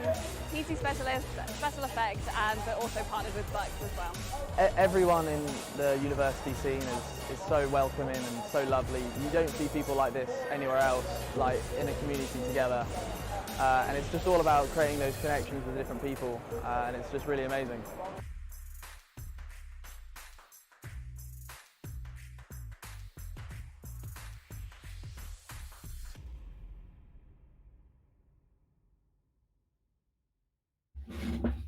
Welcome back, everybody, to the NSE Stay at Home series supported by Monster Energy. We are back. My name is Big Va. I'm here alongside Hanno. And Hanno, we've had such a crazy night so far, haven't we? Excuse me. Of course, I choose that time to go. We certainly have. Yeah, we just had a wonderful game over on Haven, and I believe we are now heading on over towards Pearl. Now, excuse me. Very sorry about that. We just saw C9, University of Portsmouth, pick up map 1 in pretty convincing fashion. It wasn't a complete dominant run from them, but it was relatively convincing. I think 13-8 the final score, if I'm correct. We're now going to be heading over towards Pearl, which is Birmingham's map pick. So hopefully we should start to favour them there. Pearl's not a map we've seen so far today, but we've seen some incredible performances from Birmingham so far. Yes, they fell short last game, and they did fall short back on was it Icebox in the first series. So they've had a couple of losses. Lost Icebox. They won Ascent and Lotus. And they've had a lot of attack starts. So they were attack start Icebox, attack start Ascent, defense start Lotus, attack start Haven, and attack start Pearl as well. They are going to be starting on that attack. That's going to be a difficult one, I think. We'll see if they can make it pan out for themselves. Pearl's an interesting map for me to see. I've not seen it played that much in the last few weeks. Just, I don't know, didn't seem to be that not many people picking it. We'll see if this is something that Birmingham Bulls can pull off some kind of a comeback on, because again, as we talked about before, best 3 series, when you lose map 1, pressure's on you. They showed it in the semi-finals that didn't phase them at all, despite going 30 rounds in their first map. They came back in map 2 and just stopped. They had a brilliant map and pushed it to game 3. They're going to need to do that again here. Otherwise, well, Portsmouth could run away with the game. They are currently 1-0 up. They're feeling confident. They looked incredibly confident in that game. Both of you and I were saying how there were some comedy moments. There was some interesting players from them that looked like they were just having a lot of fun in this series. And if they can keep that up, they can keep up that dominance as well. They'll be walking home with potentially a 2-0 victory, dropping only 1 map across the tournament. As I believe their only map loss so far was in that quarters. They might make it happen again here in the finals. We've got Gerd stepping back out to welcome back Melon to the fight. So Melon taking a little break last round. The only player out of the Bulls to take a break in 5 games.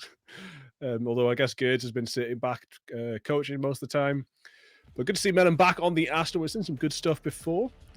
Some lock-ins already coming. Got Curry Peak on the fade. Looks like maybe a Viper from Dak. I think Viper's pretty meta on this map. You got some nice walls. You even have a lot of strong lineups if that's what you're going to rely on for the post plant. You usually cannot rely on the traditional controllers, that being Brimstone Omen. You can make Astra work. I believe it's a little challenging, but we'll see if Melon can make it. Well, of course, Melon swapped back in for goods. But as you say, Viper is the meta. And Harbor can be quite good here as well because of how many real long angles you do have to get with those controllers, which can be difficult when you've only got 2 smokes to work with. And we've seen an awful lot in the high tier leagues of Harbor being used to get the plant down right in the middle of B site. So not in default, not opposite default behind the wallbound box, but in the middle of both of them, because it's such an open defuse. It's so hard to do. And then because of that, we've seen other teams using Harbor to counter that, having the Harbor Cove over the spike for the diffuse as well. So it's in the high tier, Harbor's almost been pushed to be like necessary on Pearl in some ways. But no Harbor here tonight. Not today. Viper and Astra, the 2 control picks. Killjoys for both sides. Double fade as well. Breach for Kane. Sky will be the pick for Thomas, who has been pretty rock solid on that Sky. So that's definitely not a pick that I'm putting question marks around. Has performed admirably so far on that Sky, and I imagine will continue to do so. Justice still on the Jet. One-dimensional player. Plays Jet. Doesn't need to play anything else because he's absolutely sick at it. Curry Peak moved off the controllers from last game. Now over on towards this fade. Let's see how Portsmouth does here on Pearl. They are starting on the defense, of course, the favoured side for a little bit. Let's see how this pans out. I'm hoping that there might be a little bit more experimentation here on Pearl. Lots of teams tend to leave that mid area alone. You've got Art, and then I call it B-Link. I'm not sure what the official terminology for it is, but there's a lot of exploitation possible in that mid position. Do you mean the tunnel from mid to B? Yeah, B-Link. That's Link. Yeah. That's B-Link. Yeah. The other one's Art, right? A-Link Art, you know, because there's art in there. Yeah, exactly. I know my call outs. I'm a good player. I know what I'm doing, right? 100%. No. Yeah. Ones I sometimes mix up a secret and flowers at the back of A because you've got 2 CTs on A, 1 secret, 1's flowers. Oh, is it? I just call Flowers it CT. CT. Well, there's 2 of them. Left CT is flowers, right? Left CT CT and right CT. Go back to the classic. He's on your left. He's on your left. I'm still absolutely a person that does that. It's a weakness of mine, but very standard default here from the attackers. If we take a look at how spread out they are, 2 walking in through Art, 1 in main, and then the other couple towards B. No one's seen anyone yet. Not a single player has seen a Jet on the attacking side. It's just seen a little bit of Util, and that's it. They fake some control towards B there, checking the pillar as well as getting the smoke off across, so they know that there's no one playing close. They can likely go for a hit wherever they like. They know that there's people are going to have to be towards this B site, wary of this execute coming in. But the real execute is going towards A. The Jet's still there towards main. The rest are going through Art. Here comes the fights. Yeah, there's a lot of rotation coming through from Portsmouth, but the spike is looking pretty clear to get down. Spike does go down. Justice gets Joic. It's 4 for 4. Dark gonna make this peak and get a little bit of a tickle, maybe. But you see, the Astra does work very well attacking or defending side on this A site. Some really good kills coming in for Melon and Dylan. Defending it so well, but Dak gets one of his own. No, we're completely distracted with Dylan. He gets shot in the back. Curry a lot of whiffs going on here. The 2v1 though, surely they can find Curry Peak. He's low HP. He actually finds Flip and it's a 1v1, but finally somebody lands a headshot. It's Dylan onto the head of their opposite number, the Fade. So we see Birmingham Bulls. It's their map pick. It's their pistol round.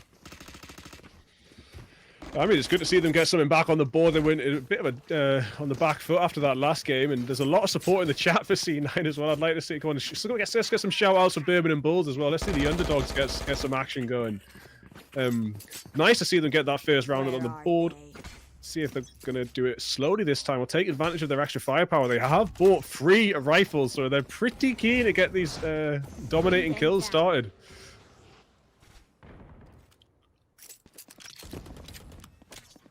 Backing off from B long seems to be their pattern. They kind of smoke it, put the Prowler out, and then leave it. This time they do decide to take a peek. They may have spotted that Viper, but the real presence here is going to be this contact play towards Art. Both players on the defensive left, the angle, and the Killjoys hearing that. They know the players are rotating off A. They don't have to commit to B here, but it looks like they're going to. That could be in a very awkward spot if they don't clear this. People are very used to clearance by now. You normally even see a little bit more wall banging by this point. But, it actually looks like they're going to pull back, even though they've got a bunch of Phantoms in hand. The A site is completely empty now, and Yari Flip has that information, calling the team round. Lovely shot. Jack gets Melon, though. Beautiful headshot. But look how deep that Killjoy is Yari towards Flip. CT. Doesn't matter. Flip pushes a little bit too far. Starbound takes their head off, and suddenly Birmingham Bulls look, they're about to get upset in the same style they've done to so many others. They're in a 3v5, and Kane's ready with the util. Dylan, an unfortunate position. They're stunned. Dinked by the frenzy. Didn't do any damage, really. And he's just stuck in the corner. God. Surely he falls. All that rotation just to be stuck in the same situation and then taken out. Your 3 Phantoms stolen.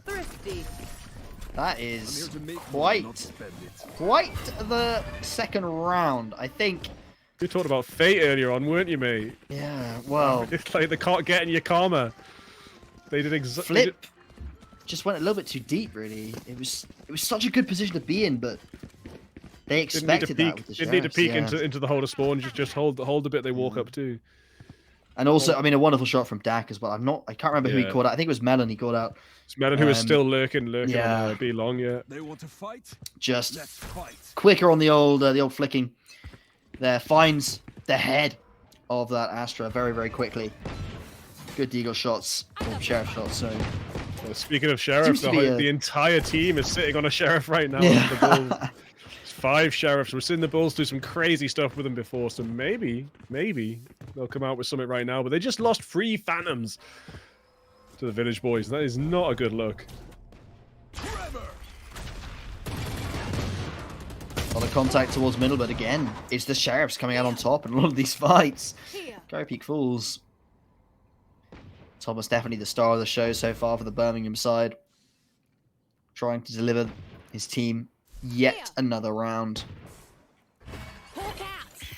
Flash goes in, doesn't find anyone, but Kane is forced back. Yeah, lots of Utah going to force people back. Those sheriff shots going to keep coming out. Yari Flip gets another one. They're up on the board with just the sheriffs. Why are they so good with them, man? Everyone seems to be so much better at positioning, aiming, reaction speed, only when they're holding a sheriff. Anything else? No. Just the sheriff is absolutely meta. Joek picked up a Vandal. Did get 1 kill before Justice traded out. No, absolutely lovely. No way. The 5 sheriffs overcome. Every time. I mean, at this point, it shouldn't even surprise us, should it? It should just be, oh, well, they've all bought sheriffs. This should be a free win. That's just the attitude I'm going to have towards it, which is incredible, but that's how I see it at this point.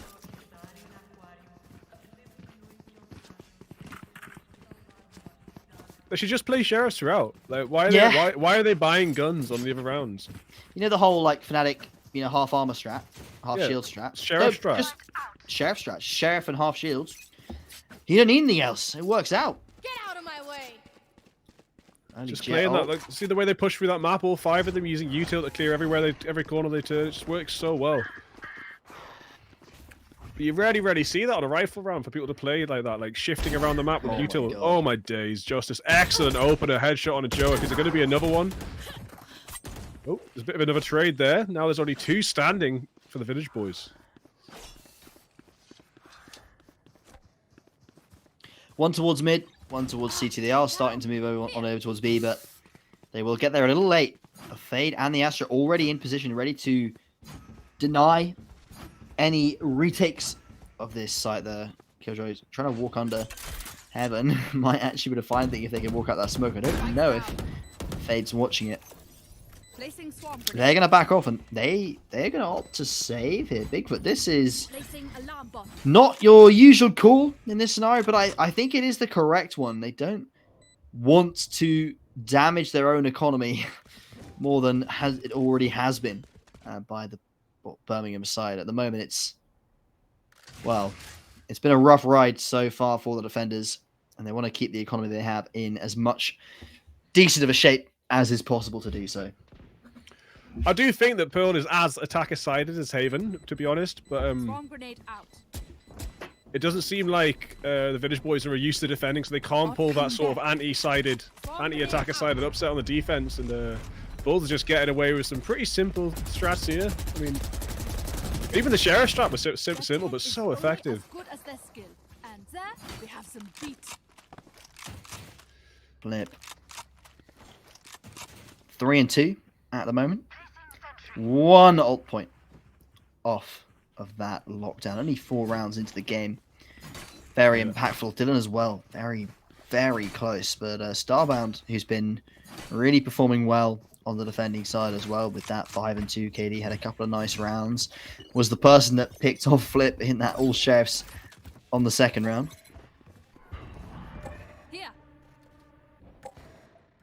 Slow start to the round. We see aggression towards A longer. Look at that. That's going to wrap behind, and they might get caught out in mid if they're not careful. Yeah, the mid push has came through. There's some entrance into R, and talking about the ult economy, there's very good ult economy for both sides. So I'm pretty sure, like the next round, we'll have a little bit more chaos than we've seen. A little bit less of this patience. We'll see like lockdowns coming out. We'll see Nightfall coming out. Starbound takes a little tickle to the foot or the waist there from Flip, but not enough to do anything major. Flip going to recall those bots, head through to B long. Flip is holding the spike, of course, so being the only one watching flank, you don't want to stay there too long. Got to get there down to sight or give the spike to someone else.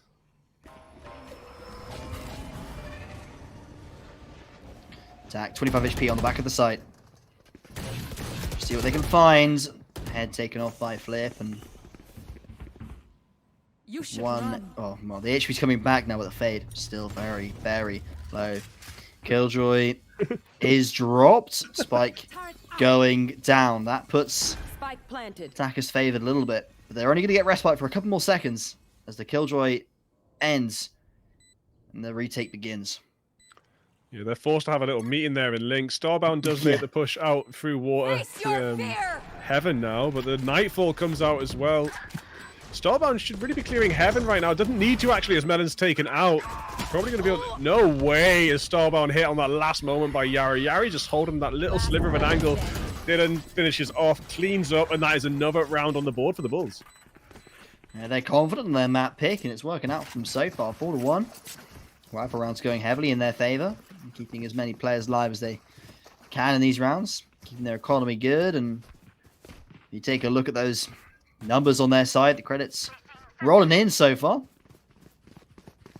Thomas as well with the ults available. You were saying ults start to roll in, all of them, well, not all of them, most of them looking pretty close. Starbound on theirs, Dak and Jerk almost. Even Curry Peak's not far off. Thomas and Melon, the only two really with a chance of getting theirs on the attack. And it's going to be Thomas's that is most impactful, I think, for the Bulls side. The Seekers can really, really help you root out those defenders in a lot of useful scenarios. Oh my days. You don't often see that. The operator picked off by a Phantom. Yeah, that must have been a double headshot by Melon at long range.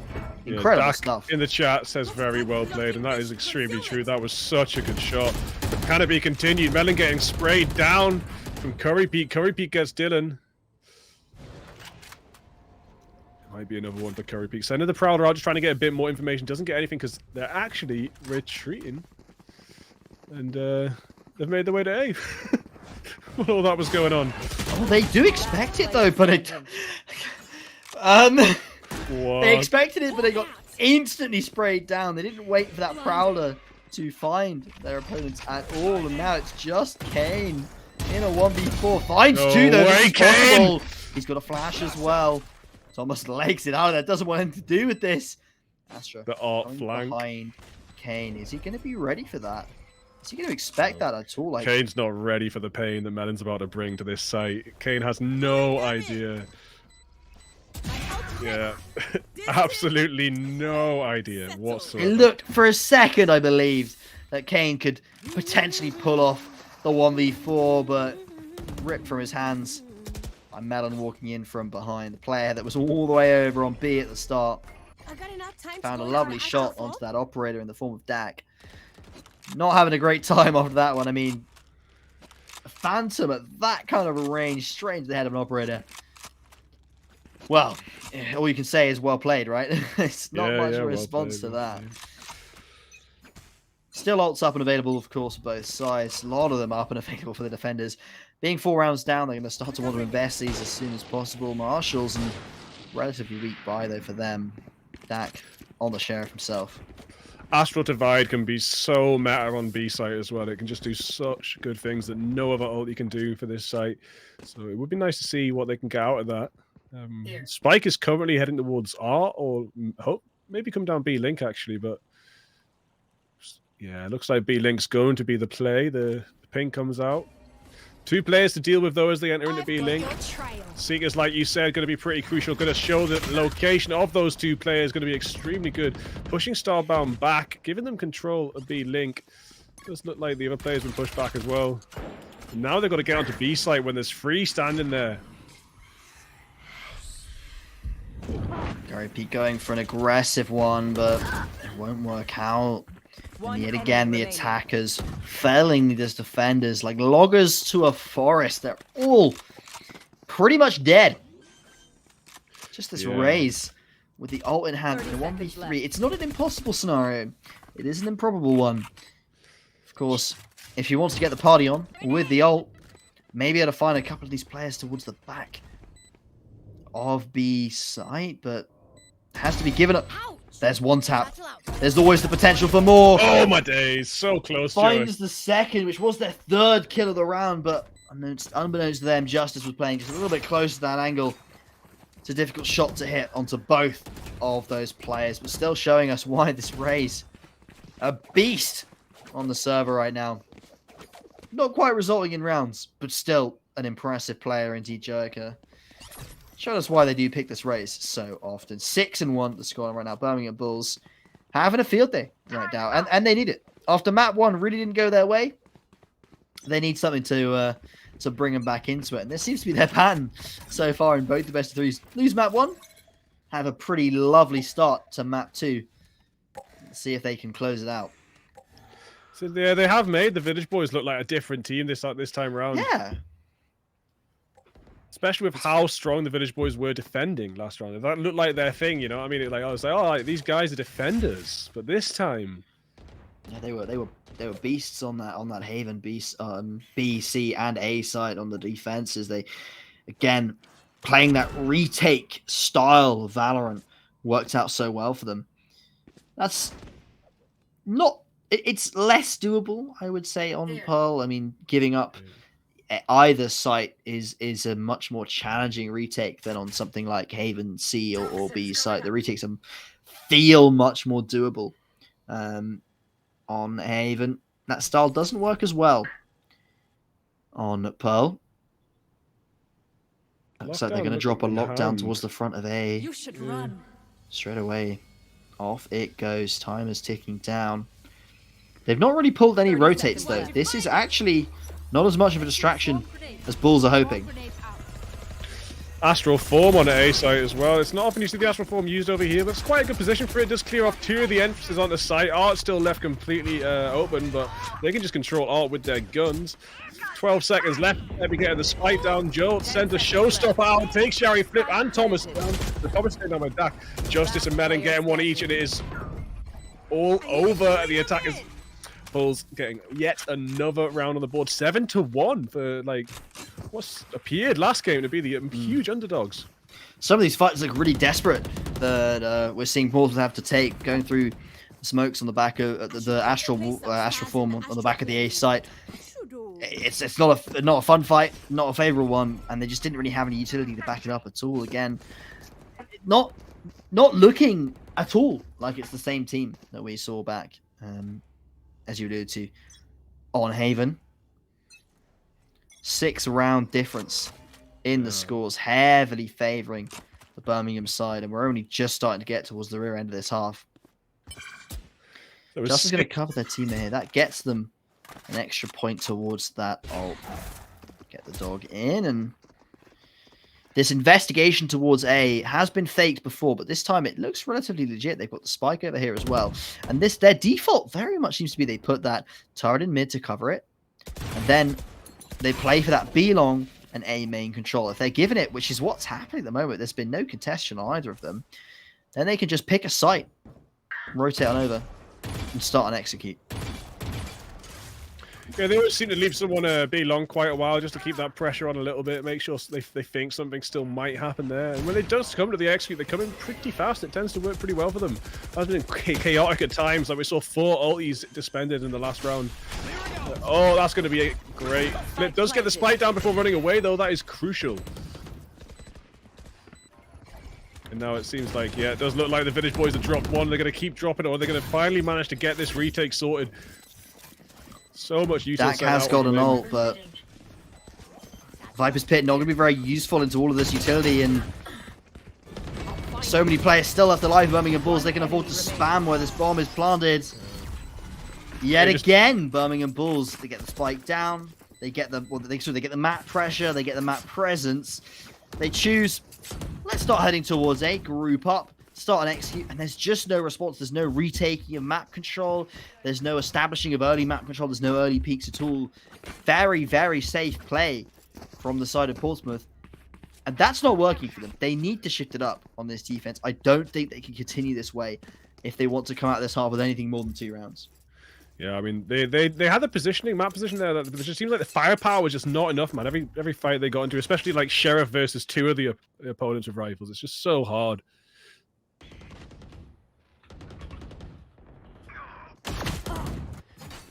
Start to take early contestation, and it works out for them. They've now managed to shut down the players outside of B.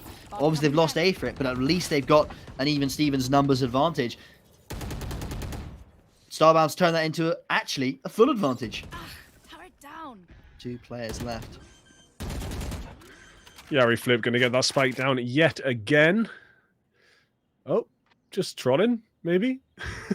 There's a minute on the clock. They've got time to rotate and actually finding the head of the player in towards spawn. It's just Dak's going to hear it. They're legging it. They can hear it. But they can all hear each other. They're running back. Oh, this is just mind games on mind games here. Beautiful stuff. There's so much time on the clock, though. They can afford to do this for at least another 20 seconds. Yeah, and to be honest, the more they play with the minds of the Village Boys, the more the Village Boys are going to get frustrated, probably. I mean, it might only be little bits of effect, but, you know, they've just taken them for a run around the whole map right now. But they're taking so long to get back onto the site and plant that already you see Viper and Killjoy here ready to start a retake. The sky deep in towards Art. They'll hear where Flip's going. They know the util's on the bomb. If they clear that properly, this retake may be possible. One swarm grenade out, second swarm grenade out. Viper's pit dropped by the Village Boys. Doesn't look like Bulls have got too much to do here. Oh no, how did Thomas was on no HP as well and just swings that. Gets both kills easy. One of them blind as well. 5 HP manages to find both Dak and the diffuser. Very, very quick little spray down from him. 3 kills for this guy. Is there ever a round where he hasn't found 3 kills? It's almost unbelievable how consistent this Sky is, and part of the reason why this 8-round lead has felt so dominant from them. 12-6, 2.0 KD. Very, very impressive from the Birmingham Bulls side indeed. Yeah, after the dominating round that the Village Boys started with, we really didn't expect to see this on the second map. It's just been so nice. So we're going to probably be going to a free mapper yet again, which is just, it's been such a long night for all these players. That's going to be 6 games in a row. And the Birmingham Bulls are going to be feeling it. Obviously, C9 managed to close out their second game 2-0. But the quarterfinal for them also went 3 maps. So that'll play 5. This is map 6 of potential 8 for them. Map 7 of potential 9. Or 8 of potential 9 for poor old Birmingham Bulls. Who 2-1. That's a long time to be playing like competitive Val with like 9 games of Valorant at stake. I mean, it's okay when it's online, you can joke around a bit, but there's a lot at stake here. Moving forward from this situation that they're in, it's going to be really hard for Village Boys to come out on top. Nightfall comes in. Nightfall. But Dak managed to make it to the back of the site. It creeps through that smoke. They're so close to sight. They're being held back, but now Thomas with a double kill. Again, the firepower not enough. The Sheriff's just not working out for the Village Boys, as yet again the Bulls just stomp them to bits. Last round. Usually, we look at the Sheriffs and we go, we would favour you here, considering how many rounds how many anti-ecos we've seen go wrong. The Sheriffs seem to be so powerful, but there they just walked all, didn't lose a single player. Thomas found that double kill on the entry. Just clean stuff from Birmingham. Again, it's crazy how much teams vary map to map. When you look back at Haven, you see how dominant the Portsmouth side was. You compare it to now, it's you've said it multiple times, like seeing completely different teams. And I can't believe it's all just down to map. It's incredible how much the map impacts, and the map veto, therefore, impacts the performance of these teams. Nade coming on in. Justice taken very low, but still has all the knives in hand. Yeah, and will escape with their life. With a full swamp of util there, can actually run it around and rotate yet again. These Bulls have been running rings around the Village Boys. So many rotations, but Kane gets an excellent headshot on a Thomas, and they're going to really want to just get this last round on the board. 11-1 situation is not comfortable for the second half whatsoever. Certainly not. And they've actually managed to mark with that utility, but has been instantly destroyed, so Curry Peak won't be getting any value out of that. They need to find a way to deny the plant. Oh, it's beautiful from the fade. No one was watching that side of the wall. He creeps on through. That's a double kill. I've been wondering what exactly a Curry Peak actually is. I think that might be it. Swing through the Astral Divide. Spray down with 2. Justice now trapped in Link, getting held back with Util. Going to get 1, but not going to get the next as Joic finishes off. And yeah, 10-2, you know, 10-1's really uncomfortable. 10-2 is uncomfortable, but, you know, it's more comfortable than 11-1, so all the best. 10-2 was exactly what we saw in Haven, and, well, managed to almost put up a comeback. I don't know how possible that will be here on Pearl. I would say Pearl is much less one-sided than that Haven looked. But, again, it could always surprise me. We'll have to see what their pistol strat is, though, because it does look as though Portal wants to head on over towards A, and they likely going to be going for it quick. The Joek going through Arc could be massive. No blast pack for him, though, so that's not going to be too quick. It's going to have to be a slow push in towards middle and split that A site together. But there's a push coming out from the defenders as well. I mean, Bulls, they're going to go through that door eventually. Sky and the Jet aren't going to hang around there forever. Both players have walked by them and gone straight into Arc. This could be a beautiful flank. Thomas gets Dak. Dak was watching the flank, but Thomas comes out on top. The spike carry goes down. The flash comes out inside. Oh, Kane gets Melon. Flip gets Kane. Curry Peak, last one standing. This is the worst case scenario here. Yes, you won the last round of the first half and finally put yourself up to 2. But a 10-2 scoreline and potentially going to 11 off the pistol. That's Get your gun out, mate. Get your gun out. You got 23 HP. You got to find his head. Little whiff from Thomas, but he again finds a 3K. My goodness, what can this player not do? Every round, just more and more kills for this guy. 11-2 the scoreline. And I think the correct choice is to just buy up here. I think there's no choice on the Portal side but to buy.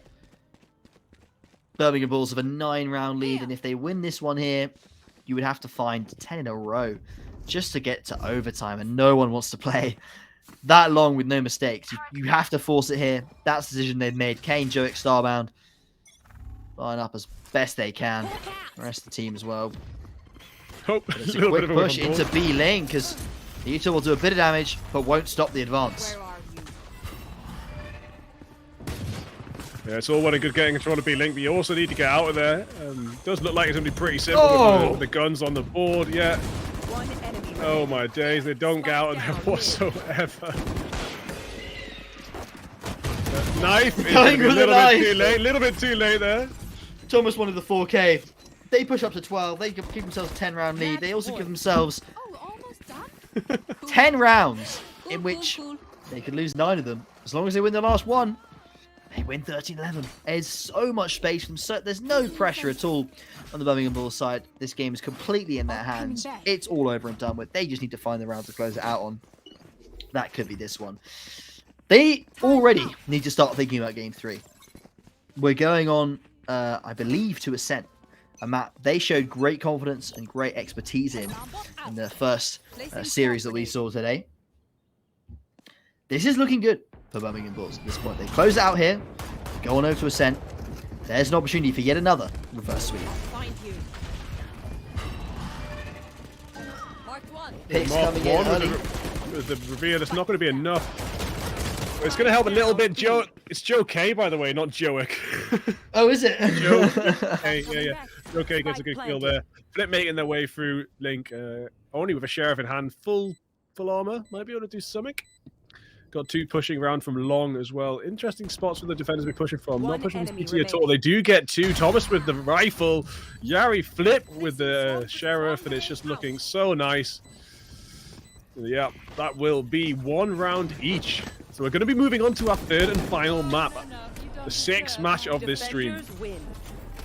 That will be Ascent, where we decide the winners of the NSE Stay at Home series. As the final goes the full distance, Bigfoot. We were worried. Semi-final 1 that we saw was incredible. We had the overtime. We had the Ascent. Very close first half, not so close second. Then we had a beautiful game, map 3 on Lotus. We were both talking about, like, how can the final possibly match up to that? And it has. It's gone all the way to map 3. Haven't had any overtimes, fortunately, but we are going all the way to map 3, which will be Ascent. We've seen Birmingham Bulls do very, very well in it in the past.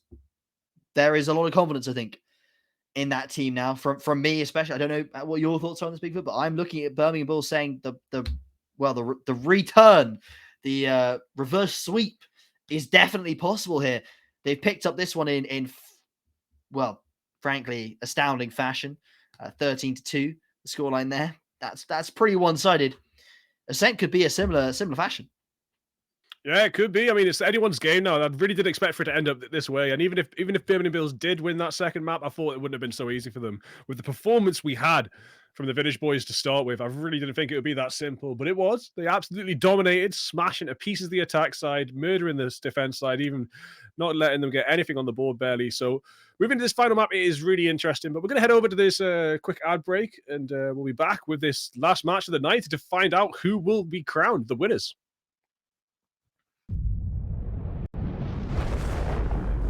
Come with us. The new generation. The next level. Sending it big. You're in for a good run. Let's go. Come with us to the track, to the trails, to the slopes, to the surf, to the fight, to the race. Look at this! To the 4 a.m. starts. Training harder, pushing further, hitting back. Hard.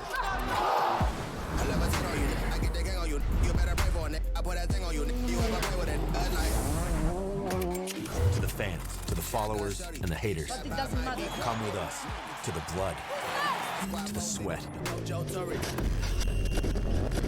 and the broken bones. You rehab. We never quit. We never give up. We take control. To the world titles. To the world's first. The world's best. Come with us. We're just getting started. It's going to be so much fun. I promise you.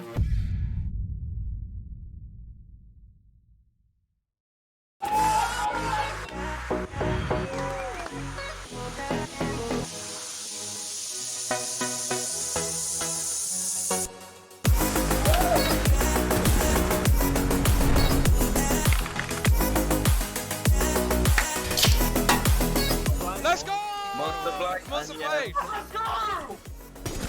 Nice. Monster Blade! Monster Blade! That right there, Monster Plays of the Week. Okay. Monster Energy is doing a monster site giveaway.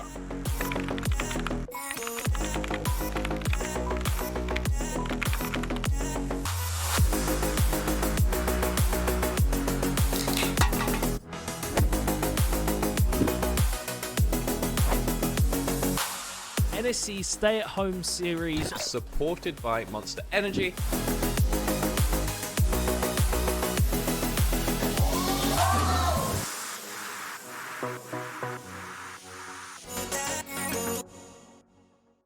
Good morning, crack student gamers, and welcome to the British University Esports Championship Spring 2022. It's been a long time coming, and we're now live from Insomnia. We're back bigger than ever. We have so much going on here.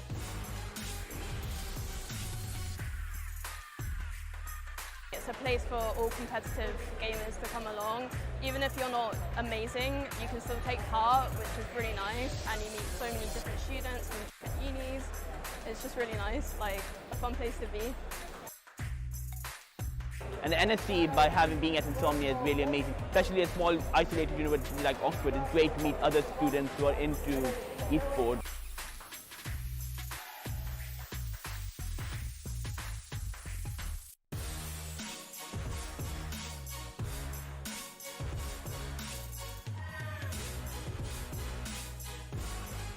So we've got a spectator area where the student communities come and they're meeting up for the first time in probably 2 years, getting to watch the finals, and then we've also got the teams on stage playing against each other.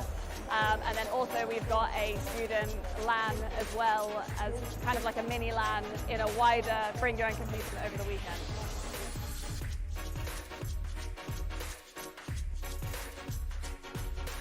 super grateful for our sponsors. Our headline partner is Intel. We're also partnered with Barclays, Monster Energy, providing loads of Monster Energy to keep everyone fueled over the weekend. PT Specialist, Special Effects, and we're also partnered with Bucks as well. Everyone in the university scene is so welcoming and so lovely. You don't see people like this anywhere else, like in a community together. And it's just all about creating those connections with different people, and it's just really amazing.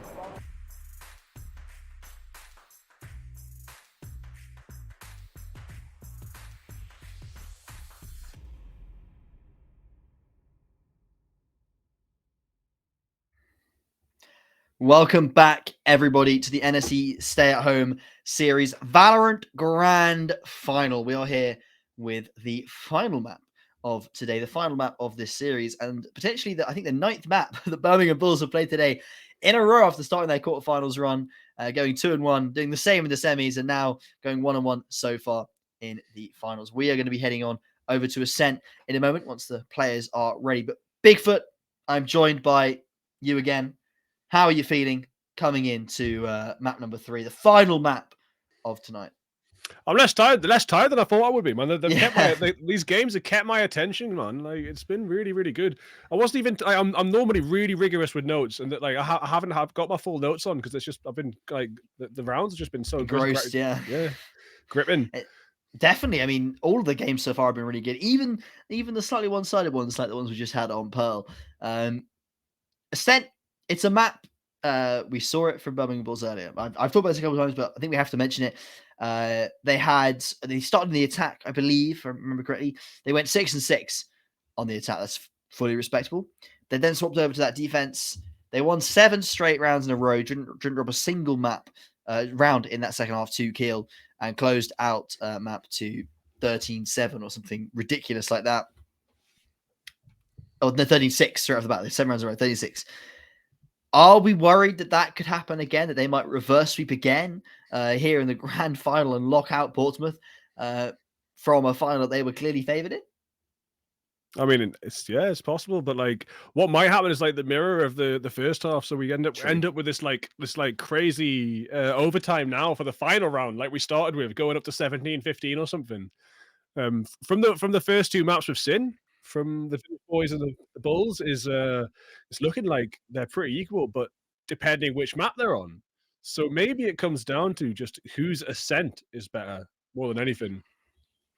Yeah, that's something that we'll only get to see once we head into the game, which should be happening momentarily as we do hop in to Agent Select. Here we go. Look at these lock-ins straight away. Justice, not even bothered mentioning. It's a Jet, as always.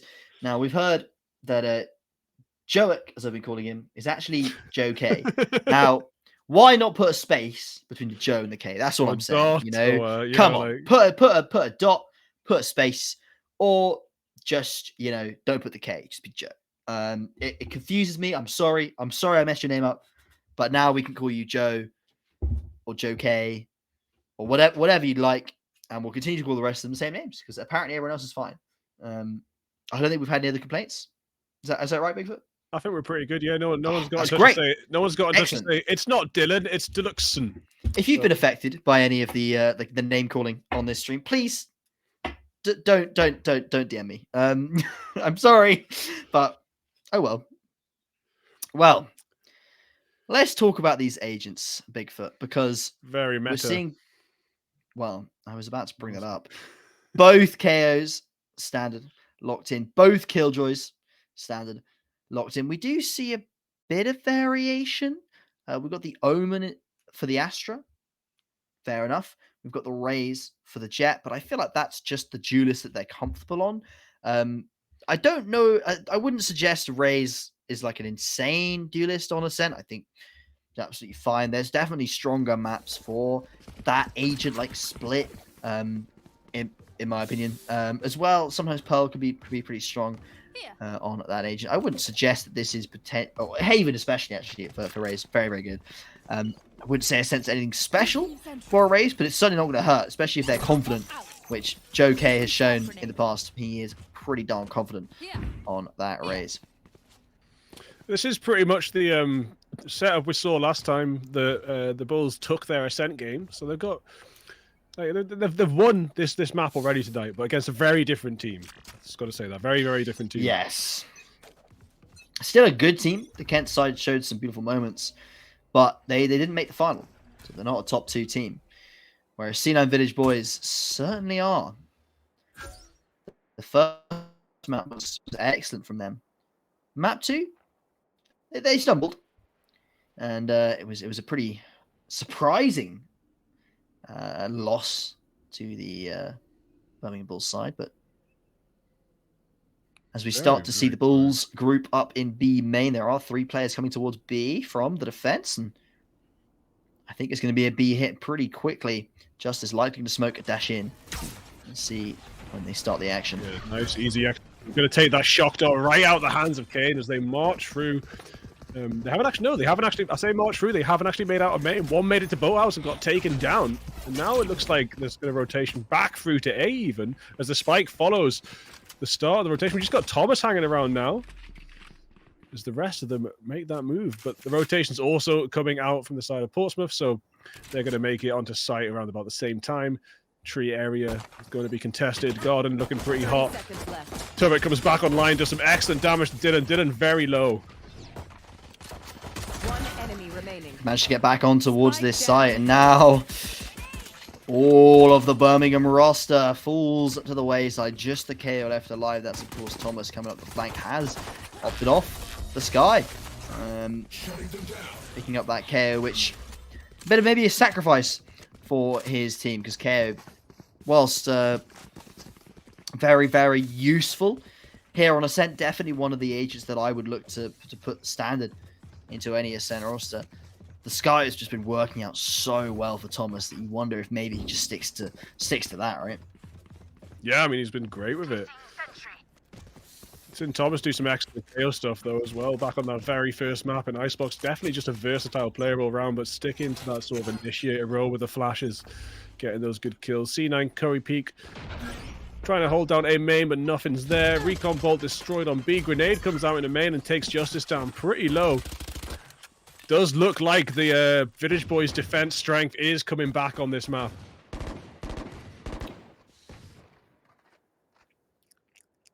Bit of a slow round, of course, from Birmingham. They don't want to give up too much. They've got the Sheriffs in hand. As usual, they're going for that upset, right, with the Sheriffs in hand. But I think Joe he's respectful of that. Doesn't want to walk out into the middle of a Sheriff gun line.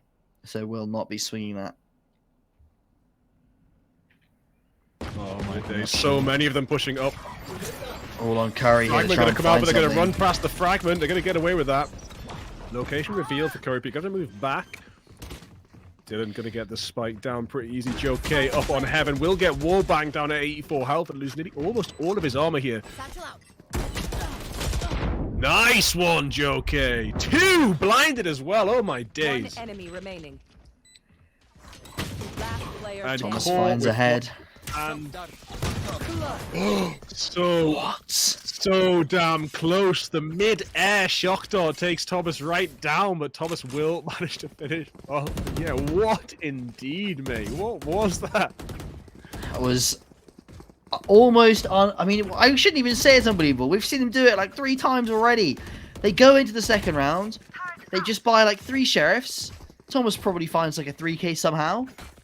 And they upset again. They're so good at doing this on the second round. It's almost like buying the Spectres is a disadvantage. You should just be buying Sheriffs into this team and not letting them get that kind of...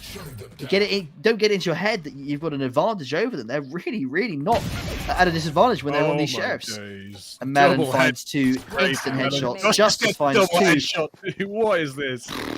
I mean, that's just Birmingham Bulls. This is their classic. They lose the pistol.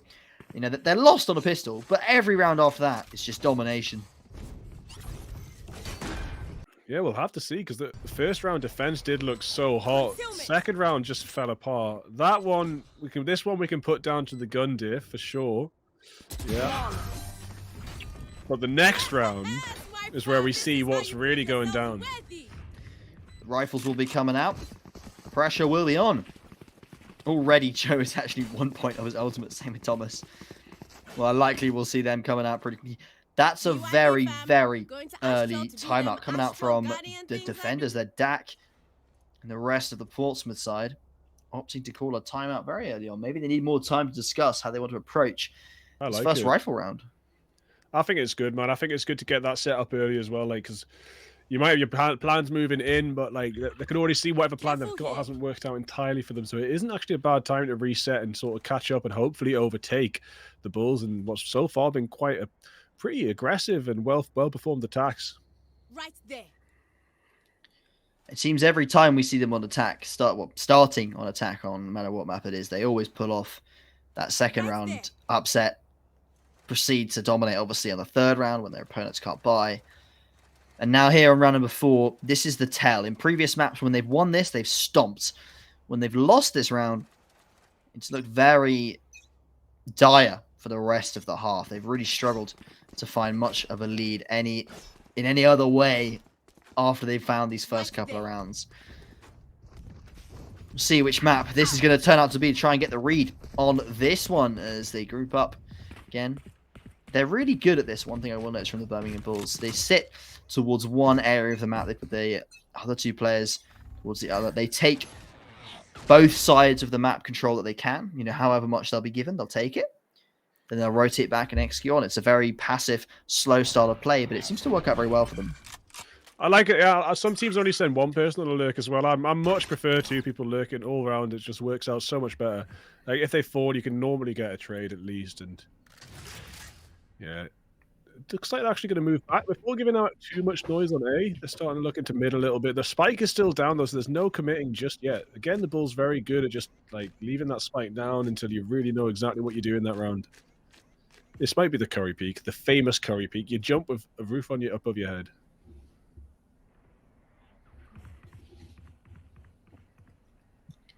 Scares gonna have the 0 point back up, and we'll check. Yep, in it goes. They run back, but one is detected. This is like vital information at this point.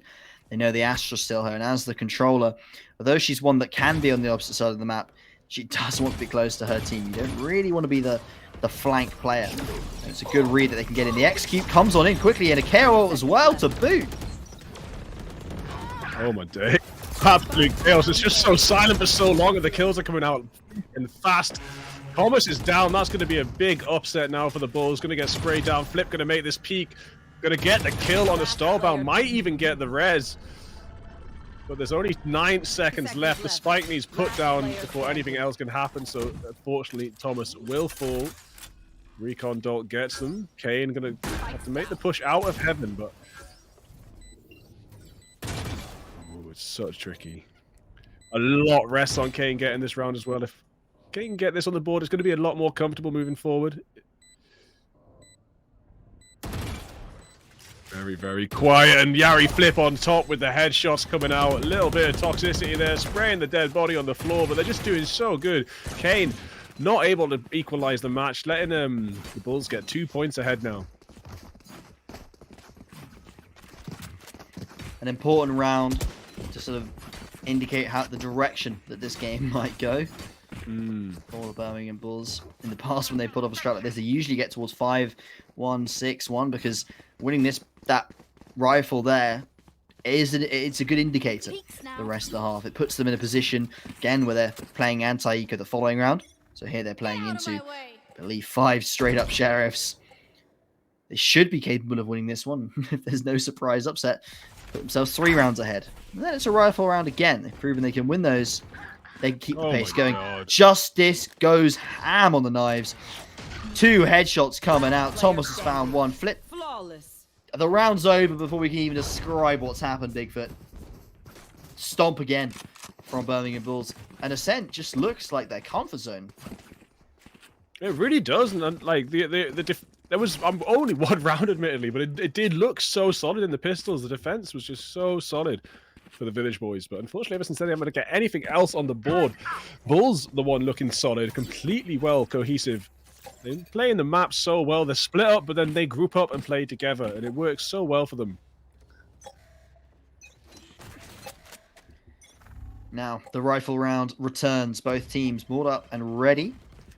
The Razor is actually up and available for the defenders, and He's playing towards short. A quick rotation from the Rays. Could work out in a bunch of multi-kills. They hit the orb being taken, and that's going to give you a good indicator for where the players are. Obviously, Soverdot wants to go for it, but Dak, this is a risky play. The smoke goes down. Oh, 2 scanned. That's quite a lot. Normally, they manage to shoot it out pretty fast, but they can hear the footsteps still as well. Sending 1 dart out. They're definitely aware of something being close by, but Yari flipped fast on the shots, and Dak goes down. There goes the lockdown. Not enough shock darts to deny it left, so that will go off. There's no counter to it. It looks like the walkthrough is coming through middle. They know the players are going to leave through that market area, and they deny it by walking through middle. Oh, we hear the Omen burning there in the corner. He's not having a good time. 30 seconds left. This Astral Divide just doing so much for them. Spike planted. Starman might be able to find 1 or 2. They might expect the Omen to be... Oh, I think he has been spotted, though. On the back there, looked like his gun was poking out.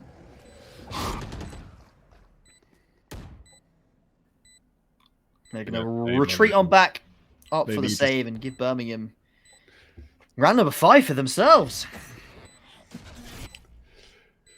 I mean, I would have liked to see them push and get something, but they're probably, in all realisticness, they're just going to die. They're going to get back onto the pistols they don't want to be on. They need something moving forward in this round, and maybe choosing to save is one of the only things they can actually do to help them in these situations. Getting that economy back, playing less of these full eco rounds. That if they can't even get a rifle round, how are they going to get an eco round? I'll find you. It's directly beneath them. Don't even know. They do spam it, but they're not going to find anything. So far, Birmingham Bulls off to a very strong start. Yeah, very. Their rounds have been slow, methodical, but they've been working. It's their approach to the attacking side seems to have shifted a little bit since what we saw in the very first series, where they are playing a lot safer. At the start, they're not rushing into anything, and the style of play is very meticulous in that they're taking, as I said before, they're taking that map control. They're taking it very, very carefully. They don't want to risk any of these mess-ups that have happened to certain other teams with fast, aggressive plays, not panning out. They're running into stacks, etc. Good Prouder as well. Prouder takes those corners. Sorry, go ahead. The Nightfall goes out straight away, and the execute comes in. Yeah, they're going to be absolutely swamped. I mean, again, on this save round, they did have those couple of Vandals, but they're just being swamped so heavy. And Kane now with the Sheriff's going to have to rotate around to play with the team.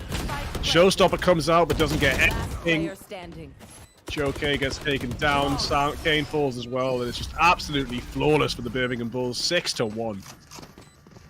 It's really interesting what they tried to do in that round. They tried to contest A main. They realized that there was a few too many players in A main. There was actually 3 players from the Portsmouth side contesting just that one small part of the map. They need, well, that's miles away from the B site. We can give that up. That's fine. We know we can get all the way around to B. We know we've got B main. Once we get round there, we can execute on in. The rotate will take too long, and that's exactly what happens. They force themselves onto that B site through the only 2 players defending. They know the rotates are coming in, but they just take really, really long time to get there because they're still contesting that A main position. Shocked on. Orb is grabbed. Anything. We'll get one there, a little bit of damage. Just displaying an awkward angle if they do push. Starbound might be right about to go down to a headshot. Does not. No way. No way. Curry Peak flashed. But still, Justice comes out on top, only taking a tiny bit of damage. Curry Peak falls. Thomas coming in through guard and getting some excellent kills there. Door will go down, and the spike will go down to yet another very difficult retake here for the Village Boys. One enemy remaining. Only 1 left alive. No way. Before it even starts, it's over. I was talking about how they're being methodical and cleaning up, but a couple of these rounds have just been crisp, clean, fast. And that's a change in pace. A lot of times you don't see that at the Unival level. You often see teams play one style and one style only. But that has not been the case here for Birmingham Bulls. They've played that methodical style, reaching out their little tendrils towards either side of the map, trying to find where the weaknesses are, claiming as much space as possible, then picking somewhere executing.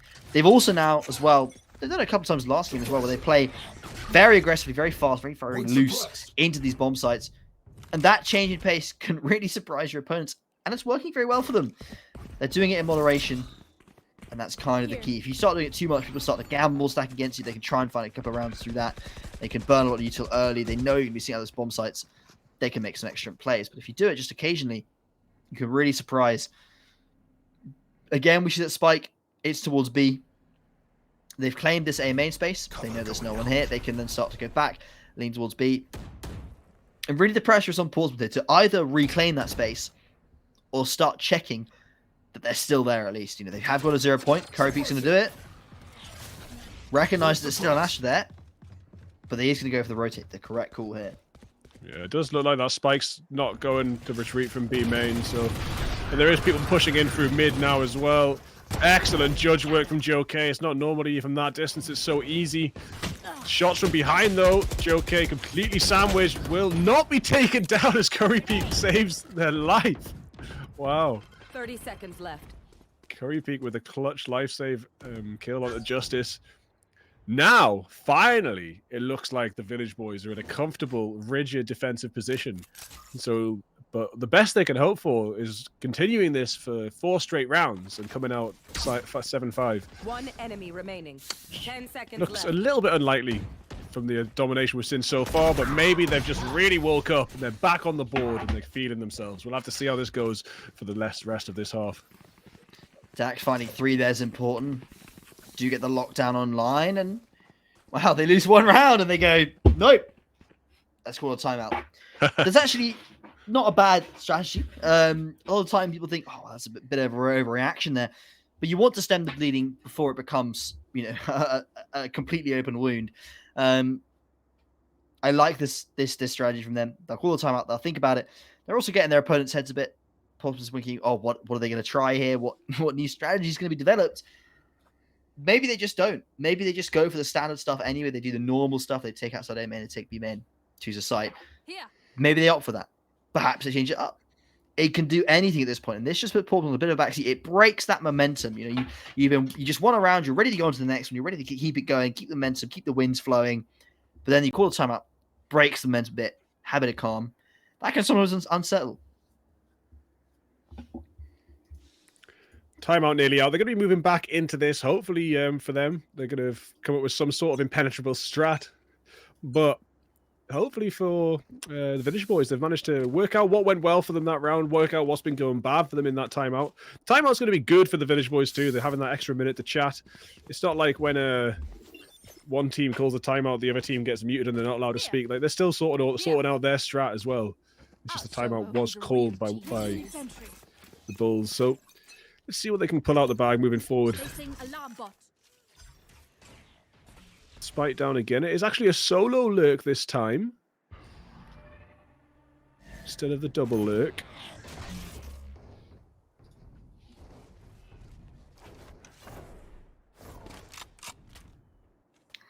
Spike is still way far back, so they're not intending on going into anything too quickly, but you check the smoke. There's only 1 player on site. The other 2 playing off of it. But they back off. Again, they're not. They're just interested in making sure that they haven't taken A main control. Portsmouth has to be... They have to keep them guessing. They've got to be worried. Are they still in A main?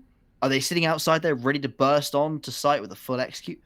Or have they left? Are they walking up CAD or whatever? They've completely left mid, the Portsmouth side, and they don't even have a turret set up to check it. So they have no way of knowing where the Birmingham Bulls are located.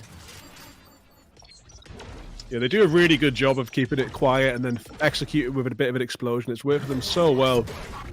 But that seems like a pretty good read there. Left. Sending all of the util from Bulls down for the next 2 more seconds, 4 more seconds. So there's 3 more flashes left and then it's over.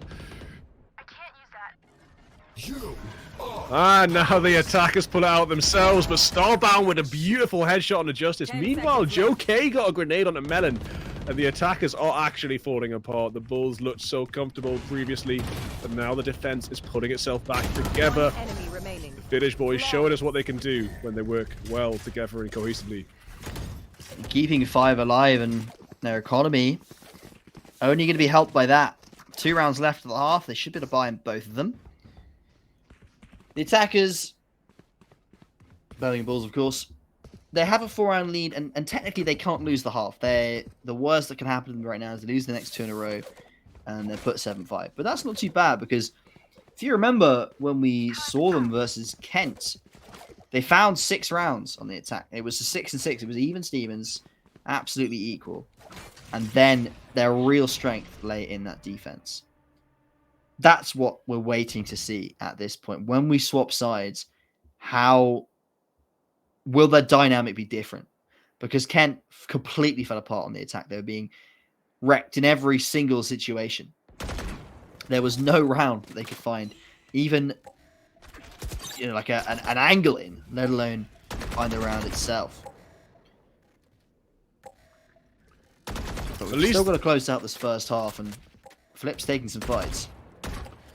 Yeah, and at least the Finnish boys know they can get something on the board on the defensive side. They might, just knowing that will be what can help them get a little bit more if they can. But it's 1 for 1 so far, so not a...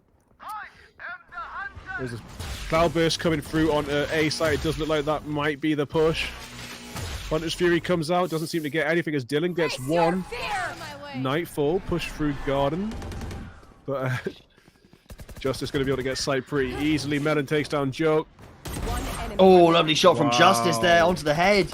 Knives land perfectly, and Birmingham's back in it. Yeah, Birmingham back in it easily as well. Birmingham Bulls back in it. 4 of them still standing. Beautiful stuff, as always.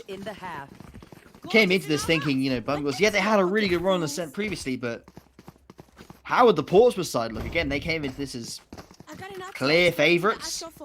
They had not lost a series throughout the entire event. They'd actually beaten Birmingham Bulls in a best-of-1 in the Swiss stage. But again, I suppose that doesn't mean as much as I may have made it out to mean. And here in this best-of-3, they're in real danger. 5 rounds separate Birmingham Bulls from claiming a victory and knocking C9 out of their C1 position, claiming the prize themselves.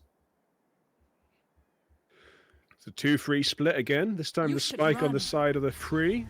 Attacker Killjoy going to come out. Swarm Grenade going to hold them back if you actually send it off. Doesn't look like the Swarm Grenade is going to go out just yet. Going to wait a second. Stop them taking advantage of that Killjoy. That's good. So they've held them back with util, and they're not going to be able to rush sight with that. And it looks like they're going to take the spike round to A, where 2 players have already secured the site. And it's going to be a battle in heaven as Melon comes out on top. Actually saving Justice there. Justice could have fallen. Astral Divide comes out as well. Kane making that push for Gordon, trying to find something. Dak stops the plant though, but Melon trades out. The spike will go back down. Excellent headshot from Yari there. Now it is all up to Kane in heaven.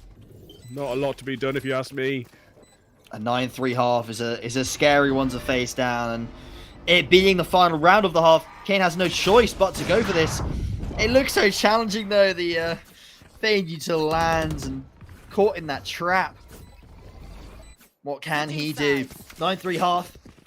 Birmingham Bulls, 6th round lead going into the defensive half, where previously they have been undefeated. Let's see, what if they decide to go for that same A strat? They have the fade, and he's going to go for it. The Astra will be dropping the star, as you can see, towards the entrance there. And the Jet is in position. The last time they did this worked out beautifully. It delivered them a free kill. There's going to be a few more players here than perhaps Justice will be capable of dealing with. But still, they're probably going to be blind. They're going to be smoked off. But then Astra Star. And the fade is going to spot them out, so they're all going to be looking up high. Let's see how this plays out. I'll find you. Dash comes in. Will be one. Oh, Yeah, one. so free. Nearly two. Dak got two, though. So Dak actually comes out on top of that. But Dylan takes down Dak, and it's back to even Stevens now. Prowler coming out. Prowler, too easy to kill these days. They want to buff that back up, if you ask me. Shouldn't take 2 or 3 classic bullets. That's a joke. 3 Vandal bullets, maybe. Didn't work out for Justice, but his teammates managed to find the proper trades in time. It's a bold play, I think, to start off your round by attacking A main like that, but it's worked well for them both times. And then you get a little bit unlucky that we saw Dak manage to find a couple of quick kills at the start. Lovely headshot on towards the player sitting A main. You know, I don't think you want to use the aces up your sleeve too much. You need to save those sort of rounds for when they're going to be really crucial, I think. But actually, Kane's going to get the spike down. Maybe. A little bit concerned with who or what, who's where. Not sure who's where, to be honest. And Kane going to have to... Kane holding out the garden, not going to get anything off that. Going to plant behind Dice. We'll get it down. There's a lot to do right now, though. He's very low, though. 30 HP. Both players pushing. Finds one. Only 91 HP. Just one headshot will end. Flip here. Oh Kane does it. There's a triple kill. 1v2 at the end there. 9-4 the scoreline, and that's a very, very important couple of kills at the end there. Kane keeping his team very much in the game. That would have been double digits otherwise for Birmingham Bulls. That would have been a tough one to come back from, but not a problem. Kane takes it in hand, delivers the 2K. Clean and easy. Yeah, that's absolutely insane, man. If they take this whole map back now, it's probably going to all revolve around that pivotal clutch from Kane. Did not look like it was going to happen. It really, really did look like Yari was going to get him knocked out, but missed all those right clicks. Just couldn't get anything off. So, yeah, beautiful stuff from Kane. Excellent shot, so accurate. Make this push back in. They've got aggressive now. They've got the guns. They think they can just force their way on a site, and maybe they can. Dylan did get one shorty kill, but all in all, they've got 4 players standing, and there's 2 trying to retake against a full buy.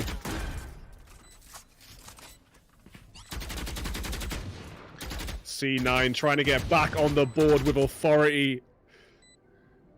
Right there.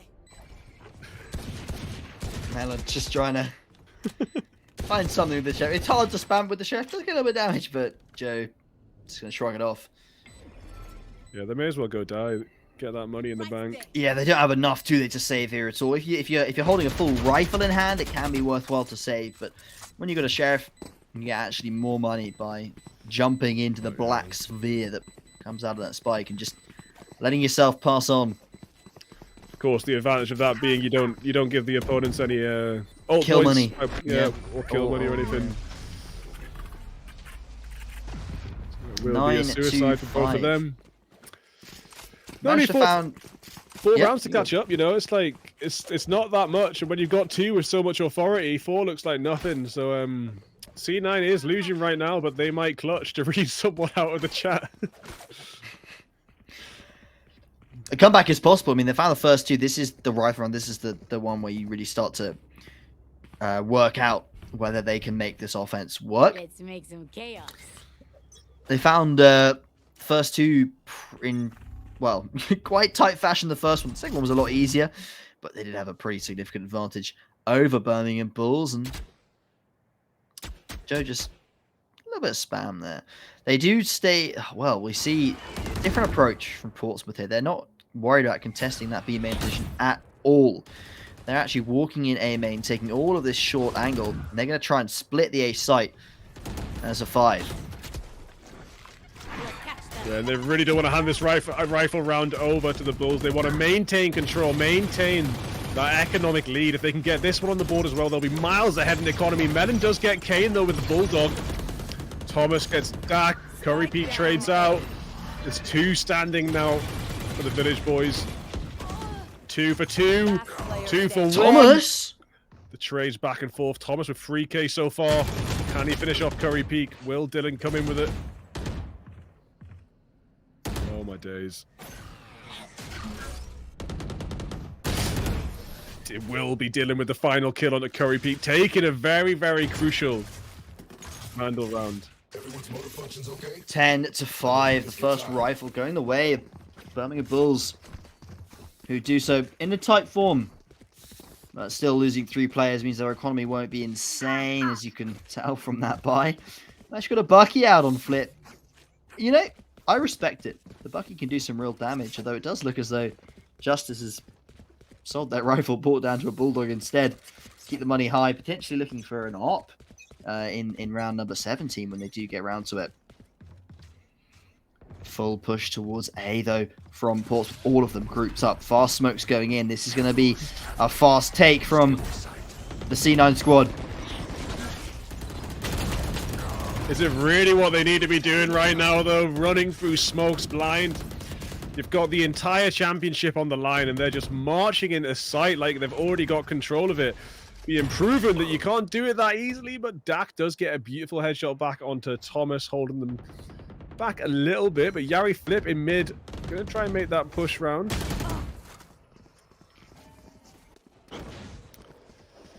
Justice on the side. Last line of defense actually in position here. Finds 2. Finds Justice. 3. That's a 4K. That's Justice 4K, popping off. Yeah. We're getting towards what I feel like must surely be the end of this series, and Justice has not quieted down one bit. They had a little bit of a lull in the middle couple of games, but they've had an excellent first series of the day. And here in the final map of the last series, they're popping off yet again on that Jet. 16-9, coming off the back of a 4K just a second ago. What a 4K as well. It's true. They just need 2 more rounds to close out not only the series, but the stay-at-home championship. Best 4K of the night, to be honest. A couple of the other 4Ks we've seen have just been sprays into a crowd, but that was movement around the map, and some amazing peeking, some beautiful headshots. It was just too clean. Dak very low. The rest of the players very cautious, very patient here. They know that a lot is on the line, but it doesn't matter. Justice swinging out behind with the knives. They try to do a little bit of damage, but what's most important there is the information.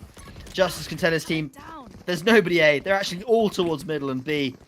And the rotates can start to go on back towards this B site. Astra going to get called out as the Killjoy is popped. She's got to find somewhere to run.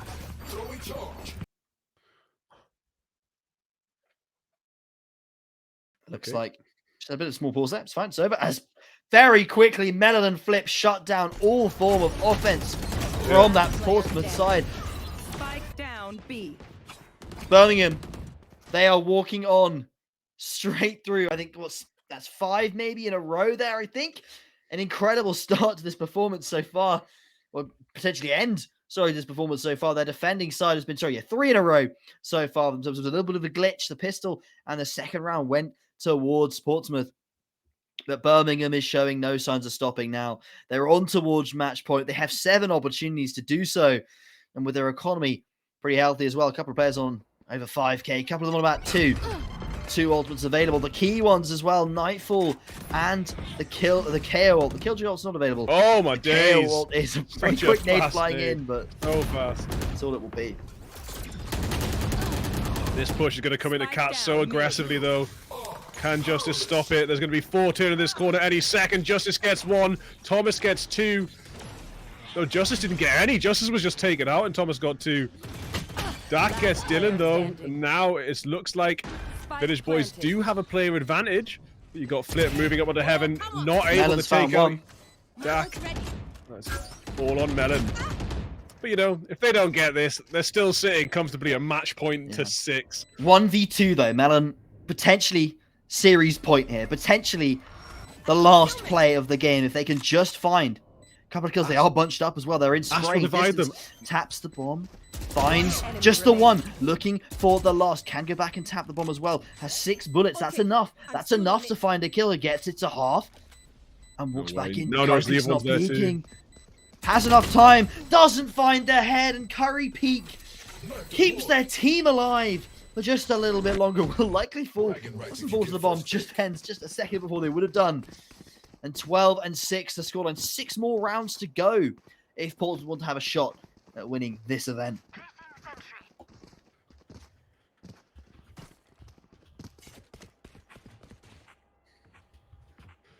think you're a couple of seconds ahead of me on that. I was like, oh, he's shot me in the head all my days. I think all resyncs back up now. Should be pretty comfortable. We've got Justice buying the op. This might be the round that gets closed off. Looking like it's not going to take too much for them to do it. But there we go. The first kill comes in. Curry Pete goes down. Starbound kills Justice, though. So now it's 4 for 4. And the op is down. Yari Flip takes down Joe K. Dak gets trapped in the middle as well. And it's looking very, very good. One enemy remaining. For the Bulls. Now they only have one enemy remaining. It must be it. Last player alive. Falls It's to Dylan. What an excellent series as we see Birmingham Bulls pull off their second reverse sweep of the night. Bigfoot claiming for themselves the NSE Stay at Home Series Championship. I believe that's actually Birmingham's second. I think they won last year as well, if I'm not wrong. But congratulations, huge congratulations, massive congratulations to Birmingham Bulls for pulling off an incredible upset, really. Going into that, not favored in the slightest, but they had an incredible series there. Lost, obviously, the first map there, Haven, wasn't a great map for themselves, but Pearl and Ascent going pretty heavily in their favor. Very, very strong stuff from the Birmingham Bulls team. Thomas and Justice, the 2-star players to call out there. Melon as well, coming back for a second year to absolutely smurf. Really, really strong performance from all of these players, Bigfoot, and frankly, an epic series. Yeah, so epic, and so much attack side for the Bulls as well. They've had to deal with that. Normally you get a little bit of a balance, but they've literally had one defense side starting tonight. It's insane. And they did win that one on Lotus. They managed to win it. True. But aside from that, they've had 5 attack-sided matches for these final 6 games, and what a long stint for them to put in. This isn't, you might sit and play Valorant for 10 hours in competitive queue, but when it's competition, actual competition, and stuff's on the line. Play 6 games in a row like that and come out 9. on top. They played quarters as well today. They did before we started the stream. They played quarters. That is 9 games in a row, and they're still popping off at the end. It's beautiful to see. Big shout out to all the players. You've done amazing. Thank you so much for the performances. Thanks to everyone in the chat. Thanks to Monster supporting the tournament. Thanks to everyone behind the scenes making this stream happen. It's not just us two. We've got producers, observers, people behind the scenes of them. It's really, really great to see everyone pull together, make these things happen. Yeah, it's been an incredible day. Again, the stay-at-home series only spans two actual tournament days. Last Sunday where they played the Swiss, and today where they play a grueling 9-match here. Well, 3 best-of-3s, which could be 6 games, could be 9. It ended up being 9 for the Birmingham Bulls, but a well-deserved win for them. They put themselves through they put everyone through their paces. Had a very, very tough couple of games.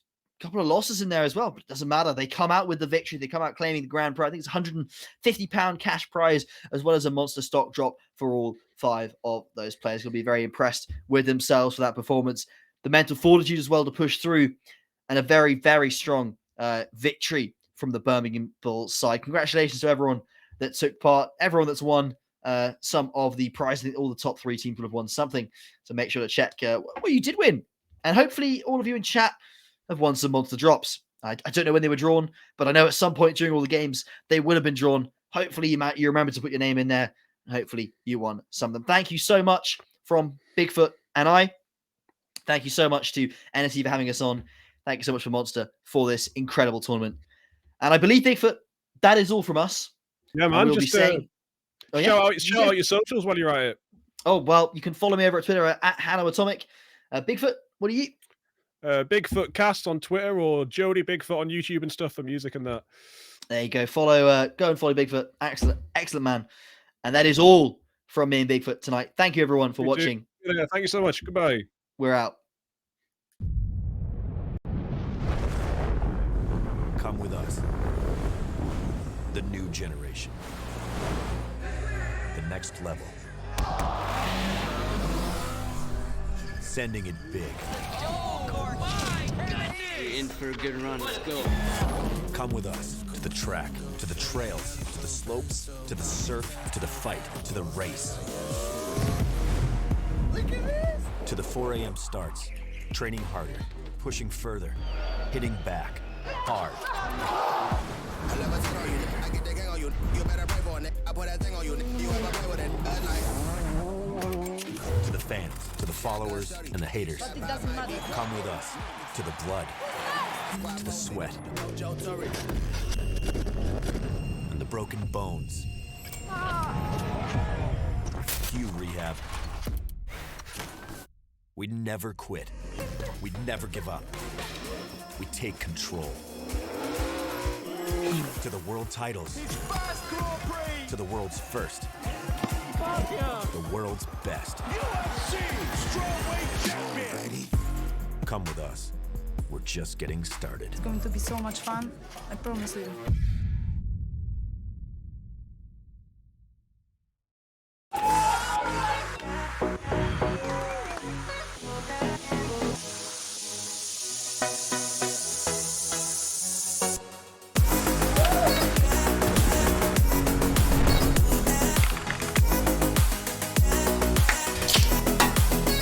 Let's go!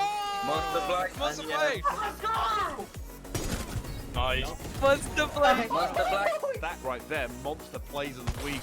Okay. Monster Energy is doing a monster site giveaway.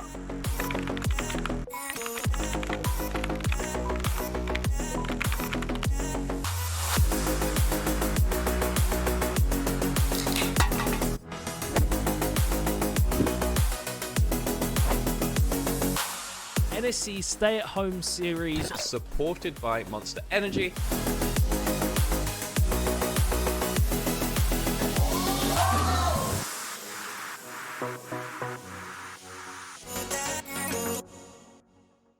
Good morning, crack student gamers, and welcome to the British University Esports Championship Spring 2022. It's been a long time coming, and we're now live from Insomnia.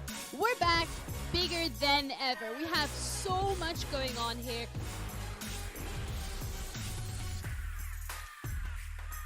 It's a place for all competitive gamers to come along.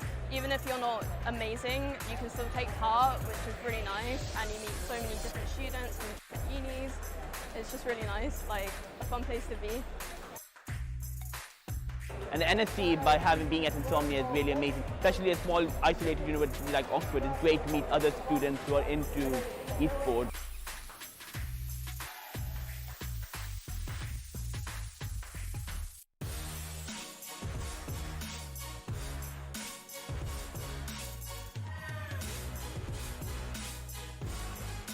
So we've got a spectator area where the student communities come and they're meeting up for the first time in probably 2 years, getting to watch the finals, and then we've also got the teams on stage playing against each other. And then also we've got a student LAN as well, as kind of like a mini LAN in a wider bring your own competition over the weekend.